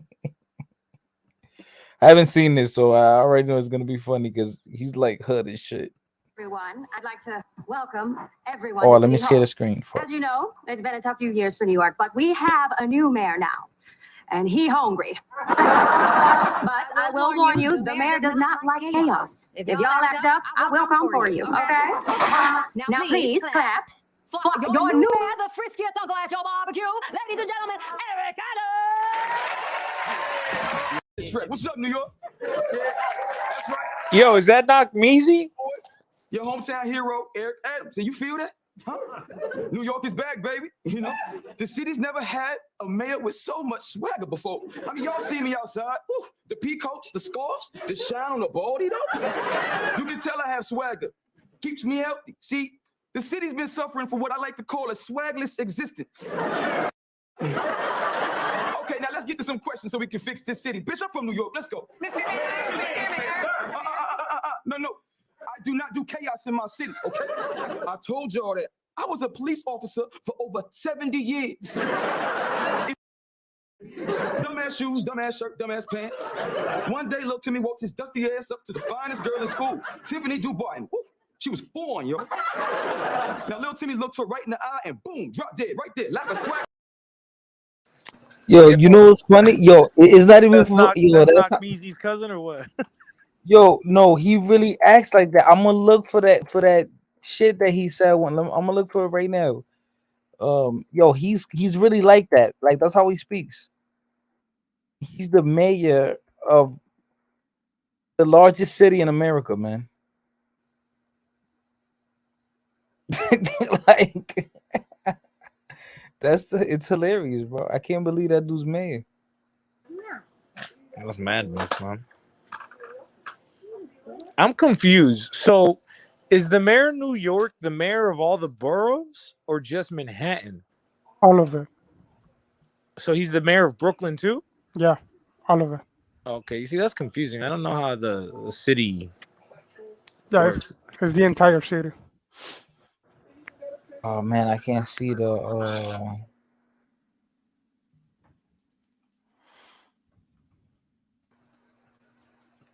damn, I can't see. Yo, it was funny because he was talking about, oh yeah, I was hollering at a shorty, you know, but I can't really talk about it.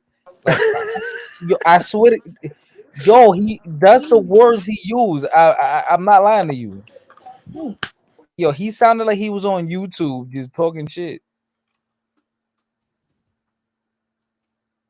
Damn, I can't find it, man. All right. Eric Adams, shorty. I don't know. He said something about a shorty. That shit was hilarious. I found this on the web.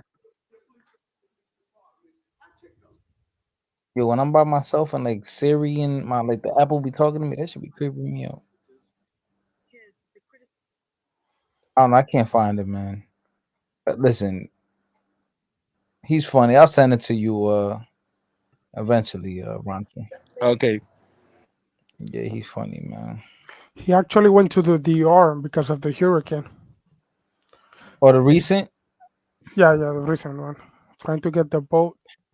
Yeah, you know what? You saw what happened in DR with the in Dajabon. Dajabon is a bordering city to Haiti. Yeah. And What like happened? like a Haitian gang went over there, and they were like, They you know, were that's running. Zona Franca is like the Empire, like Enterprise area zone, whatever, like where people La Zona Franca. Yeah. right, Zona Franca. So you know that's kind of like a neutral area, Yeah. like free market, and like you know, Right. It's like a tax-free zone. right. And I guess like they went over there and they like started throwing rocks, and they were like, you know, wilding out, like causing a ruckus. They're throwing And mud cookies. and the Dominican military had to, you know, show up and regulate. A couple Yeah. of people actually died. Wow. Oh, really? From like from the Haitians or the Haitians. huh? Haitians. Oh, Haitians died? Yeah. Oh shit. They're actually talking about invading Haiti now. Like it's getting to that level. Invading Haiti? Yeah. To control it? Yeah, the US. Like a military intervention. Yeah. That's gonna Damn. piss. That's gonna piss a lot of people off. I mean, DR has to do it, to be honest, for its own. No, not the DR. The other countries. Oh, well, that's gonna be bad for the DR. You don't want these other countries there. I mean, they might use the DR as a DR like should a just do that shit by itself. Fuck all these other countries, man. It's your island, bro. nah. And the That's too fucked much up work. thing, yo, that Yeah, shit was, I know. It's a tough situation. and you know why DR wanted to act up on it because there's a lot of Dominican workers there, so that's why they went and responded to the situation.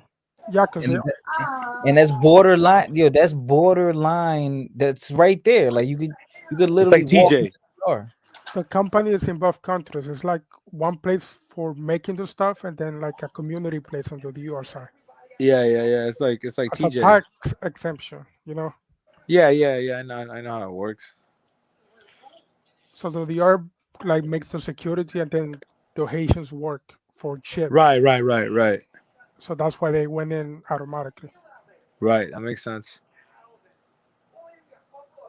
Yeah, that's a crazy situation. Yo, bro, was the DR and the Haiti shit this bad in the 90s? Like in the early 90s? Not really. It wasn't this bad, huh? It wasn't. No, when it started getting bad was like, The earthquake. After the earthquake. yeah, and then more Haitians came in, and then that's when DR they changed up a lot of The laws law? because Yeah. because it started getting out of hand, and that's when different countries started putting the pressure on them, like, oh, look at DR and they're being That's racist. racist. Yeah, and ever since then it's just been hectic. But and as there's more turmoil in Haiti, naturally a person is gonna want to leave that situation. And unfortunately, DR is the one that has to deal with that, short end of the stick, and they have to do something about it. So it's like, yeah, man, that's it's a big deal, man. But like, even me living in DR, what, over 10 years ago, right? Like, what, I was out there, what, 2000 and I was out there in 2009. I came back 2009 America. So that's what, 13 years ago. So 13, 14 years ago, I remember seeing Haitians there. Like, there was it was common. Like, it was not an When uncommon was thing. the earthquake? What year? 20, 2010. 2010, like, yeah. Yeah, man. How many Haitians died? Was it 250,000? No, but there's like A lot. 11 million Haitians plus the ones in DR. Yeah, man. A lot of Haitians died, bro. It was like 200,000 or something like that. That's crazy, bro. That's sad, man. It's sad. I feel, I feel sorry for them, but and it sucks that DR has to share the island because it's like there's nowhere else to go, dog. It's like it's like a lose-lose situation because you're basically going through like a immigration war with them, right? Yeah, And yeah. then let's say you say, okay, fuck it, we're just gonna unite. Then the whole island is gonna be fucked up. Yeah, unite with what? And then that's the Disaster? thing. The Haitians, they want to keep their culture, they want to keep their language, they want to keep their heritage, they want to keep Their liberalism and and then voodoo. Dominicans want to keep their own culture also. So I mean, that was what the beef was back in the 1800s. Like, Right. we were too different. No, but we the same people. It's just the line that a white man drew. Yeah, that's a real simplistic way to look at it, It's full of shit. Yeah. Like, oh, yeah, y'all the same people, you're the same model. Why don't you unite? Yeah, okay. That's an American perspective. They don't Yeah, care. It's the yeah, same for okay. If that's the case, why doesn't America just unite with Canada? precisely. Like,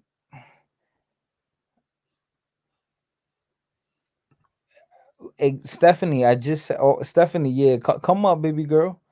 Like I just said, Stephanie, Haitians, they want, Stephanie's gonna unite with a Dominican though. Stephanie Haitians want to keep their culture. Like they don't want to start speaking Spanish. We're talking it's the Fighter, say outsider. perejil. It's the outsiders, Stephanie. It's outsiders. And by the way, Stephanie is a very common name in Haiti. That's a very common name.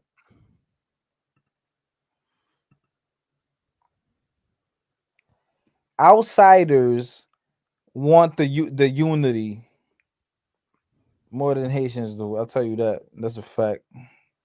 Yeah, because there's shit that they want to extract from DR. I mean, they're already extracting it, but now they're going to be able to extract it with no regard. Ain't nobody going to stop them. They want to make it a wasteland like Haiti. Stephanie, how many times you been to Haiti? I'm gonna interview you, man, but you like scared of me. Like, yeah, we gotta talk to. We gotta do an episode about Stephanie. Yeah, I want to do an interview, but she's like scared. All right, let me play this video. This is the one. This is what I saw on Instagram.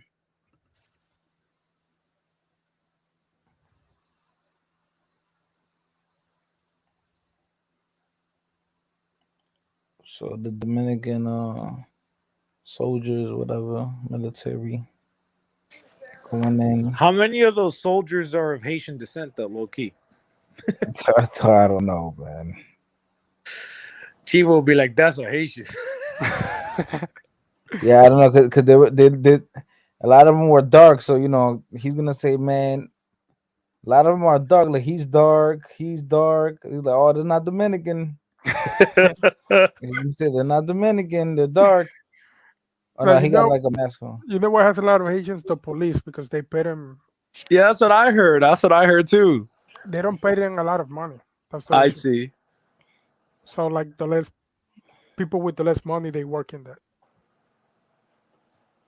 Man, that's a disaster. I gotta go to the island one day. La puerta. All right, let me see. I'm gonna play the other video you sent. Oh, Stephanie in the building. Oh man, my Haitian queen, what's going on, Steph? Oh, Stephanie came in. Steph. Ain't nobody scared of you, fighter. Como talebu. Go ahead, speak Creole. You speak Creole? Yes, but no one on the panel speaks Creole, so I'm not. I speak Creole. Petit garçon. Como talebu. Petit garçon. Nobody scared of you, fighter. I don't Parlez-vous Creole? You're not scared of me? Stephanie. No. I listen. I've been asking you for your email or your Instagram. That way, I could set up an interview with you. Because I'm anonymous. You're gonna be here forever. I just want to form my opinions, because if I come on, I'll be like the Haitian representative. So I don't want to give opinions. Yeah, but that's the thing. It'd be like, okay, because when I think of you, your opinion, I feel like you're being very. You're giving a fair perspective of of the Haitians, right? I think you're a good representative. I think actually. Stephanie, where did you grow up? I grew up here in the States. Where? Like New York City, Florida? New York. Oh, okay. Okay. So where the Haitians at in New York? There's a lot of Haitians in Brooklyn. In Brooklyn? I mean, facts. I kind of grew up outside of Brooklyn though, but that's where most of us are. Okay. Do you come from like a middle class family? Would you say?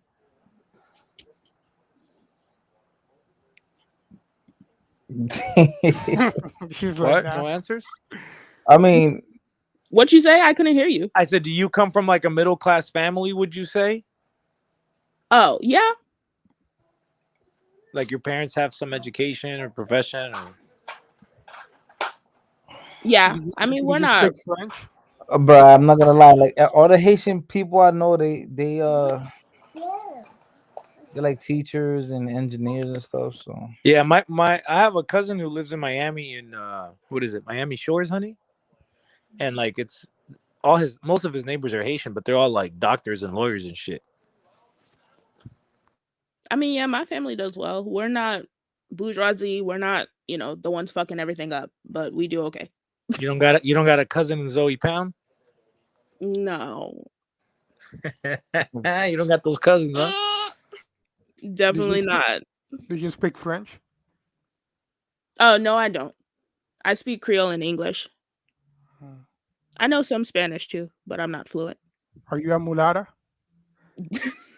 No. oh man, colorism. It's What not is this colorism? I'm a mulatto, bro. You mulatto? Yeah. I know, No, but it's more common for Dominicans to be mulatto. Definitely. Yeah. There's some light skinned, even like white Haitians though too. Yeah, there's like really white. Like they can't even. They're so white they can't be Dominican. For real. For real. There's a name for them too, right? Isn't there like 3 categories in Haiti? Stephanie, there's like name. You have like nicknames for them, like names for them. Blanc, I think they call it. The only ones I know is Haitian. That's obviously most of us Black Haitians. There's mulattoes, and then there's blanc, which is just white. Oh, blanc. Oh, okay. Yeah, but then my I don't know. My ex, she said something else. I forgot. She had said something else, man. Stephanie, you been to Haiti? Yeah, I go to Haiti every 6 months. Oh, okay. And are you an 80s baby or a 90s baby? 90s. Oh, okay. Yeah, she's definitely she's younger than me. She's like 95. I'm trying to figure out, like, like how would you describe the situation in the country since you've known it?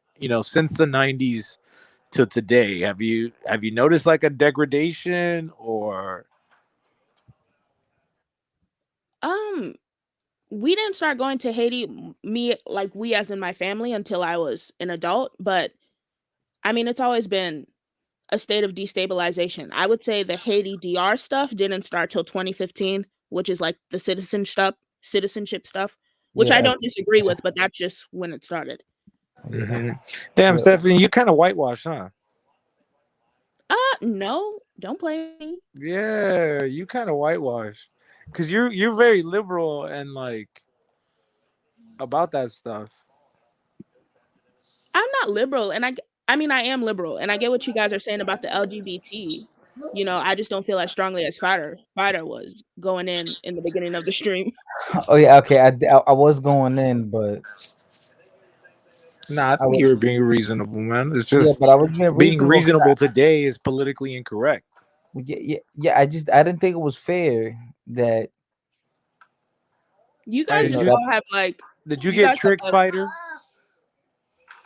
Huh? What do you mean? Did you get bamboozled by a tranny? Like now I'll tell you this though. No. Like I've been like catfished, and then like when I pulled up to the location, the motherfucker wasn't picking up the phone. Like not like just saying like, oh, like just come inside, the door's open. I'm like, oh, no, I ain't going in there. Oh shit. Yeah, like that happened to me before. That happened to me before one time. That's back in like was that like MySpace? Like MySpace days and shit. I was a kid. Like I didn't even have a car. Like I had my friend drop me off.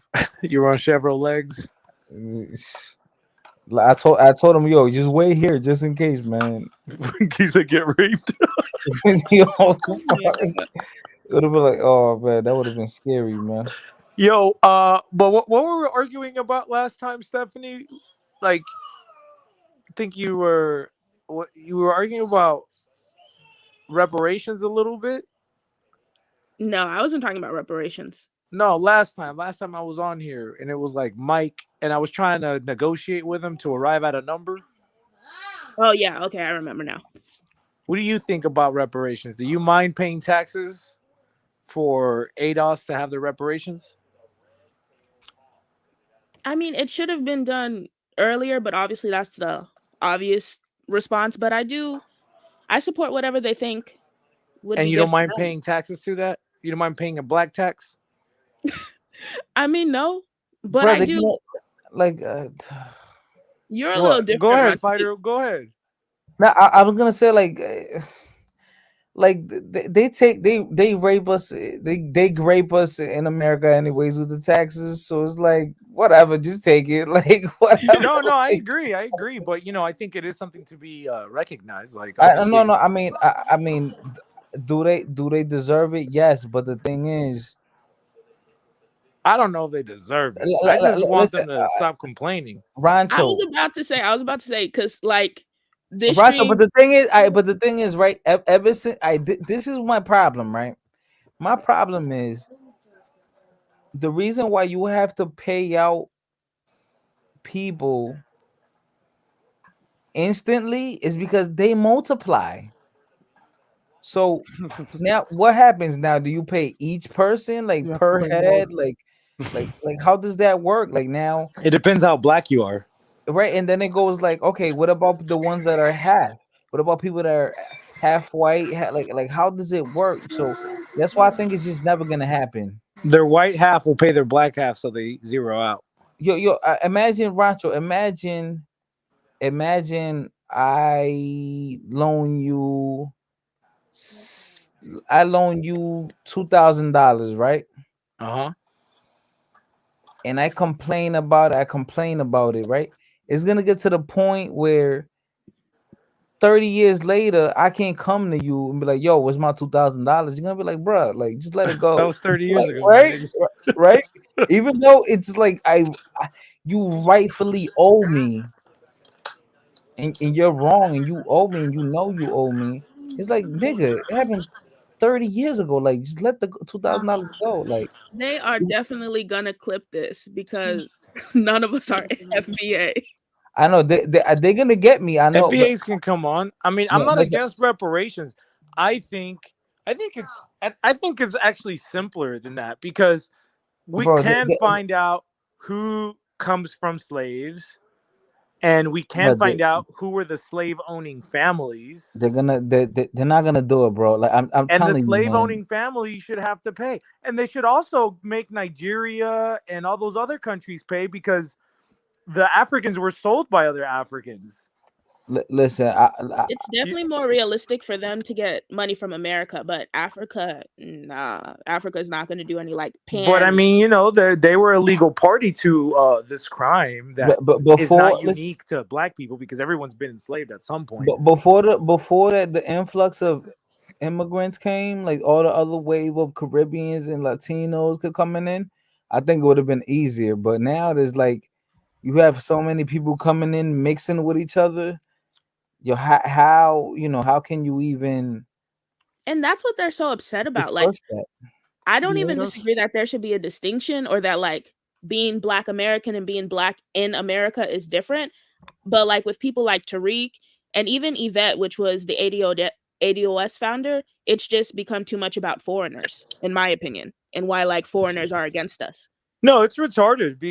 Because it's like this is like you asked why can't women be president? Like women can't lead these type of things. Like you need clear-minded men. Like the fact that women or a closeted homosexual like Tariq Nasheed is leading this, like it doesn't bode well. Like men are naturally made to lead the tribe, and the only man I know from that side that I have respect for is Nakmizi, but Oh, he ain't doing it. we got an FBA. What about Rakim? You don't respect Rakim? Oh, I like Rakim too. I mean, he's Don't, educated, but again, who are don't the say main that because he's up voices? here. Don't say that because he's up here. No, I've had many exchanges with Rakim. But again, why is there women lead? I mean, regardless if it's FBA or not, like women being in charge is never gonna end well. Bruh, it's that Women are closeted we homosexuals. know why. You didn't see the Woman King? Like you didn't see the commercials and stuff? Like, See come on, man. that, but you got to realize how that's emasculating. Like when women are That's propped what up it over is. men, it's meant to like spiritually castrate you. That's what it is, bro. That's what it is. That's what it is. That's why. That's why. Black men feel attacked from the agenda that's going on. That's why they feel it more than anyone else. Tariq literally started it though, because before he was FBA, he was like sex tourism, telling like black men to go find wives in Brazil. Not that there aren't black Brazilians, but that's clearly not who he's talking about. He was like a dating coach. He's a grifter. He's a grifter pimp. Go ahead, Rakim. Go ahead. Hold on 1 second. Oh, you sound far. Are you driving? I think he got pulled over. Nah, I ain't get pulled over. Couldn't you make the argument that by being citizens of the United States, that's like reparations? You said what? Yeah, you see, that's the contradiction, right? Because they talk about how like we're the most successful blacks of blackdom, and like planet. we built America, and like we're so rich and we're so successful and influential, but you still got to give us a check. Like, isn't enough payment being in America and being the influential group you claim to be? Like having access to the United States, that's like reparations, because mathematically they're like the richest black people in the planet. Yeah, they have the best opportunities here, right? Like that's what they're always talking about. Siempre se llenan la boca de eso. So like, why are you still looking for a check then? I would say But I'm not against reparations by all means. I just want to come to a point where there's a number, and it like, okay, upon cashing in this check, there's no more complaining or making excuses. Like we're done. Like you're even Steven with America. Let's move on. You feel me? Like I'm just trying to be like dispassionate about it. I get it. And I would say their argument is like they're not comparing themselves to black people outside of America. They're comparing themselves to white Americans and why the wealth gap is what it is. So I think that's where they're coming from. Yeah, I get it. I mean, to be honest, like, you know how many people win the lotto and within 3 years they're broke again? Like, it ain't gonna make a fucking difference, because like what makes you wealthy is not the amount of money in your bank account, is how you manage your wealth that makes you wealthy, right? So like if you don't know how to manage wealth, if somebody gives you money, you're just gonna blow it all. And when you guys see reparations coming around the corner, buy stock in Louis Vuitton, Moet, Hennessy, buy stock in Chrysler Motors. Watch yourself, Rancho. Watch yourself. What am I saying? Watch yourself, bro. You thinking you slick? Well, how am I being slick? I'm being dead honest with you. Like what am I saying? Isn't this America? Don't we got free speech? Yeah, we got free speech, man. Why you ain't? What am I saying? Something about your mom? Am I saying something about your dad? No, you just talking real slick, man, and that's because the majority of the times it ain't no black Americans up on here. So when you say buy free stock in Hennessy and all of that shit, you're trying to be real slick with what you're saying, and I peep that shit. I'm sorry if I hurt your feelings, but I still stand by it. You got to admit, like have we not seen the Dave Chappelle skit? Rancho, but you got to admit, like if he made a joke about like Hispanics like that, you would come up here defend, Well, if he made a joke about Hispanics, what would I do? I'd make a joke about blacks. So Rancho, if it was Nagmeezy, you don't think Nagmeezy would say something about that comedy? Yeah, and he'd make a joke about Hispanics, and then I'd make a joke about blacks, and we call it a day. You're right. The funny thing that gets me is that we already paying taxes to Ukraine. I ain't heard you speak on that. Not one. No, that's funny because you see, like, blacks get really mad when Hispanics touch the reparations topic. But because but you always let me just say my point. But you always hear blacks talk about Hispanics taking their jobs. So you guys want to get in between our money, but we can't talk about your money? First and foremost, I don't hear blacks talking about Hispanics taking other people's jobs. You sound really far away. I can't hear you, bro. Yeah, I can't hear either. Yeah, first and foremost, I don't hear about blacks talking about Hispanics taking. I can show you a video jobs. that just happened in Texas with the Black Rifle Association or whatever. And the dude, the leader, and the woman we're talking about how Hispanic immigrants take away black jobs. I'm not Oh, I saw disagreeing that. with that. Yeah, I saw that. I'm not disagreeing with Okay, that. I'm not going to But knock I'm that. saying, Hold the on 1 principle, second. Let me is respond. that Let we're me not supposed to. respond, Rancho. Let me respond. All right, go First ahead. and foremost, I'm not disagreeing if it's just one individual. You know how many white people is talking about Hispanics taking jobs and trying to catch Hispanics at the border in Arizona with AR rifles and all that? I'm not gonna lie. I've seen many videos where it is white people that they're like, speak English. This is America, y'all. That shit is crazy. Yeah, but black people do the same. Yeah, what I was gonna say earlier is Black people say the No, same we don't. thing. We Black people don't. say the We same don't. thing. We real may. quick. We don't. We may insult. We like black people. You may see some black people make some slick remarks, but we don't take it to that extreme. We not hunting you down at no border and all of that with an AR rifle trying to send you back over. We not doing that. Did you just not see what happened in Austin, Texas, when there was a bunch of black people marching around with rifles, and 80% of what they were complaining about was How Hispanic often does immigrants? that happen, Rancho? That just happened like 2 days ago. No, how often does it happen? Do you see Well, it a happens whole more and bunch more of? often. I'll give you another example. You're from Chicago, right?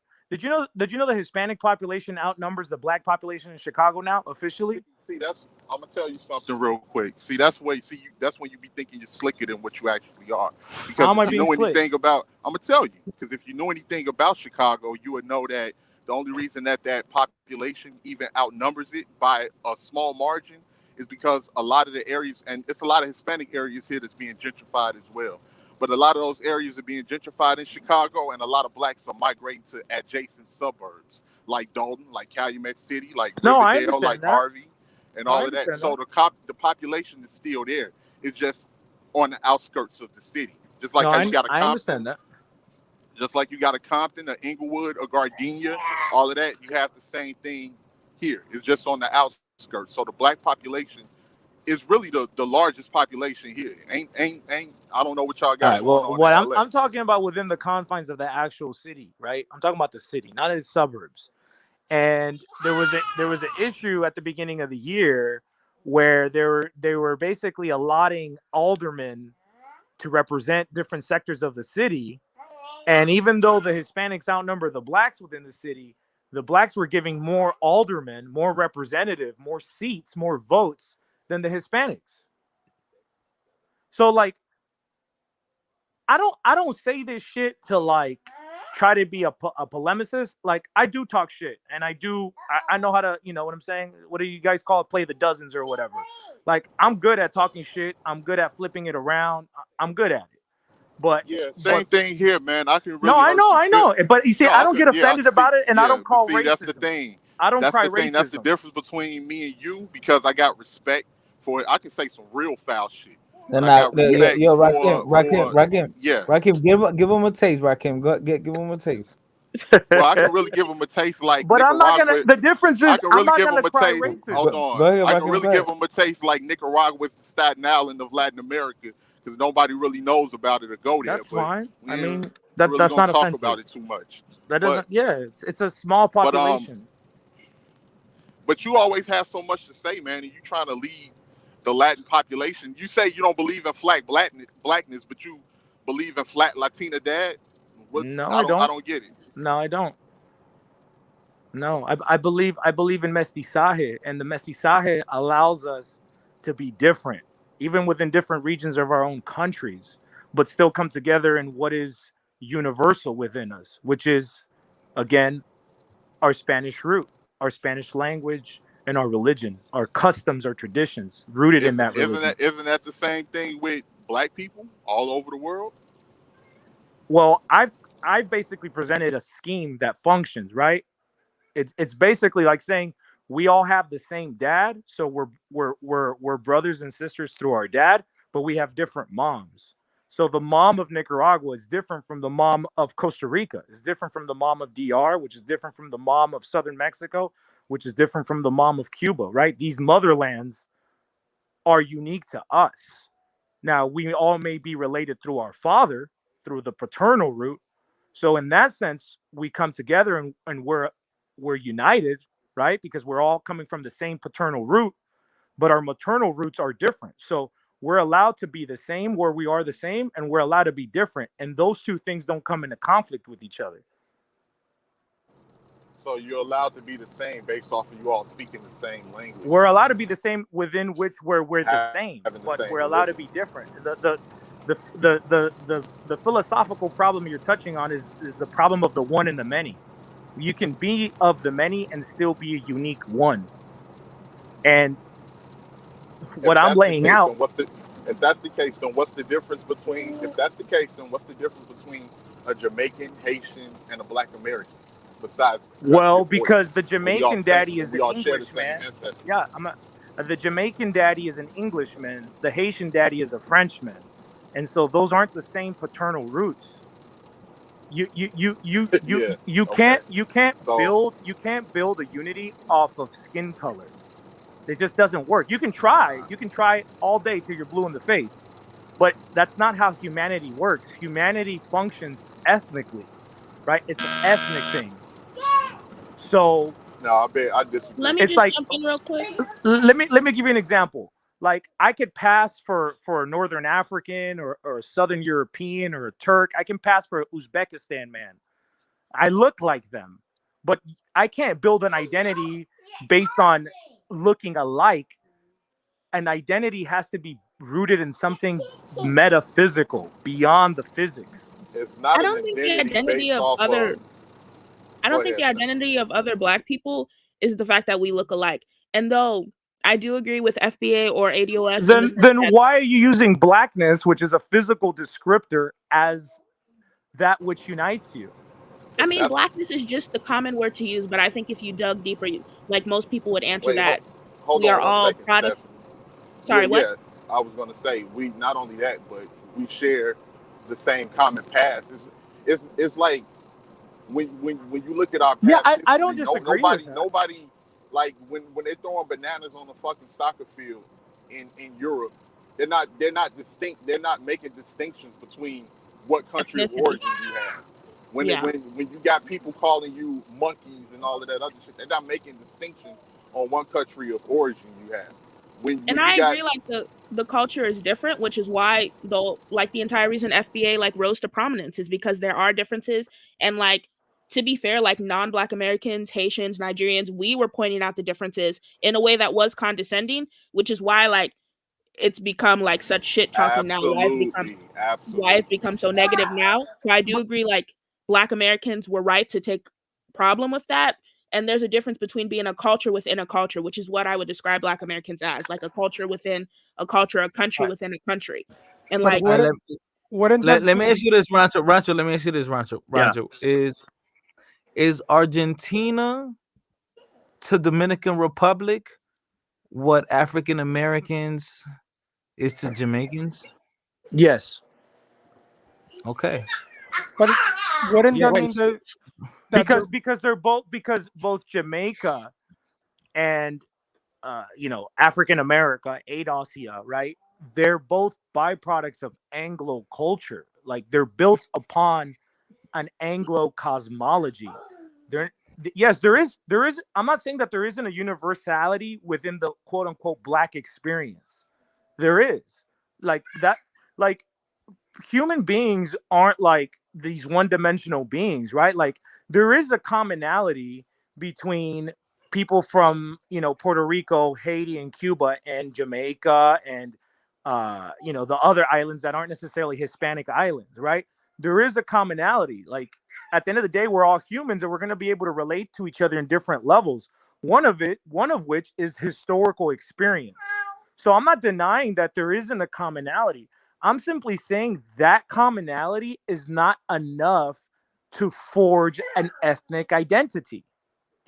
ADOS, by saying we are of African descent, but we're also recognizing that we have this other admixture. It could be Native American. It's mostly British, right? And we developed within this historical context of the United States. They're recognizing that they're Afro-Saxons, right? That they're Anglo-Africans. No, we're not Anglo-Africans, sir. Yeah, you're Anglo-sized Africans. That's exactly what you are. You don't want to admit it, but it's in the name. What is it? Foundational Black American. American is Anglo, right? Like America is an extension of Anglo civilization. Just Right. like So whether so that means that by your definition, the Caribbean islands and a lot of Latin America is Anglo as well, since America is an Anglo term, and that's all. And this is all considered the Americas, right? Well, no, not Hispanic America, because Hispanic America comes from the Hispanic culture and civilization, which is different from the Anglo culture and civilization. It's a different worldview at the root of these two different civilizations. So yes, about the Anglo West Indies, yeah, they're gonna like Trinis and Jamaicans, they can talk crap to each other, but they can speak to each other in their native language, right? So they can relate in a way that they're not going to be able to with people from Haiti or Guadeloupe or some French Antilles, right? It's why Cubans and Puerto Ricans and Dominicans can build rapport in a way, because their Hispanic experience is even more alike because they're three islands, right? It's like Nicaragua and Costa Rica and Panama are going to have a certain commonality that's even more common than, say, Nicaragua and Peru, right? And then Peru is going to have more affinity with Chile and Bolivia because, again, like, you can keep zooming in, but the point is that yes, the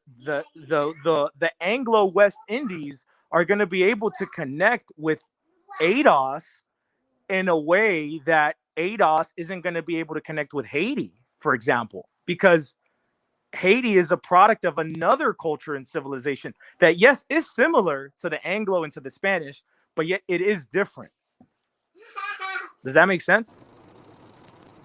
Well, I guess if you want to put it that way with what you're saying, maybe it may make sense on your end. But for instance, like I've never looked at Haitians much different than Black Americans, except there was an island in the Caribbean.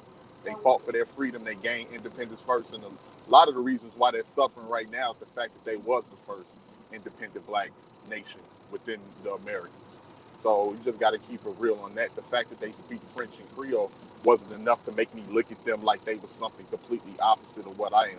Because truth be told, let's keep it real. Let's be honest. I'm having a little sorry, dog. I'm just having a little bit of trouble hearing you, man. Yeah, man. Like I was gonna say, I never looked at Haitians any different, not much different from myself, except for the fact that they speak French and Creole. That was the only thing. I can one of the understand reasons why that an American would do that. one of the reasons that they suffering is because they was the first independent Black nation that rebelled and fought against slavery. They was put on an embargo and pretty much set up for the country to fail because it actually had the nuts to rebel against the against the colonialism of the French of the fucking island, against the French. So I never looked at them much different than myself, because more than likely, let's keep it real, man. I don't make this shit more complicated than what it needs to be. If you don't like Haitians, more than likely you ain't gonna like me. Let's keep it real. Because most people try to sit there and try to say, oh, we make distinctions. Oh no, we don't know. If you don't like Haitians, more than likely you're not gonna like a Black American either. And that's because of the commonality. There were differences when I was growing up, but like I would say this newer phenomenon of like making the big distinction didn't happen until like post 2015. No, I'm not talking about that, Stephanie. I'm talking about people that are not Black. If they say that they don't like Haitians, more than likely you're not going to like Black Americans. You pretty much, a lot of the times, people don't make that distinction like people like to get up here and try to pretend that they do. But that's that's dishonest. I would say that the difference between ADOS and Haitians is more essential than that. Like, yeah, like superficially, there's a higher content of melanin in both of these groups. And there is kind of a shared history or historical experience from where these groups initiated. But I think there's something more essential. And again, I go into the metaphysics. Like, the Haitian worldview is different from the ADOS worldview, right? Like, at the fundamental cosmological level, they view the world in a different way. And that's why, yeah, you can come together on certain things, but at the really core essence of them, there's always going to be a gap, because the Haitian worldview comes from, the African traditions that didn't really go away, fused with this kind of French Catholicism, and then But ultimately the liberal revolution of Toussaint Louverture, whatever his name is. in the Basically the poorest French revolutionary ideals. in So the those are the poorest things. country on the Western Hemisphere. Don't forget that. Yeah. Yeah, and it had a lot of help being the poorest country in the Western Hemisphere. It wasn't all the reason that it wasn't all their fault that they end up being the poorest country. That was designed for it to be like that. Yeah. What I'm saying is, when they end up in that condition, they look at the world differently. Yeah, because you're in survival mode. Yeah. You're in survival mode. You're trying to survive. A lot of people and the funny thing is, man, the thing that kills me is when people try to get up here and they try to make distinctions like, oh, let's keep it real. A lot of people ain't been put in a position that black people all over the globe has been put into.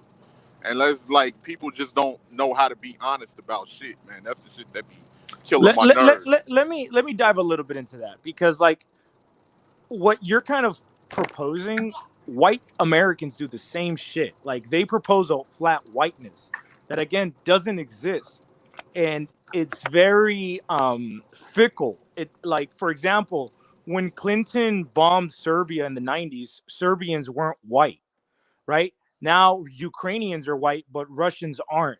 So it's very arbitrary, again, because it's not real, because that's not, like, for example, if you went to Africa, you stop being black, right? Because you're only black when there's a light-skinned person around you, right? Like, if you get a light-skinned person and you send them to Europe, they're not white because there's nobody to juxtapose themselves to.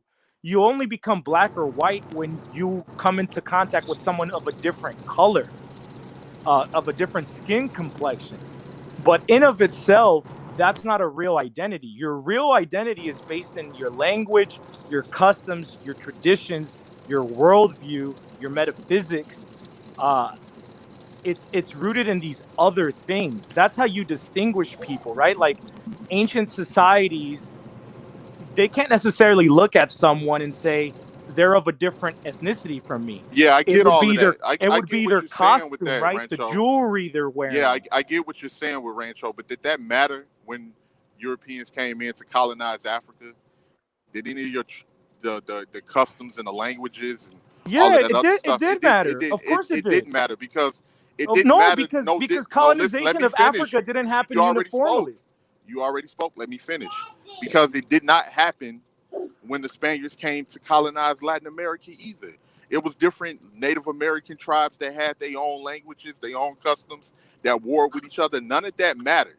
They were all seen as inferior when the Spaniards came to colonize. You don't know the history of Latin America.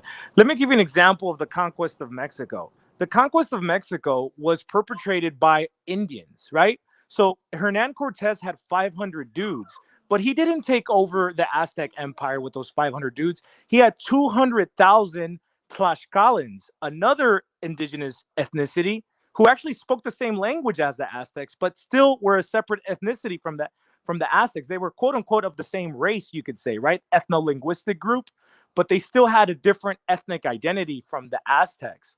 Those are the people who destroyed Tenochtitlan. So the colonization of the Americas wasn't uniform. Same thing with Africa, right? The Ethiopians didn't have the same experience as the Igbo or the Hausa or I forget the people who are kind of chinky-eyed from South Africa. It depended on what type of people. Khoisan. What kind of people populated those regions, and the colonial powers programmed with people on the ground to create a colonial system. It's not like this type of rhetoric makes quote unquote white people more powerful than they actually are. Like, you're giving them God powers. Like, that's not how it I'm happened. not giving them anything, Rancho. You can just tell. But all you got when to you do is say look that, at. did it matter? Dude, We're would all you let me black. stop, bro? Would you let me finish? You always interrupt and you keep going on and on and on. Let me finish first, bro. Yo, check it. I'm not giving them anything. First and foremost, all you got to do is look at who has the majority of the wealth within a lot of these nations. And history tells itself. If you don't study history, then you don't know how things became to be of today or understand people's mindsets. Okay, if you said what you said with Mexico was the other natives and everything that helped colonize Mexico, then where did the Spaniards come into place? I guess they just came and they just took the land after everybody killed each other No, off. that's, you see, that just shows your ignorance of Latin American history. And it's okay, because why would you know about it, right? It's not like the schools here are going to teach you about it. So that's not how it happened. The reason why Spanish quote unquote colonialism was so successful in Latin America is because there was already existing political structures that the Spanish simply inserted themselves at the top of, but that structure was still indigenous. When the Spanish took over the Philippines, it was Nahua Indians from Mesoamerica who fought and took over those islands. Yeah, they were flying a Spanish banner. They joined the Spanish Empire, right? They joined the Spanish. Was there some coercion at some points? Of course. But you still can't explain to me how 500 men can take over a city of 500,000 people. Like, even if they had modern artillery and machine guns, they wouldn't be able to pull that off. At some point, from 500,000 people running at you, you're gonna have to reload and you're gonna get fucked. So reality, history is a lot more complicated than that. For example, most African or African descended people in the Americas were sold to Europeans by other Africans. Yeah, But and the see, here's the simplistic thing. version of history tells you, oh no, the white man just stole but us see, off the land. See, here's the thing. Just like you said, I'm ignorant of Latin history. It's obvious that you don't know that Black Americans already know that, Rancho. And But real here's the quick, thing: you're not. You hold on one second, Stephanie. Here's the thing you're not understanding is that when the conquistadors and all of these different groups went over into Africa, it was no concept of race. It was tribal warfare. So yes, they were selling people from Because race is rival artificial, tribes. brother. No Race is different artificial. than Spain and England warring with each other. All of these torture weapons that came from Europe. All of these the burning people at the pike and all of that other shit. That was I would argue there was definitely no blackness then, like, which is why they were able to sell each other and not feel any sort of way about it, because there was no blackness, especially because blackness isn't real. I would say then Native Americans isn't real either, because now. Hold on one second. Yeah, Native Americans isn't real. You're right. Yeah, Native Americans isn't real either, because that's there was right. no concept of different groups until these groups came in here exactly and colonized those people. And even then, you're going by that, if you're going by that now, but I now am it's going something by complete. that. Well, it's something completely different now. No, it's it's no longer not. what It's it was. only in your mind it's different. But again, it doesn't work in reality. If it It's worked in different now because reality, we are post transatlantic slave trade, like we are post colonization. So the difference in blackness and how Black people view ourselves and each other is different. Before then, of course, like no one sat around calling themselves Black, but people do now, especially in America. Yeah, and I agree. That's correct. But you can try all day to build an identity around that, and it won't work. It's not because it's Black. It's just because you're reducing humans to the color of their skin. And the human is much more than skin deep. The human has a soul. The human has a psyche. The human has a temperament, right? So you can do this. You can do this with white identity, and you'll end up at the same place. It doesn't work. You can try. You can keep trying, but it only worked in the South when white meant British and black meant African slave. But we're not in the 1860s anymore. But the South So yes, wasn't you're just right. British. When The people South are throwing wasn't just bananas British at the when it was soccer white field, you're right about all these examples you're giving. But so what? Somebody may come up to me at the supermarket speaking Arabic. I'm not going to necessarily respond to him. I'm not an Arab. Like, you got it wrong.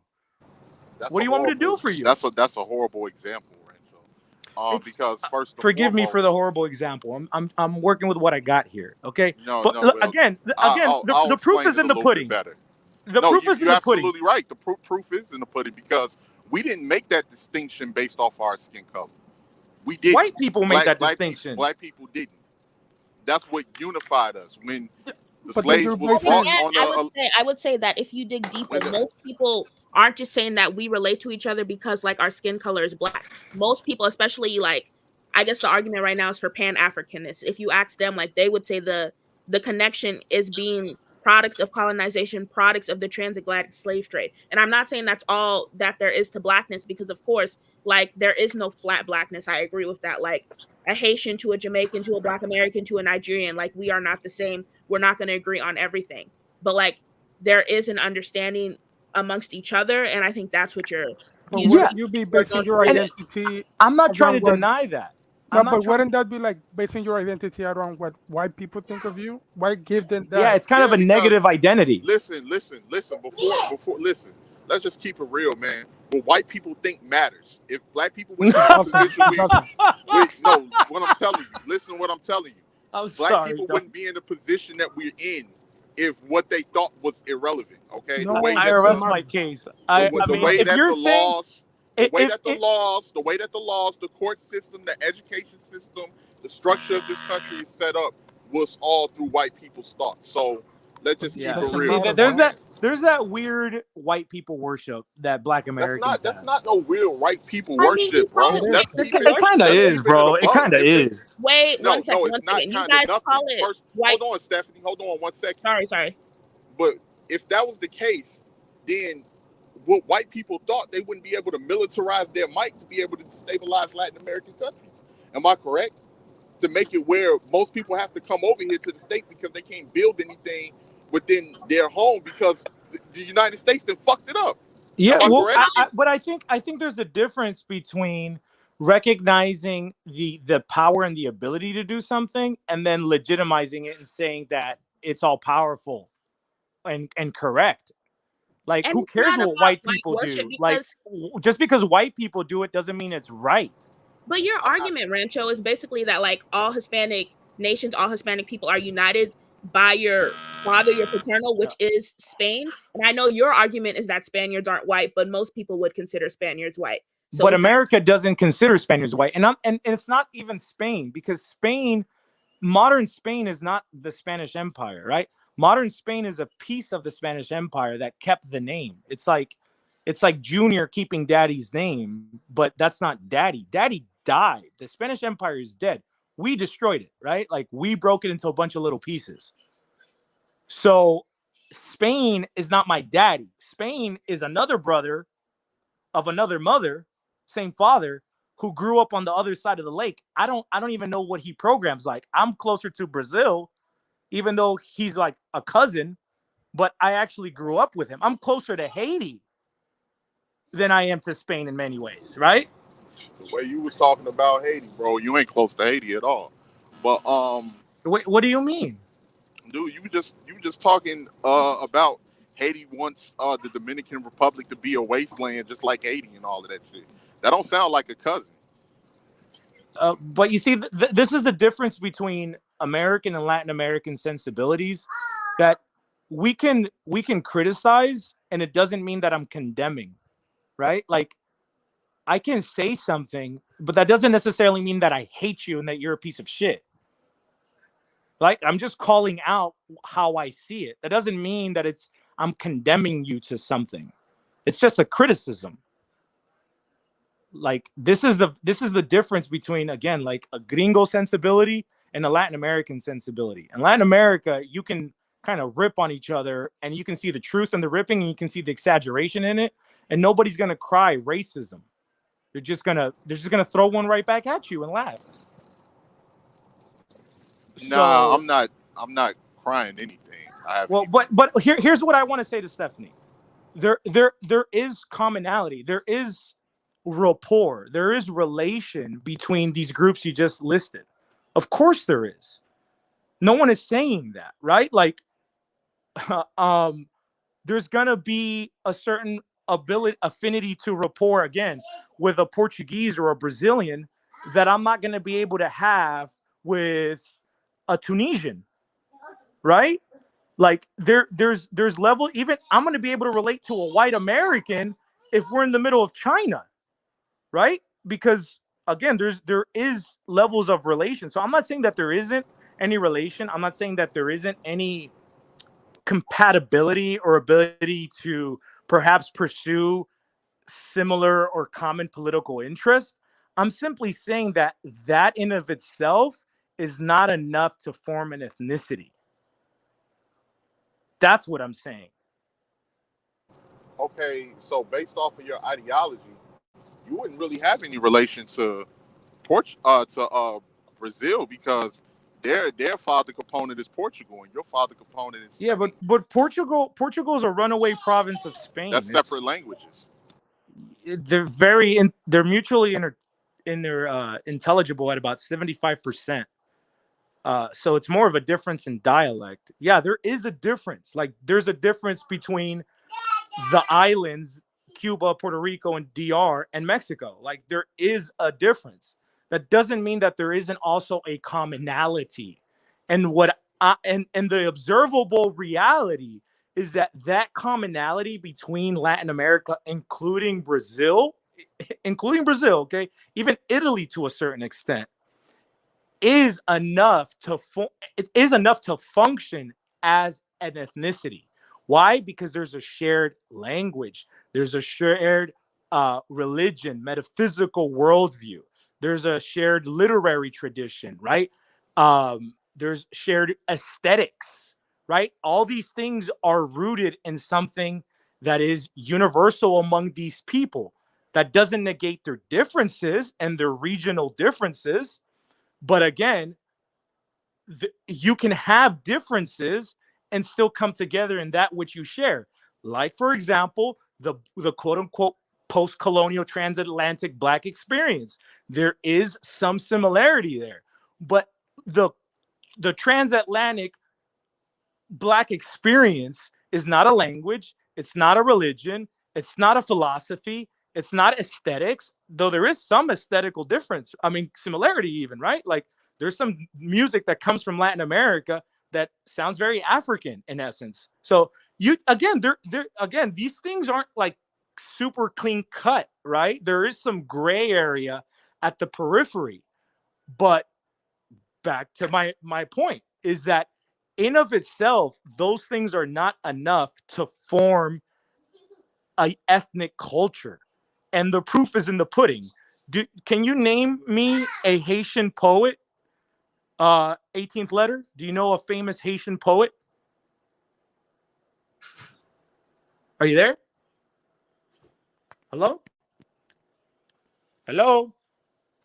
Oh, I guess he left. Oh man, hold on, let me drop the link. Stephanie, obviously you grew up in America. Can you name me a Nigerian poet? Are you there? Nobody's there. Rancho Steph. talking to himself. Yo. Nah, I was listening. No, I know. Yo, Steph, she fell asleep. I'm here. My bad. I'm multitasking. So, Steph, can you name me a Jamaican poet or a Trinidadian poet? No, I know Jamaican artists. Like musical artists or painters? Oh no, like musical artists. I don't know. Right, and those are more modern contemporary. But you see, like, yeah, okay, that's something. But that's kind of pop culture. That doesn't necessarily inform the Jamaican ethos, right? The ethos is informed by the poets of a people. Fighter, can you name me non-Dominican poets that you studied when you were in school in DR? Hostos. Go ahead. Yeah. Do you know some non-Dominican poets you guys were taught in your school as kids? Oh yeah. Oh my god. There's a bunch, bro. But I It's just just endless. It's endless, right? They could have been from Argentina. They could have been from Nicaragua. They could have been Yeah, from no- Spain, Peru, Puerto Rico. It didn't matter. I'm not gonna lie. If you ask me, I probably couldn't guess right now. But there's like a bunch that they Well, taught us. we've talked about Rubén Darío, right? Oh, yo, I was gonna say Ruben Darío. What is he? Cuban? No, he's Jose Nicaraguan. Marti. Nicaraguan? Yeah, Ruben Jose Marti. Darío. Jose Marti? Yeah, Jose Marti, he's Cuban. Yeah, he's Cuban. Cuban. Jose Marti. Hostos. He's Puerto Rican. Bro, there's a bunch, bro. Like I mean, they just, Gabriel Garcia Marquez, he's from Colombia. Again, because the what about literary this one? tradition. What is that her name? Lupita? What's her name? Who? Lupita. The Mexican. What's her name? La India Maria. The one with Frida Kahlo. Yeah, She's kind of more of a pop star, but the liberal. Yeah, exactly, the feminist. But that's my whole point. You see that in DR, you're going to read Lorca, you're going to read Garcia Marquez, you're going to read Pablo Neruda, right? Pablo Neruda is from Chile. But the literary tradition of the Hispano world is one. It doesn't matter if the writer came from Cuba or Mexico, because why? Because it's the same ethnic culture. Yo, hold on. Intrépido Jaguar said Cardi B. Let's talk about people before the TV. Cardi B. All right, my bad. Go ahead, continue. No, but that's just what I wanted to point out. That again, there is a united, not politically, but cultural ethnicity. And it's kind of like a macro ethnicity, and there's kind of micro ethnicities within it, right? But that's just as true within the regions of the country. Like, there's going to be a region of DR that has a different, slightly ethos to another region of DR. And it might have a different historical experience, but again, they can still come together as Dominicans because there's a shared commonality within them, no matter if you're from Cibao or if you're from La Roma or whatever else, right? Same thing. You could be from northern Mexico, you can be from Sonora, or you can be from Chiapas. And those are two different worlds. They look like two different places. They don't even look the same, but there's still a shared commonality within being Mexican. Likewise, there is a commonality between Mexico as a whole and Peru. So these things don't contradict each other. If you feel like they do, you're just not looking like deep enough. Again, like I said, the proof is in the pudding. When you go to school in DR, you're reading Rubén Darío just like kids in Spain are, just like kids in Mexico are, right? But when you're in school in Haiti, are you reading Langston Hughes, right? Are you reading Fela Kuti or whoever else comes from somewhere else, right? You're not necessarily, because the literary tradition is predicated on a common language. Oh, this probably just makes your point, Rancho, but I know like Guadalupan artists, but again, that like speaks to your point. Exactly. Of course you will. I wanted to know something. Outside of the language and the religion, what are the cultural elements that a lot of these Latin countries share that holds them all together? These Latin countries? Well, I mean, that's pretty much it. From your language and your religion comes everything. Your aesthetics come out of that. Your metaphysics come out of that. Like your eschatology comes out of that. Like, that by itself would make 80% of the commonality. Right? So I should have a lot in common with like New Zealand and Australia and all of these Anglophone speaking countries, right? Yeah, you're gonna have even more commonality with white Americans. And I don't mean white American Italian or Irish. I'm talking about British foundational white Americans, not Ellis Islanders who came here after. I'm talking about the founding Americans, you're going to have the most commonality with. And that's actually how it works. Again, there's a difference between how we want the world to work and how it actually works. I try to speak on observable reality. I may get it wrong sometimes, but I'm trying to go based on what I actually see. Not what I hear people say, but what I actually see. Because people can talk shit all day and then they're still screwing each other at night. So I can't vest too much in that. I have to see how it doesn't actually mean works. anything. I mean, sexual desire doesn't mean anything when you're talking about the game of wealth and the game of power and structure and different things like that. Just because you'll sleep with someone don't mean you necessarily want to incorporate those people within your I realms would disagree. of power. At least here I in the would United disagree. States, it's never been I that would way. totally disagree with that.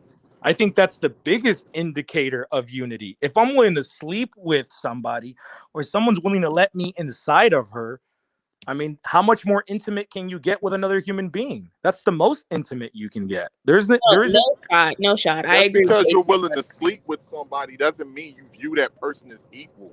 You had people sleeping with slaves all throughout colonization, and Well, look they at where were clearly we're at right equal now. enough to sleep with. I mean, that's just like a product of lust. Like, I don't get this point at all. Yeah, but you can The have lust. Spaniards It doesn't slept mean with you're gonna Native go and fuck a African donkey. women because they didn't have Spanish women on the boats with them when they came out of Spain. Like that doesn't mean anything, bro. Most of the race mixing in Latin America didn't happen during the colonial times. It happened after independence. That's when race mixing, I mean, it always existed, but not really. Like most Latin American people are going to be able to trace their ancestry through their Indian side, their Spanish side, or their black side. And the mixing didn't happen till like the mid 1800s. That's when the bulk of Spanish immigrants left Spain and came to Latin America. So most people will have a grandfather or great grandfather or a great great grandfather who was probably Spanish, because that mixing didn't happen till, in a sense, everyone stayed pure until about 1850. That's when the mixing really got down. I know this is surprising, but that's just the historical fact.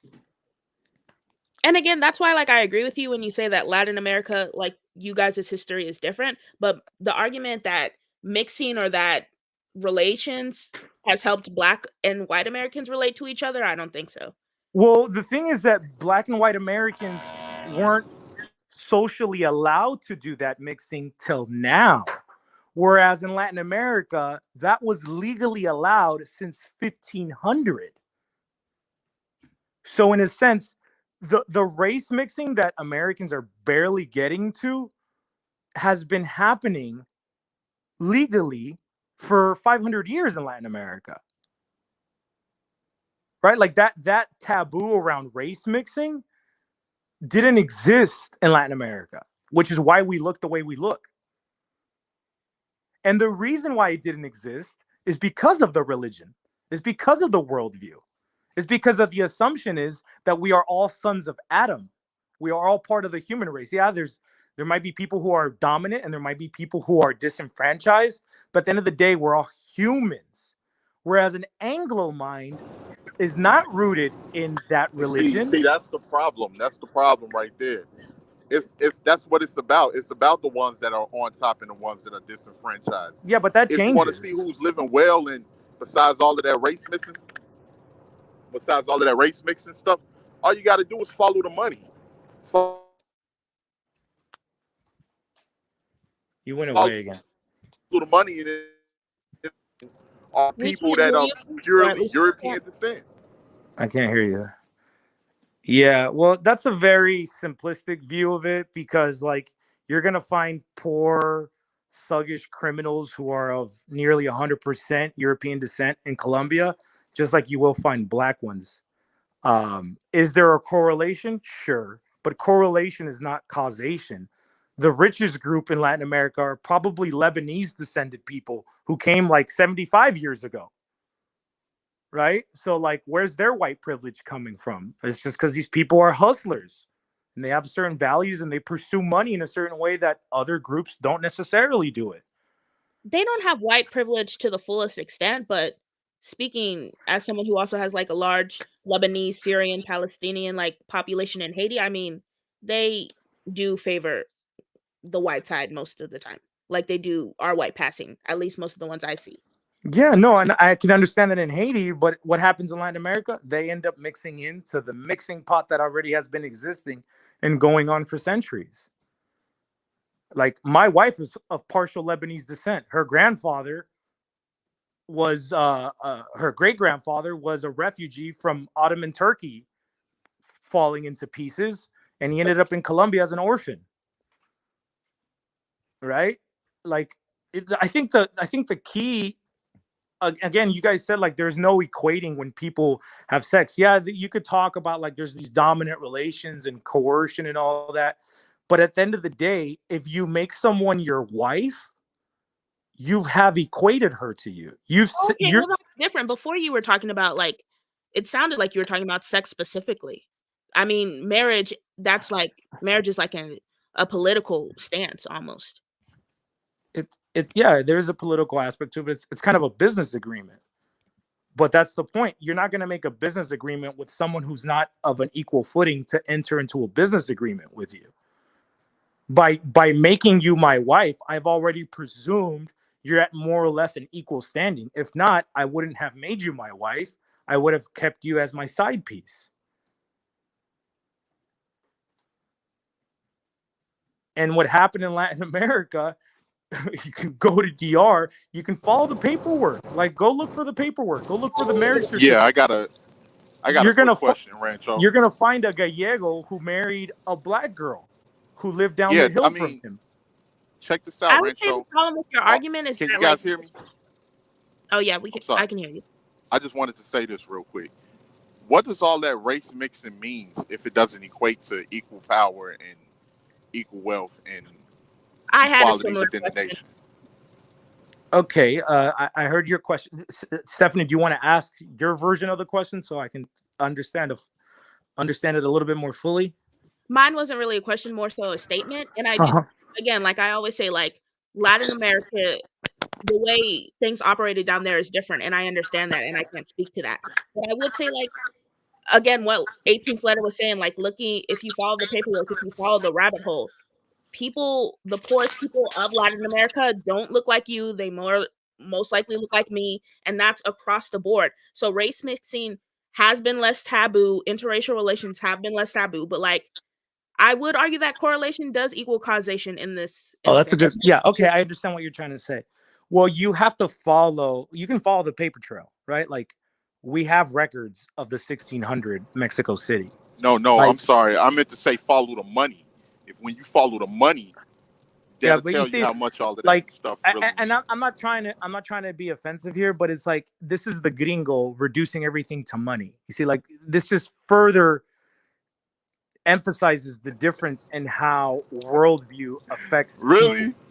Yeah, because you're making it all, but that's fine. But let me answer your question though, because I do have an answer. No, I just wanted to say this real quick. So the reason why Europe is so rich and everything compared to the rest of Latin America, Africa, and all of these other places, that wasn't about money. These conquests and colonization, that wasn't about money. That wasn't, we're not going to act like. Wait, hold on one second. But that's not. We're not going to act like the bands of conquistadors and different people that went on these boats wasn't criminals and serfs and these who were was gangsters, looking to find who was looking to find riches and wealth. Yeah, but they was but that's dirt not poor all in that. Europe. Yeah, but you also have to remember that on those boats, you also had priests and missionaries, and you also had administrators who did come with their family. Why? You know why you had priests and administrators? Yeah, because tell me they about knew my that history. had. Well, I'm gonna tell you about my history. I ain't gonna tell you about yours. Okay. But one of the reasons why you had priests and administrators in my history was to colonize the Africans and to pretty much brainwash them with religion, so they'll be more easier to conquer. Yeah. That's well, the reason. I think Africans history, would disagree with you. In my history, that's the reason why they only allowed you to read the Bible and you wasn't allowed to read any other books. So Well, that's a little bit of my history. I think the ability to read in of itself when your people didn't have a tradition of having an alphabet and reading and writing in the first place is a leg up, civilization speaking here, right? Like that's a piece of technology that wasn't native, that thanks to this interaction, yeah, you could say it was a lopsided interaction, but it's about letting the tape play long enough and let's see if things stay that way, right? It's like you're going to have to take a snapshot and pretend that time doesn't move on and that things don't change. And let me tie that into to answer your original question. You know, there was black conquistadors, So right? I know you know. Let me. they were I just want to yeah, get yes they or were no. few and far in between, Rancho. Yeah, but they did exist, One right? or two doesn't equate And to they existed. I know that. I know that, brother. I know that, brother. Okay, but my point is, what happened to these black conquistadors after 2 generations? And I want you to think about Drake and his son when you answer that question. But even that like makes the point, like I think I've heard you make this like argument before that, you know, like when they get on, they leave, you know, as you know. For a white girl, yeah. Yeah. Right? So, but even them speaking to that like most people of wealth, most people of money, and of course that's like a big conversation in America as well. Like, why do they feel the need to do that? Like, this is embedded in people, and like no one is telling them to do that directly, but they feel inclined to do that once they get money. And the question is why. And Well, I think but Here's you the see, thing. but there, Here's the thing with there's that the too, fundamental Stephanie. difference there. That's not completely true. It's a lot of couples that are together that are black celebrities that the media just don't focus on. You have multiple black celebrities that stay with black women that the media just don't focus I know. They Every focus on that stereotype is not 100% true, but a stereotype exists for a I agree reason. with what you're saying too, 18th letter, but like I feel like why this conversation is so controversial, like, you know, why any black celebrity, any black athlete like is caught, So not caught because it's not dirty, but like seen with a white woman and then it's posted on the shade room and there are 100,000 comments. Like this is speaking to something that like we all already know. Observe. Yeah. But here's the fundamental difference between the Anglo world and the Hispanic world. That black conquistador in 1502 was legally allowed to take a Spanish wife. And he took a Spanish wife. He had built himself up to a level of success that he had acquired Spanishness, right? Like he had acquired, in a sense, Roman citizenship as being a member of the empire, like St. Paul, right? St. Paul was a Jew, but he was a Roman citizen, right? So in a sense, this black conquistador acquired the closest thing to Spanish. There was no citizenship in the Spanish Empire. We were all subjects of the crown. But my point is, he was in a sense de facto allowed and in fact encouraged. There was a pathway to that if you reach success, you could acquire Spanishness as well. And that's the fundamental difference. We can't overlook this. That didn't exist in Anglo-America. So let me ask you a question real quick. Wait. Hold on. Because I don't want to overlook this point because it's fundamental. Structurally, I was just going to legally, say, culturally. would you been able to acquire Spanish status if he had an African wife? Yes. You see, that's another difference of how the Spanish system worked. That whoever married the other person of higher status didn't lower the higher status person. It raised the lower status person. So say let's say you're a black woman and you married a Spanish man. That black woman was raised to Spanish level. Legally. Right? People might still hate on you, right? I mean, this is human beings we're talking about here, right? Nobody's more perfect than anybody. We're talking about humans and we're all flawed. Why would they hate on you? But you have to take a moment to really swallow what I'm saying, because that's a huge fundamental difference in how these two worlds operated. No, I get it. Why would they hate on you though? Because women are jealous and they might be jealous of a woman having more attractive features than the other. I mean, I don't know. You never know how humans are. So if he had bought an African wife and they hated on him, what would be the main reason of that? Because she has an ass that the Portuguese girls don't have. I mean, humans are petty. Humans don't stop being petty in any time of history and any race of people. Humans I are think just. we all know the reason why they would hate on that. Yeah, I know you want, because you see, you're an American, so you have this habit of reducing things to the most simple. But reality is a little bit more colorful than black and white. It's a little bit more complicated than the simplistic good guy versus bad guy tropes of history. Like it's just more complicated than that. Like that's the version of history you teach children in elementary school. But as we become adults, we realize like shit was more complicated. Like no, Hernan Cortez didn't take over Mexico City. 200,000 Tlaxcalans who programmed with Hernan Cortez took over Mexico City. No, black people weren't enslaved in mass off the coast of Africa. Other African tribes were warring each other and they would trade each other for muskets and rum. Right? Like this is a more accurate description I of get what history. you're saying. I get what you're saying. We can say that. We can say those things. I get what you're saying. But what happened after they left those shores? What transpired after they left those shores? What transpired when Hernan Cortez left Cuba on the conquest to Mexico? When majority of colonizers didn't even want to go with him, and he decided to still go on to that conquest with into Mexico. Did he use those people that were natives against other natives? He just did that. He didn't do that for no reason. He didn't look at himself as superior to establish riches and wealth or anything. He just did that because it was just convenient, and he had just put himself into these people's issues because he felt it was the right thing to do. No, come on, man. What? No, I'm sorry. I don't know if let's keep it a G. I don't know if I'm keep it a sorry. buck. I don't follow. I kind of got lost. I'm not sure what your main point is. I'm not Simple. sitting here. What we make it out to be. There's nothing intrinsically holier of the Spanish soul than the English or German or Russian or Chinese or Hausa or Fulani. All humans are flawed. I'm simply pointing out the differences at a civilizational level between the Spanish world and the Anglo world. And these differences are rooted in the religion. They are rooted in the cosmology. Right? This is why a black man can marry a Spanish woman in 1502 legally, ordained by the king himself. Right? Like he signed off on it. And how often was that happening? It happened as often as black men were able to reach prominence and success. Which is why all those black people who were transported to New Spain, right, which is Mexico, Central America, right? That's why they all got mixed up. That's why those black grandfathers, great grandfathers of ours, we're their kids.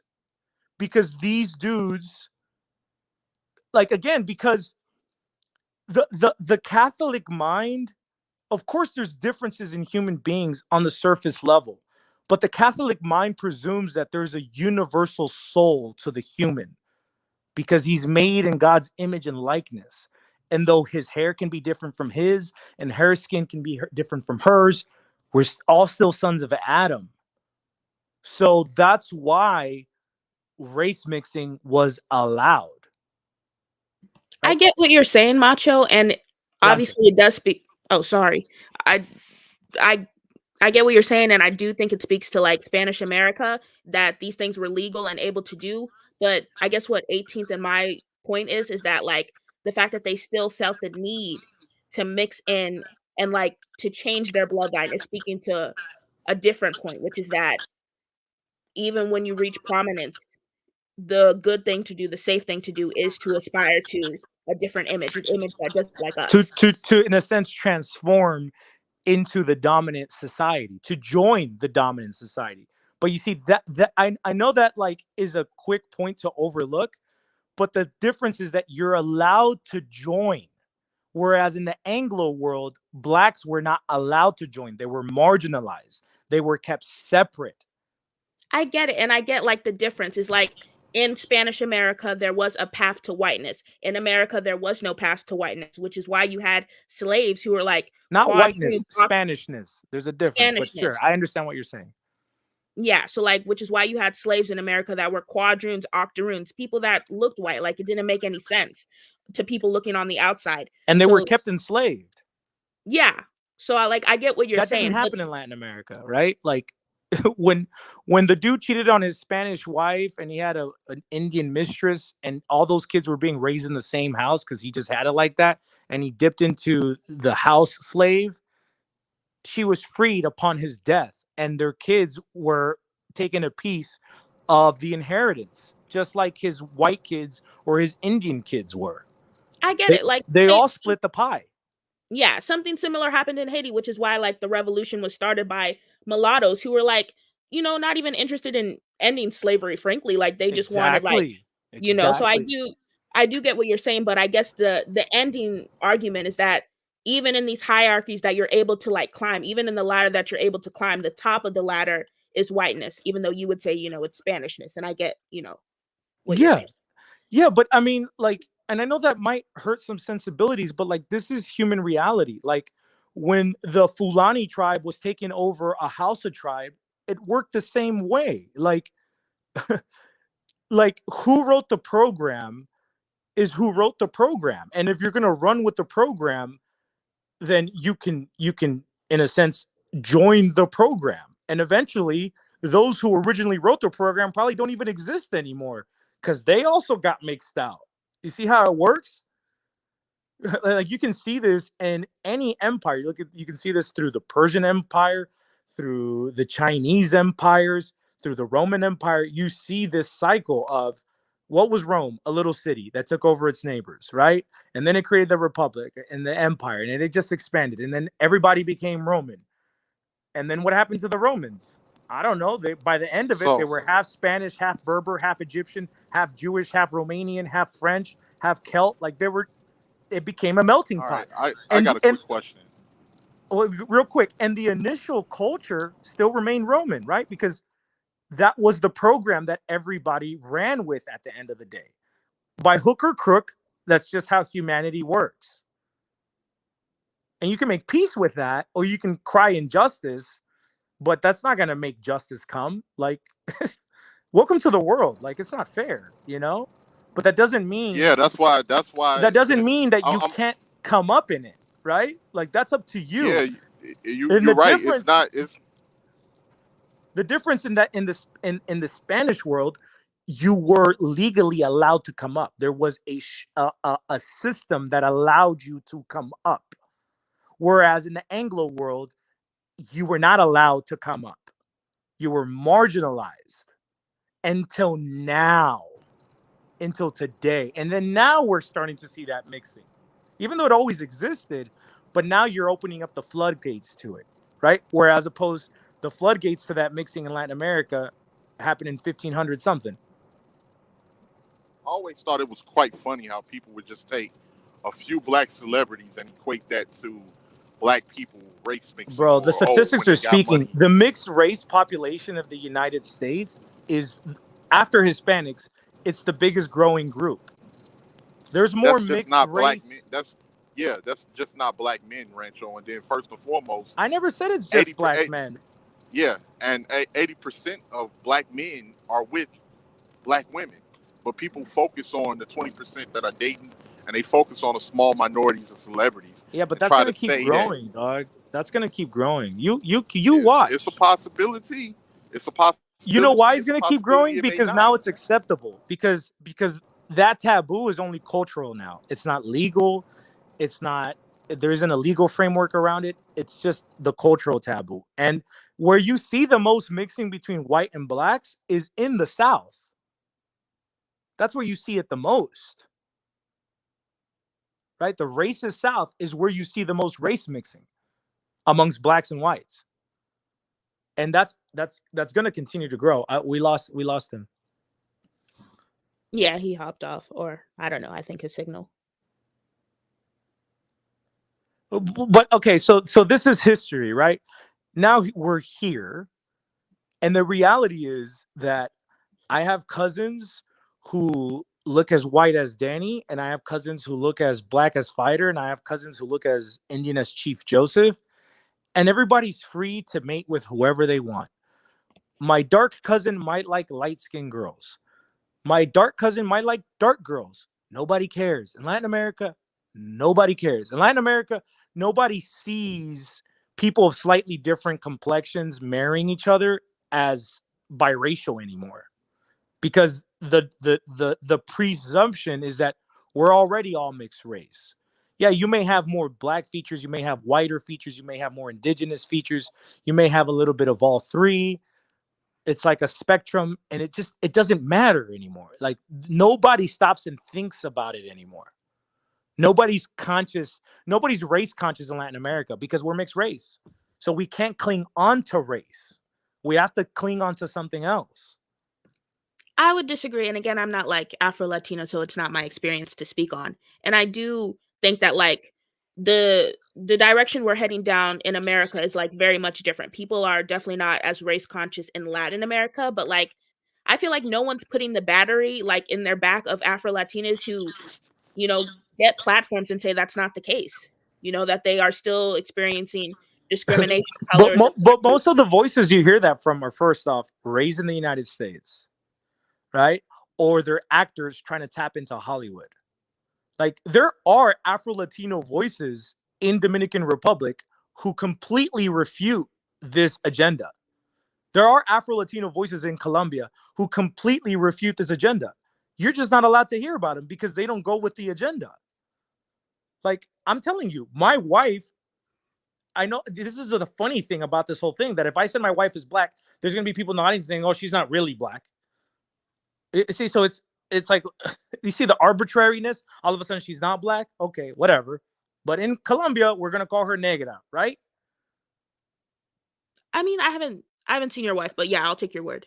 Yeah. Well, my point is, again, that there are the voices that don't go with this agenda, but they're not aspiring Hollywood actors, and they're not from New York City, you know, people with an American education. I'm not saying that there isn't discrimination. I'm not saying that there isn't certain economic inequality.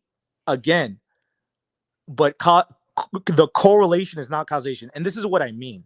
That you could be a green-eyed, blonde-haired girl in Nicaragua, in Venezuela, in wherever of these countries, and you don't get any privilege simply because of your skin complexion. What's going to give you the privilege is how good-looking you are, which isn't exclusive to light skin and hair. So what I'm saying is that you could be a dark girl in Latin America, and you can be pretty, and you will have more privilege and access than the light girl. I get what you're saying. And like, just to bring it back to Haiti, like, obviously most of us are dark skinned, but there are light skinned girls from 2 black parents that just happen to come out light skinned, and they get like no privilege from that. Like my cousins who are lighter, they get no privilege from that. But I would say like the colorism in, I guess I'll call it the Caribbean. The colorism in the Caribbean is different than the United States, but like it's still there. Like in Haiti, and I would venture to say like all of the Caribbean, like what gives you the privilege is like your white parents, like having lineage that isn't just Haiti, having lineage that is from a white parent who's able to send you abroad, who's able to get you access to different things. So the colorism is different, but like at the end of the day, like I would say the end point is still the same. And I feel like that's the argument that maybe FBAs are making that you disagree with, that like the end point is still the same. And what is that end point? Reaching whiteness, reaching, you know, non-blackness, non-Africanness, you know, whatever the whitest of the white is, reaching that. You know, I didn't write history, right? Like, nothing stopped the Indians from building boats, navigating across the ocean, and doing what the Europeans did to them. And nothing stopped the Africans from doing that either, right? But history flowed the way it did. And I think the Hispanic mind has a concept of providence, and they understand that history develops a certain way for a greater reason. And you can't see that greater reason in the middle of it. You can only see it when you look back, right? Like, for example, the ADOS mind, I think old black folk did have a sense of providence, but I don't think contemporary Black Americans have this, where they realize, like, yes, slavery was awful, it was bad, Jim Crow sucked, but we're here today, and thanks to that struggle, we're able to enjoy what we have now, right? That's like Booker T. Washington, right? So that sense of providence is what eventually pierced through these people in Latin America. History worked out the way it did. Like, we don't get to write it. Like, the music's already playing where we're born. The whole point is, are you going to figure out how to dance and dance well, or you and again, does the system allow you to dance and dance well? And if you do you get access to something because of it, or are you going to unfortunately be marginalized, or are you going to just break down and cry and bitch and moan because life's not fair?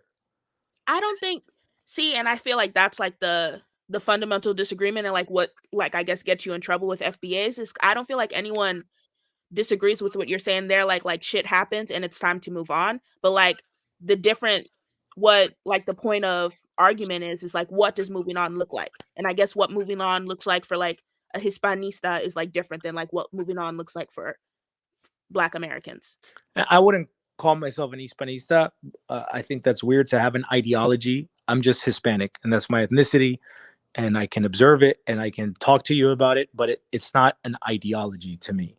The ideology would be like a Catholic worldview, but that's not an ideology. That's a cosmology. That's religion. Sorry, I got distracted on the point. Yes, you said, what does it look like? Like, what does moving on look like? I guess. Well, I mean, you know, I can't tell Black Americans what it looks like because that's their journey to conclude. I can tell you what happened in Latin America, and what it looks like is like Christina and Macho and Fighter and Rancho and American Cholo, and it looks like people who come from Latin America, right? In that entire spectrum and plethora, you have people who have green eyes but have an indigenous face. You have people who are blonde but have an African face. And at the end of the day, like, we're not really spurging out on it. We're just Dominicans in Dominican Republic, or we're just Nicaraguans in Nicaragua, or we're just Hispanics in the US, you know, kind of meeting each other in a place where we're the other. And so naturally, we're going to see our similarities. And of course, at the same time, we're going to see our differences. But those differences at the same time only highlight those similarities, right? It's like a self-feeding loop. And what's the result? Well, the result is that you're getting Hispanics that are half Puerto Rican, half Dominican. And then that half Dominican, half Puerto Rican marries a Cuban Colombian. And then they have kids. And now you have a little kid born in New York City who's Colombian, Cuban, Dominican, and Puerto Rican. And so what is that kid? And he might look triracial, just for lack of a better term. What is that kid? What race is that kid? He doesn't have a race. He's Hispanic. That's his race in an American context. But what is it that allowed his Cuban Colombian grandparents and his Dominican Puerto Rican grandparents to all come together? Well, it's the fact that they share in this kind of macro ethnicity. This pisses a lot of people. I don't understand why it pisses people off, but this is just the reality. Like, why are you going to get mad at reality? This is how Hispanics actually work. You can try to divide them all day. Yeah, you can use all the tactics you want, but that's not going to stop the process that's already happening right now. I don't think it pisses anyone off that, like, because I think it threatens people. Got you. And I think it threatens certain people, but I don't think for like the vast majority of us, speaking as someone who's like Black in America, to hear like, and yeah, like Godfrey kind of like popularized the whole I know Black, I Dominican thing. But I do think people understand where Dominicans or any Hispanic is coming from when they say I'm triracial, race doesn't work the same way in our country that it works here. But I feel like it's just when we get to the people that don't agree with that, like the Afro-Latinos who come here and sing a different story. And then But mama, those people are singing a different story because they've been educated by Anglos. Like, again, like I forget this guy's name, but he's like probably the most respected writer in Dominican Republic, and he's a black ass knight.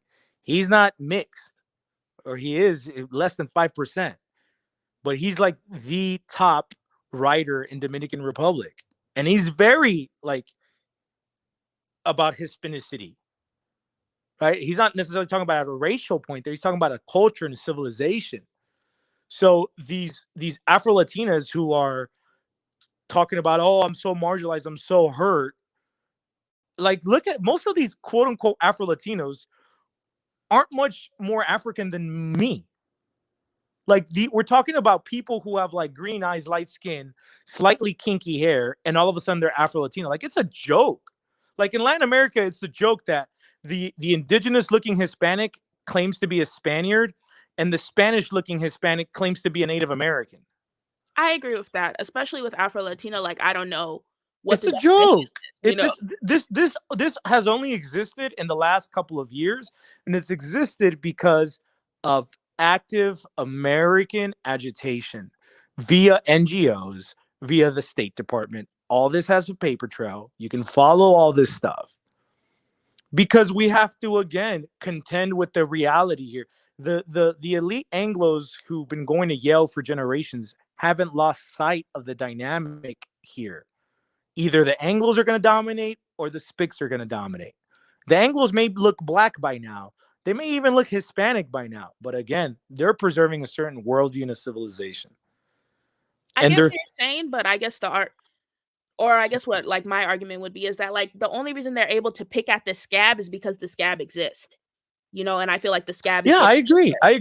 And this is why, like, a big part of my content, even though I'm not really that active aside from jumping on fighter streams, is about laying out the history. Because the thing is, like, the Latin American mind doesn't have a history prior to the founding of his country. Even though our countries have only existed for 200 years, and 300 years prior to that, we existed as an empire, we don't have a recollection of those 300 years. It's very muddled. It's very smoky. We don't know. We just, Hernan Cortez, gold, dead Indians, the priest, independence, right? Like and so, but think about it. If these countries have only existed for 200 years, and for 300 years prior to that, the empire existed, that means that we've existed more as an empire than we've existed as these republics. Yet we don't have a historical recollection of that. Why? Well, largely because these republics were built against the previous regime. They had to legitimize themselves by poo-pooing the previous regime, as anybody would do. As a dude who takes another dude's girl, he's going to make the ex-boyfriend look bad, right? It's just, again, this is how humans operate. But the whole point of us trying to take apart this history, of going through the paperwork, of going through the archives at the churches, at really understanding what society worked like, not what the Anglos tell us, who are rivals to the civilization, but how history actually shows itself. So if we took it apart, we're going to find dark chapters that make us cry, and we're going to find amazing chapters that also make us cry from the other emotion. And so my whole proposition to Hispanics is, let's lay it out all on the table. Everything, the dark parts, the nice parts, everything, lay it out. And let's sort through it, and let's call out what was bad or what could have been done better, and let's recognize what was good and should maybe be kept. And let's move on. Like, in order to heal, you have to go through that which hurt you. So let's just go through it. Give thanks to God for the fact that we're here and that we're able to share the way we're able to share, that we can go to each other's parties, that we can marry each other, that we can share each other's music and food, and get together and create a new genre of music from our own folkloric music, because now we're in New York City, right? Like, let's give thanks, and let's realize the historical moment. Let's realize the macro historical story, and let's do something about it, because like the present moment is ours to do something with. That's true for any human group or human individual. But we're gonna walk into the future limping if we don't process history for what it was, the good and the bad. We're just gonna like squish all the shit into the closet and never sort our shit out.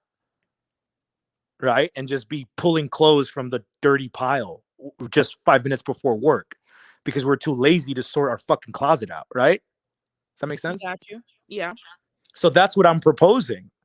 Like, dude, this is human history. Like, human existence is nasty business sometimes. But that doesn't mean that there isn't also beautiful moments in it. And my proposition is that we sort it out, we heal, and we set a course for the future. Because it's an interesting moment. I mean, when you look at the demographic picture in the Americas, North and South, Hispanics are approaching peak childbearing age. While the white population is pushing 50, the Black American population, I believe, is pushing 40. The median age of a Hispanic in the United States is like 8 years old. Like, that's crazy. It is. Like, that's nuts. Like, I'm not saying that Hispanics are going to vastly outnumber anybody. I think it's going to be pretty even Steven with whites. Maybe in a generation or two, there will be slightly more Hispanics. But who's to say? Maybe those Hispanics become Americanized as they have been becoming. But I think the reality is that cultural diffusion works both ways. If the Latin Americans become Americanized, well, you better bet the Americans are going to become Latin Americanized to an extent as well. That goes both ways. So, you know, for me, why do I bring these uncomfortable topics to the table? Because ultimately we're neighbors here. Like, you're Haitian. You're in the middle of Latin America. You're in the Latin American lake. And we have a shared history with Haiti. Like, Simon Bolivar worked with the Haitians, right? Like, there is, whether we like it or not, again, whether we like it or not, history doesn't care about your likes. But my whole point is, how do we deal with each other as neighbors? Are we gonna just constantly make fun and talk shit about each other? Are we gonna pretend that you didn't steal something from me when I wasn't looking? Like, we got to be adults, and we got to figure out how we're going to share the block in the neighborhood. You know, it's not about being vindictive and beating up the white dude now that he's old and fragile, right? It's just like, all right, bro, like, here where we are. How are we going to program? How are we going to move into the future? We need to start having those uncomfortable conversations now, as uncomfortable as they may make us, because the sooner we have them, the sooner we're going to be at solutions. Even if in the process there's going to be some fistfights, that's also normal. But if we keep putting this off, all we're going to do is add tension. And when you add tension to a certain point, there's a breaking point and shit blows up in people's faces. And that can get nasty for everybody. I don't want to live in that type of environment. I'd rather talk to my ADOS neighbor and see how we can get along. We may disagree. We may come to some shared interests at a certain point. We may not fucking like each other, but we could still be civil, right? Like, bro, we're sharing a fence here. Gotcha, you know? I agree. So, like, that's really the whole motivation, because, like, it's coming whether Black Americans like it, white Americans like it, Asian Americans like it, Haitian Americans like it, Persian Americans like it. It's not even coming. It's already here. Like, the boomers are going to die, and this country is going to be a lot less whiter, and it's going to look a lot more Hispanic. And then the millennials are going to become of age, but the millennials are going to have kids. I'm already having kids, right? I'm trying to stay ahead of the curve here. Demographics isn't destiny, but demographics has a lot to do with how the future plays out. So my point is, like, this is already happening. Are we going to play these psychological games with each other where you're going to try to, like, oh, poor Afro-Latino, come on my side, I'll take care of you, when that's not really what you want? You're really just looking for something else. You're really just threatened by this big people group who's very diverse. And so you want to divide them as best as you can. Like, let's be real. That's true. I get what you're saying. But I don't, real quick. Yeah. I think I asked you before, but what is your ideal scenario look like? I think you told me that you weren't sure yet. Outside of, like, one nation. Well, I don't necessarily think that I mean, like, that shit is fickle, right? Like, maps don't look the same 50 years ago, 100 years ago, 500 years ago. Like, can you have one nation with 700 million people? I mean, the Chinese are doing it, the Indians are doing it, and they're extremely diverse, right? Like, there's Indian languages that aren't even mutually intelligible. So I don't necessarily see a political unity. I think it's just too much of a geographic space, right? But that doesn't mean that there isn't integration, that there isn't collaboration, that there isn't a protection of mutual interest, right? Like, we don't want Chinese boats in Ecuador overfishing. That's not in the interest of Panama, even though they don't touch those waters. Because if Panama doesn't stick up for Ecuador, then the Chinese can come to Panama, right? And then who's going to hook up the Panamanians with some backup? Well, it's going to be their Nicaraguan brothers. And this is what happened when Argentina went to war against England for the Falkland Islands. The Brazilians helped the Argentinians. The Guatemalans helped the Argentinians. The Chileans didn't. The Peruvians helped the Argentinians. So there's enough evidence of collaboration when these things, like, historically. Oh shit, we lost Stephanie. No, I'm just talking to myself. Anyways,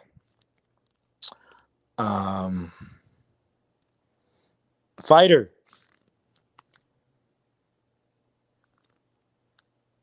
Anyways, well, I guess I'll be signing off soon. It's 12 o'clock out here.